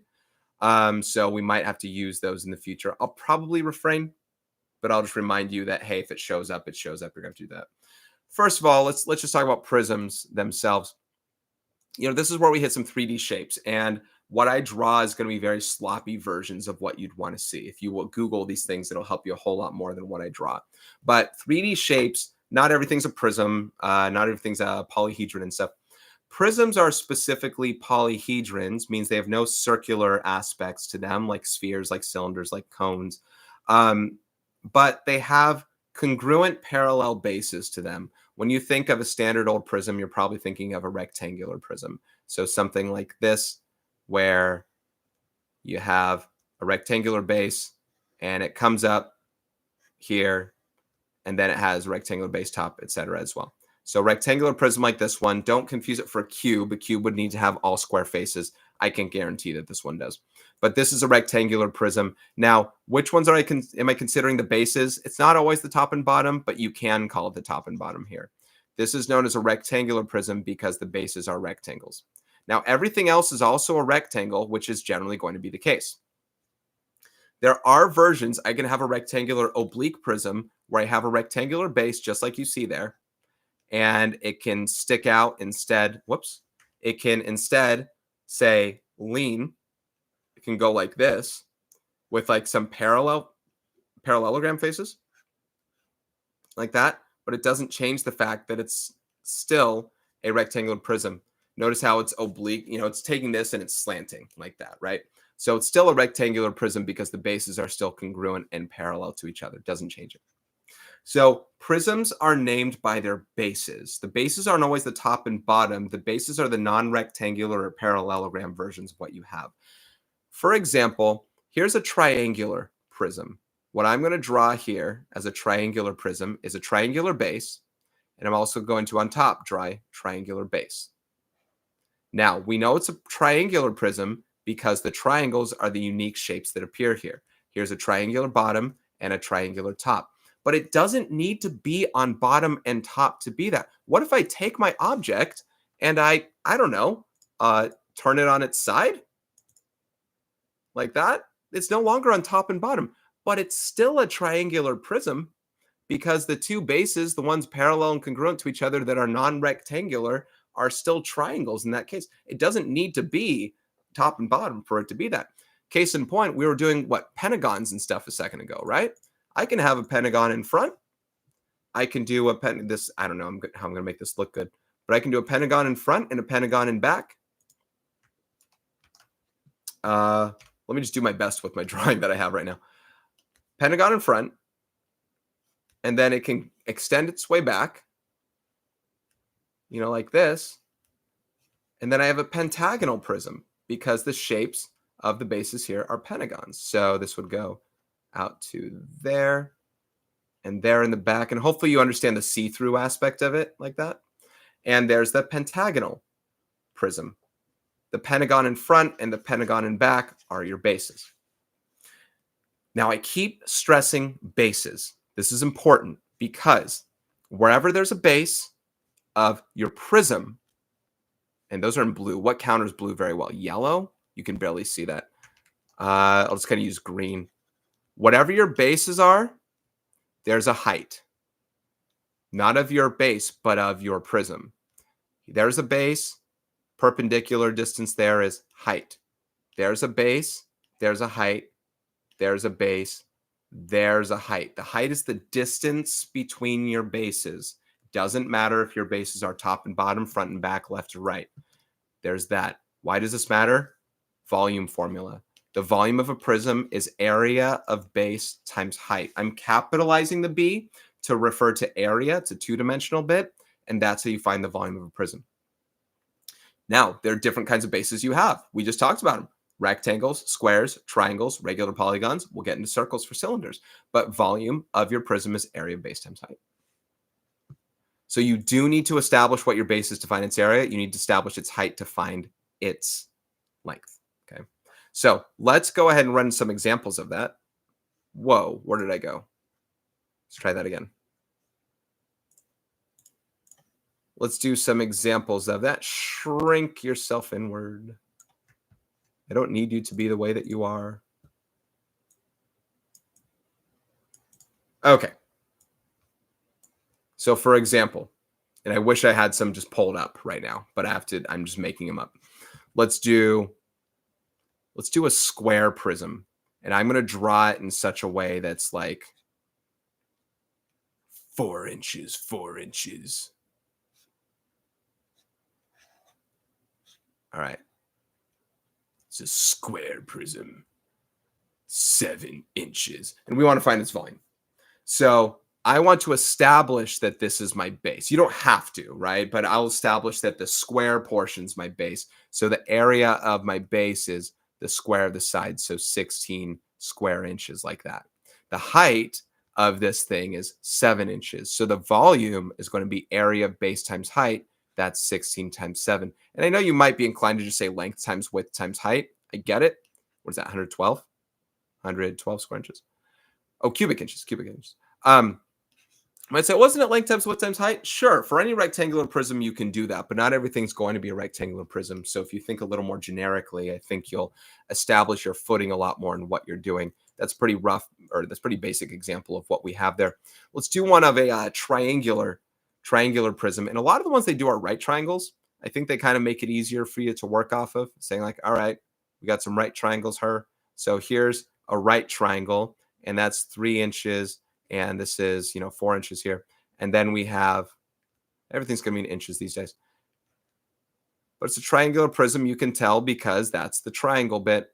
So we have that, and then this here is going to be 6 inches. So you want to first find the area of the base, right? You want to establish the base is the triangle. Area of base is 1/2 base times height, not height of your prism, height of your triangle, right? There are 2 different heights involved. There's height of the triangle and there's height of the prism. We're doing area of base is 1/2 base of the triangle times height of the triangle. 3 times 4, and we know those are perpendicular to each other, so we get to multiply those two, and that'll be 6 square inches. And your height is also 6 inches itself, so your volume is going to be area of base times height, which is 36 square inches, or cubic inches. I keep saying square. Cubic inches like that. So that's what you do with those. They'll do the same thing with pentagons and such as well. You might have to work out the apothem and perimeter and stuff like that. Obviously, for a test, that would be a lot to ask of you for a single question, especially for a final. But you can still do it, and there it is. So that is volume of prisms in a nutshell. Volumes of cylinders. Let's delete that one and keep this one over here in case you're taking a look at it.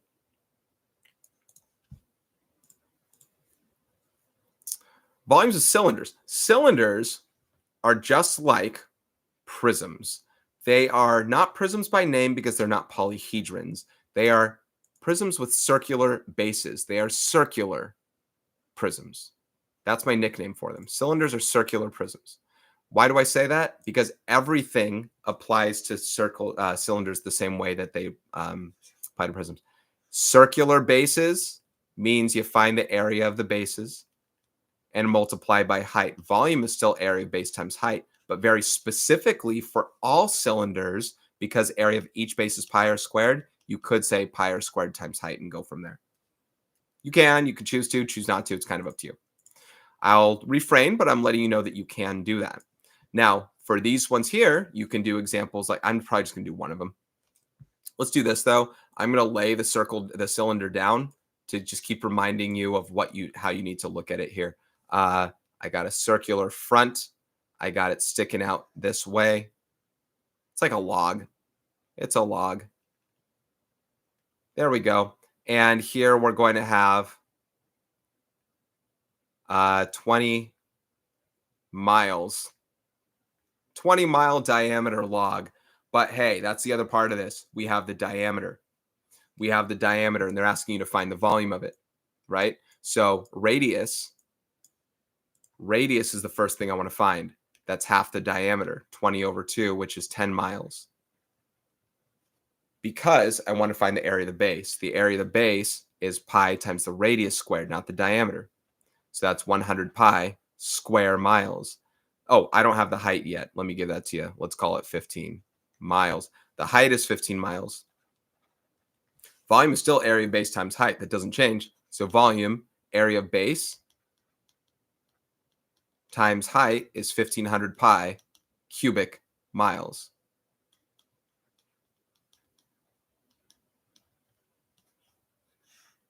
You can round it, whatever, 4,800, whatever it's going to be. I don't know. But yeah, that ends up being volume of that guy. It doesn't matter that it's laid down flat. Those circles are still the basis for that thing. Okay. So cylinders kind of work in that same way of volumes of prisms and stuff like that. There's really no change. Now, the only other types of problems that we have here I want to refer to are composite solids. And I don't really think I have the wherewithal of drawing these in a way that's going to be very beneficial to you. But basically, I'll lock that. Basically, a composite solid is one where you can mix and match multiple components of shapes. Think like a house-looking figure. If I have, this guy here on bottom, right? But then on top, I have some sort we haven't done pyramids yet. But, if I have some sort of pyramid on top like that, you can find the volume of this by adding these two volumes together. Volume of first one plus volume of second one. Volume of the total is those two things. So those can occur as well. Maybe I'll wait till we hit volume of pyramids to actually do one. Maybe I won't completely do one anyway. But those composite solids can happen whether you're adding into a shape. You could also subtract from a shape, right? What if I have something like this right here? Okay. And then I have a cylinder cut out, like a hole cut out in the middle like that. And it says find the volume of this thing here after the hole is, cut out.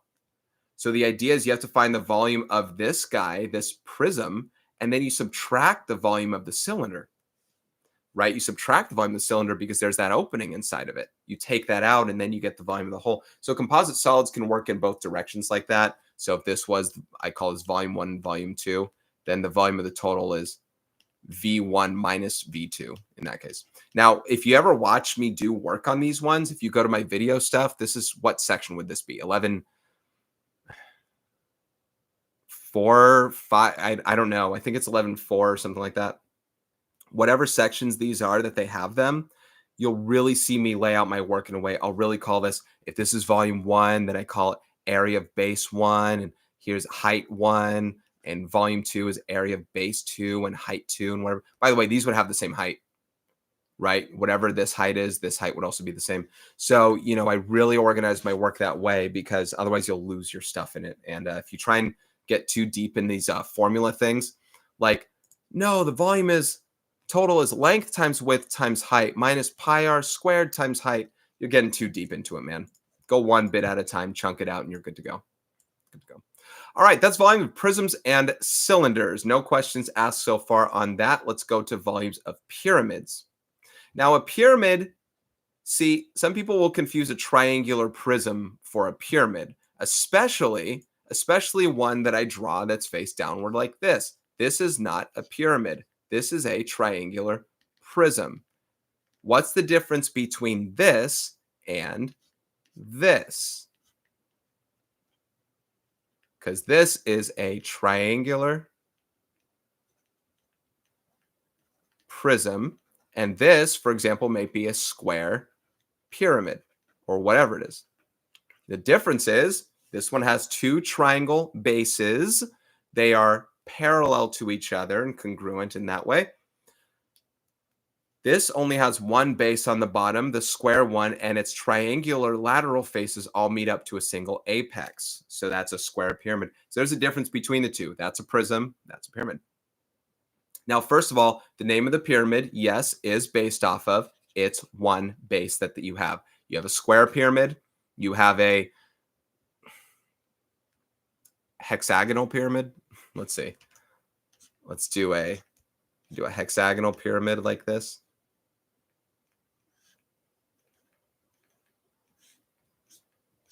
Right? So different kinds of pyramids, if you can understand what the visual of that thing is, you can make it. You also have triangular pyramids. You can have a triangular pyramid. So one that's maybe looking like that. And they just meet up at the top right there. So it's kind of 3D nature. So you can have those. So it's still named based off its base. Now it's important because the volume is also based off the base and the height. All of these heights here are drawn from the ideal center. You're going to have these, I forgot if they're called right pyramids or whatever they're called, but the height is the perpendicular distance to the base, like that, and like that, and like that. That's why I drew this little center down there. So those heights are there. Now, the really cool part about pyramids, and I do this with my students often when I talk about them as well, but the volume is equivalent to the volume of a prism that would have the same kind of base, because imagine you could capture a pyramid within a prism, right? Imagine they have like a square prism, and then I'll do that square pyramid thing as before, and I have this guy. If I can have a pyramid with the same area of base and height inside of here, I could draw a square pyramid with the same area of base and height. They have different volumes, but how much space does this pyramid occupy inside of this prism? If the volume of a prism is area of base times height, this pyramid actually occupies 1/3 of that space. Volume of a pyramid is 1/3 its area of base times height. Now, the height, of course, is the same as the height of the prism. It's the perpendicular one to the base that you have. So, in this example right here, I could say do not a very well drawn pyramid, But let's say I have a square one, kind of keep it straightforward. I have 5 centimeters and I have a 12 centimeter height. I could find the volume by doing 1/3 area base times height. The area of the base is 25 square centimeters. The height is 12 centimeters. So the volume, sorry about the room, volume is 1/3 area of base times height. Before I jump into calculator, I can take 1/3 of 12 and get 4. And 4 times 25 is 100. So I get 100 cubic centimeters of volume for that one. Compared to a prism, a square prism with 5 square, 5 by 5 by 12, that would have been 300 cubic centimeters of volume. Would have been 3 times as much. I don't think they really delved into slant heights for these, as they didn't talk about surface area, so I won't do too much more with those. But this is the same case as I stated before, where I could do composite solids in these kinds of problems. Let's say you already have that information. If I did have a square base that was underneath it, a square pyramid that was underneath it, and I want to find the volume of the composite solid, note that I already have the area of the base is 25. Let's say that this height here was 10 centimeters. I could do, this is 25 times 10, that's 250. So plus 250 cubic centimeters, a total of that composite solid would be 350 cubic centimeters if you just added those two volumes together. So I'm not doing all the work there, but that's just the idea. You have that kind of house appearance, and you could get that from the whole. Obviously, if you're watching that in full, you could probably make sense of what I did there. So there's volumes of pyramids. There's a composite solid within. Let me know if you got questions on them. Okay, almost done. 2 more things. We got surface areas and volumes of cones, surface areas and volumes of spheres. Now, I was just talking with one of my colleagues about this and asking, because we're talking about the IM3 book, and I asked, do they cover surface areas and volumes of prisms, cylinders, and pyramids on those? And he said, no, they don't. I said, what are they covered? They might be covered in IM1. They might be covered in 8th grade part of the book, or they might not be covered, which was just interesting. I didn't know why they covered surface areas and volumes here. They didn't do surface areas here. They must have done them in an earlier grade, 7th, 8th, or IM1. I haven't used the IM1 book for it yet. Cones. Cones to me are the circular pyramids. And I say that the way that I said square pyramid, triangular pyramid, whatever. It is a pyramid with a circular base. So it's got the party hat look. It's got the party hat look. You guys know what a cone looks like. Think ice cream cone. Think party hat. It's got the same thing. The volume's no different as volume of a cylinder was to a prism, as the volume of this is that. It's 1/3 area of base times height. It's like if you can capture a cylinder outside of it, or a cylinder can capture that thing with that area of base times height, this is 1/3 of that volume as a whole. That's all it is. It's 1/3 of that volume as a whole. So listen, I don't think I'm going to get into big examples of that one, because we saw them with cylinders, we saw them with pyramids. What I want to talk about is surface area. The surface area of a cone is going to be, this is the weird one here. It's pi RL plus pi R squared. Now, this is where I wish I could talk a lot more about surface areas in general, meaning that I could teach the ones for prisms and cylinders at the same time as the other ones, because then I'd speak on what's called lateral area. I'd talk about what are called net drawings. It would really get into the proofs of these things. And at the time when I did the chapter stuff, I really did talk about it, so that's fine. But pi RL is known as the lateral area, basically the party hat portion of this, the entire part on top. And then pi R squared, you know that's the base area. That's down here. Sometimes the base area isn't included, depending on whether it's a composite solid and it's being covered by something. I don't think we're doing surface areas of composite solids, but if the base is covered in that way, then you have to be careful. But otherwise, lateral area plus base area. Now, pi R squared means pi times R squared. Pi RL means pi times R times L. So I know what you're thinking. What the heck is L? We know R. R is the radius of this guy right here. What the heck is L? Actually, let me draw R like this. L stands for slant height. L stands for slant height. Why don't they use S? I don't know. It looks like a 5. But pi RL plus pi R squared, slant height is this guy right here. Now you have to imagine that this is a cone. Think of a party hat. The slant height is the same everywhere on this. Remember, this is a circle. So this is slant height, this is slant height, this is slant height, this is slant height.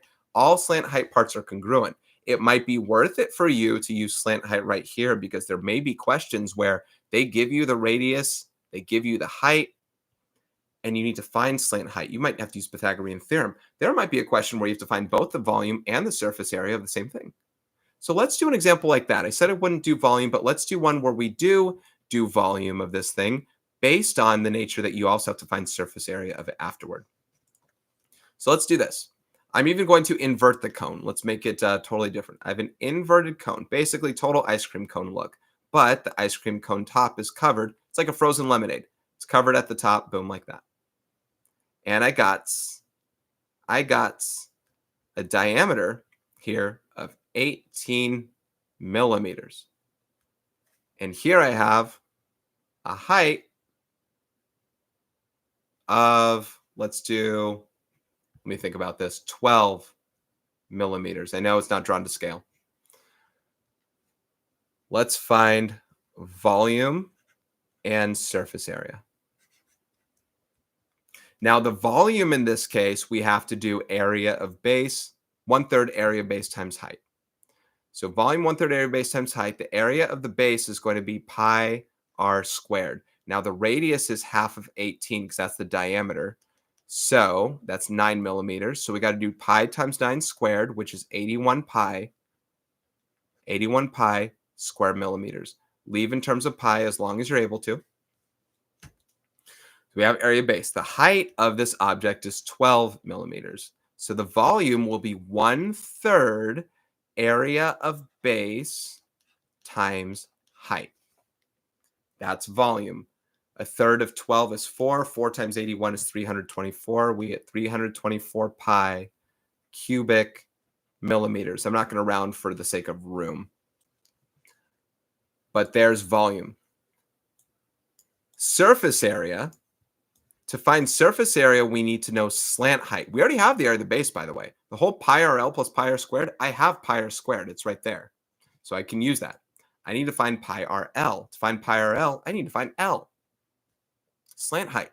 Now, the L slant height is this guy here for this right triangle. This right triangle, we have 12 and we have 9. Remember, 9's the radius. So if 9's the radius there, L, it's L squared equals 9 squared plus 12 squared. And listen, I'll save myself the time for room and stuff. L is going to be 15. I get 15 millimeters for my slant height there, but through Pythagorean theorem, you can get that value. So surface area is pi times r times L plus pi r squared. We already have that number, 81 pi.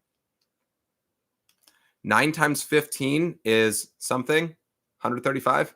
135 pi plus that 81 pi, and I get 216 pi. Now, it is area. It may be part of a three-dimensional solid, but when laid out flat, it's two-dimensional in nature. This is two-dimensional. Surface area is square millimeters, 216 pi square millimeters for that inverted cone.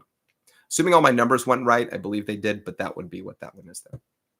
So there it is. And, like I said, you could do composite solids with these ones as well. If I had a cylinder and a cone, a different kind of house. So I could do one like this, cone, cylinder, we could find the volume of one on top of the other, stuff like that. Just imagine those kinds of things can be done like that too. Okay, I'm not going to do it, but I'm just saying you can have the volume 1, volume 2, and you can add those two together based on the same kind of premises you had before. The very, very last thing, assuming there are no other questions that are going to be asked for me as I dive. I thought this was going to be like a 1-hour session. What time is it? 9:15. I don't know what time zone you're on. At least I'm on the Pacific time zone.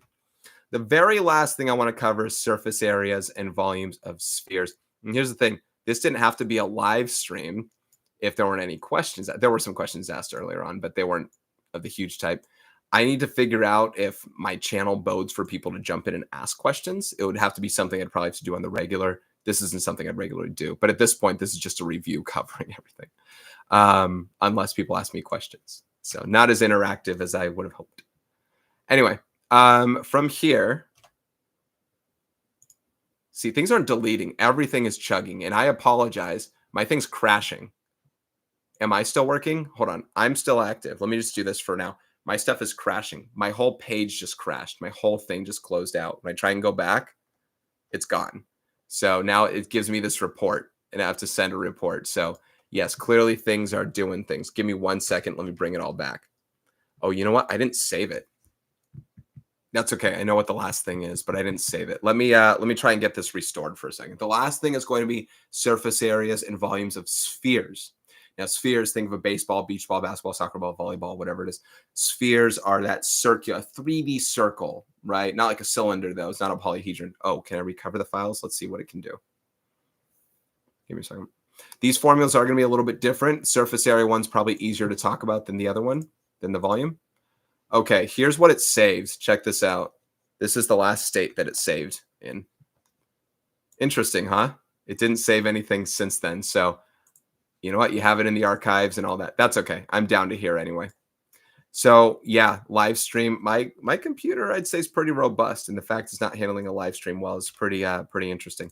Okay, so spheres. The only problem is I can't draw them very well. You know, I'd have to, I draw a circle, but then I have to like, yeah, I don't really know. I'm not going to be very good on spheres, but spheres have a radius from its center. You could also do diameter. It also has circumference. Around that largest circle would technically be called circumference. So all those things can be applied when they ask you questions to find certain things. But here are your two formulas. Volume is 4/3 pi r cubed. Surface area is 4 pi r squared. All right, those are the two formulas. The surface area one's easier to talk about if you know how baseballs are made, and it kind of looks like 4 circles in a way, ish. That's a good way to remember that. This one's harder to remember, but if there's one to remember, that's it. Now, there are also hemispheres. Hemispheres are basically half of a sphere. Think of northern hemisphere, southern hemisphere. Think of Patrick's Dome on SpongeBob, whatever it is. It's half of one. And it depends on whether you're talking about the actual bottom half or not, but there's still a radius involved right there. The volume of a hemisphere is half of 4/3 pi r cubed. It's 2/3 pi r cubed. Surface area is an interesting bit because it depends on whether you're talking about that bottom half or not. And a lot of times you don't, because in a lot of situations you're talking about a composite solid and you're doing so, well, I'm not going to draw it, but something where that bottom part is covered. So here's the thing. The surface area is two parts. There's just the outer part right there, which is 2 pi r squared. It's half of 4, but there may be plus an additional pi r squared on bottom, which would just be this guy right here, the base. Base depends on if the base is used or not. If they're just giving you the hemisphere, yes, the base is used. If they're talking about something that's cut out of something, maybe not necessarily. But those are the two formulas that are used for it. I don't know where I want to give the example specifically. That isn't something I haven't already covered. I might kind of just leave it at that unless you have a specific question of a type that you want. But if they give you diameter, take half of it to get radius and go on from there. You know, if they give you circumference, you can use it to get radius. And they might ask you the same kinds of questions on how, you know, volumes and stuff compare to the similarity ratio and scale factor. You got to cube them. I don't know. I'm just diving into that. I kind of ran out of steam and I see I'm hitting near the 4-hour mark. So I just wanted to kind of cut it short right now as far as these formulas. Here, I'll do one more. I'll do one pretty fast here. Let's have a radius of 6 feet. So the volume is 4/3 pi times 6 cubed, which is 4/3 pi times 216. 72 times 4 is 288. So that's 288 pi cubic feet of volume. Surface area, meanwhile, would be 4 pi times 6 squared. 4 pi times 36, and 4 times 36 is 144. So 144 pi square feet. So it just so happened this is exactly half of that. That won't always be the case. And in fact, remember, 1 square feet, 1's cubic feet. So I wouldn't get in that habit of assuming that's true. But that's it in terms of pi versus anything else. And then, like I said, for a hemisphere, use 2/3 and stuff like that. If they ask you to use in terms of pi, keep it in terms of pi. If they ask you to multiply by it, you can. But that's surface area and volumes of spheres, and that is the end of the chapter. And for our book, that is the end of the semester stuff. So everything from chapters 6 to 11. So, y'all who popped in, I don't know who popped in. I can't tell who popped in. This is my first time ever doing this. If I click on this thing, I think it's anonymous. So I can't tell who you are, whoever's watching. Thank you for who is watching. But oh, thank you. KJKLP. KJKLP, thank you so much. I don't know if you're actually taking IM2 stuff or if you have any questions for me. I'm hitting the 4-hour mark here soon. It says an ad is going to run shortly. I think at the end of this, I'll just let the ad run and then I'll just end the live stream after that. So I don't know how the ad works on my end. When it runs, do I get to keep talking or do I have to wait for the ad to finish? I have no idea. But thank you so much. I don't know when the archive comes up or how it comes up, but I don't know. I'll be asking the community about how these live streams can work in the future and how I can get questions prepped for you guys. I already do Q&A power hours for my students, but maybe I can get more questions from you guys as a whole. I don't know. Anyway, if you take IM3 next year, I'll see you next year with this stuff. Good luck on your final if that's what you're doing as well. This ad is going to run in just a few seconds here. So thank you so much. Take care and best of luck to you.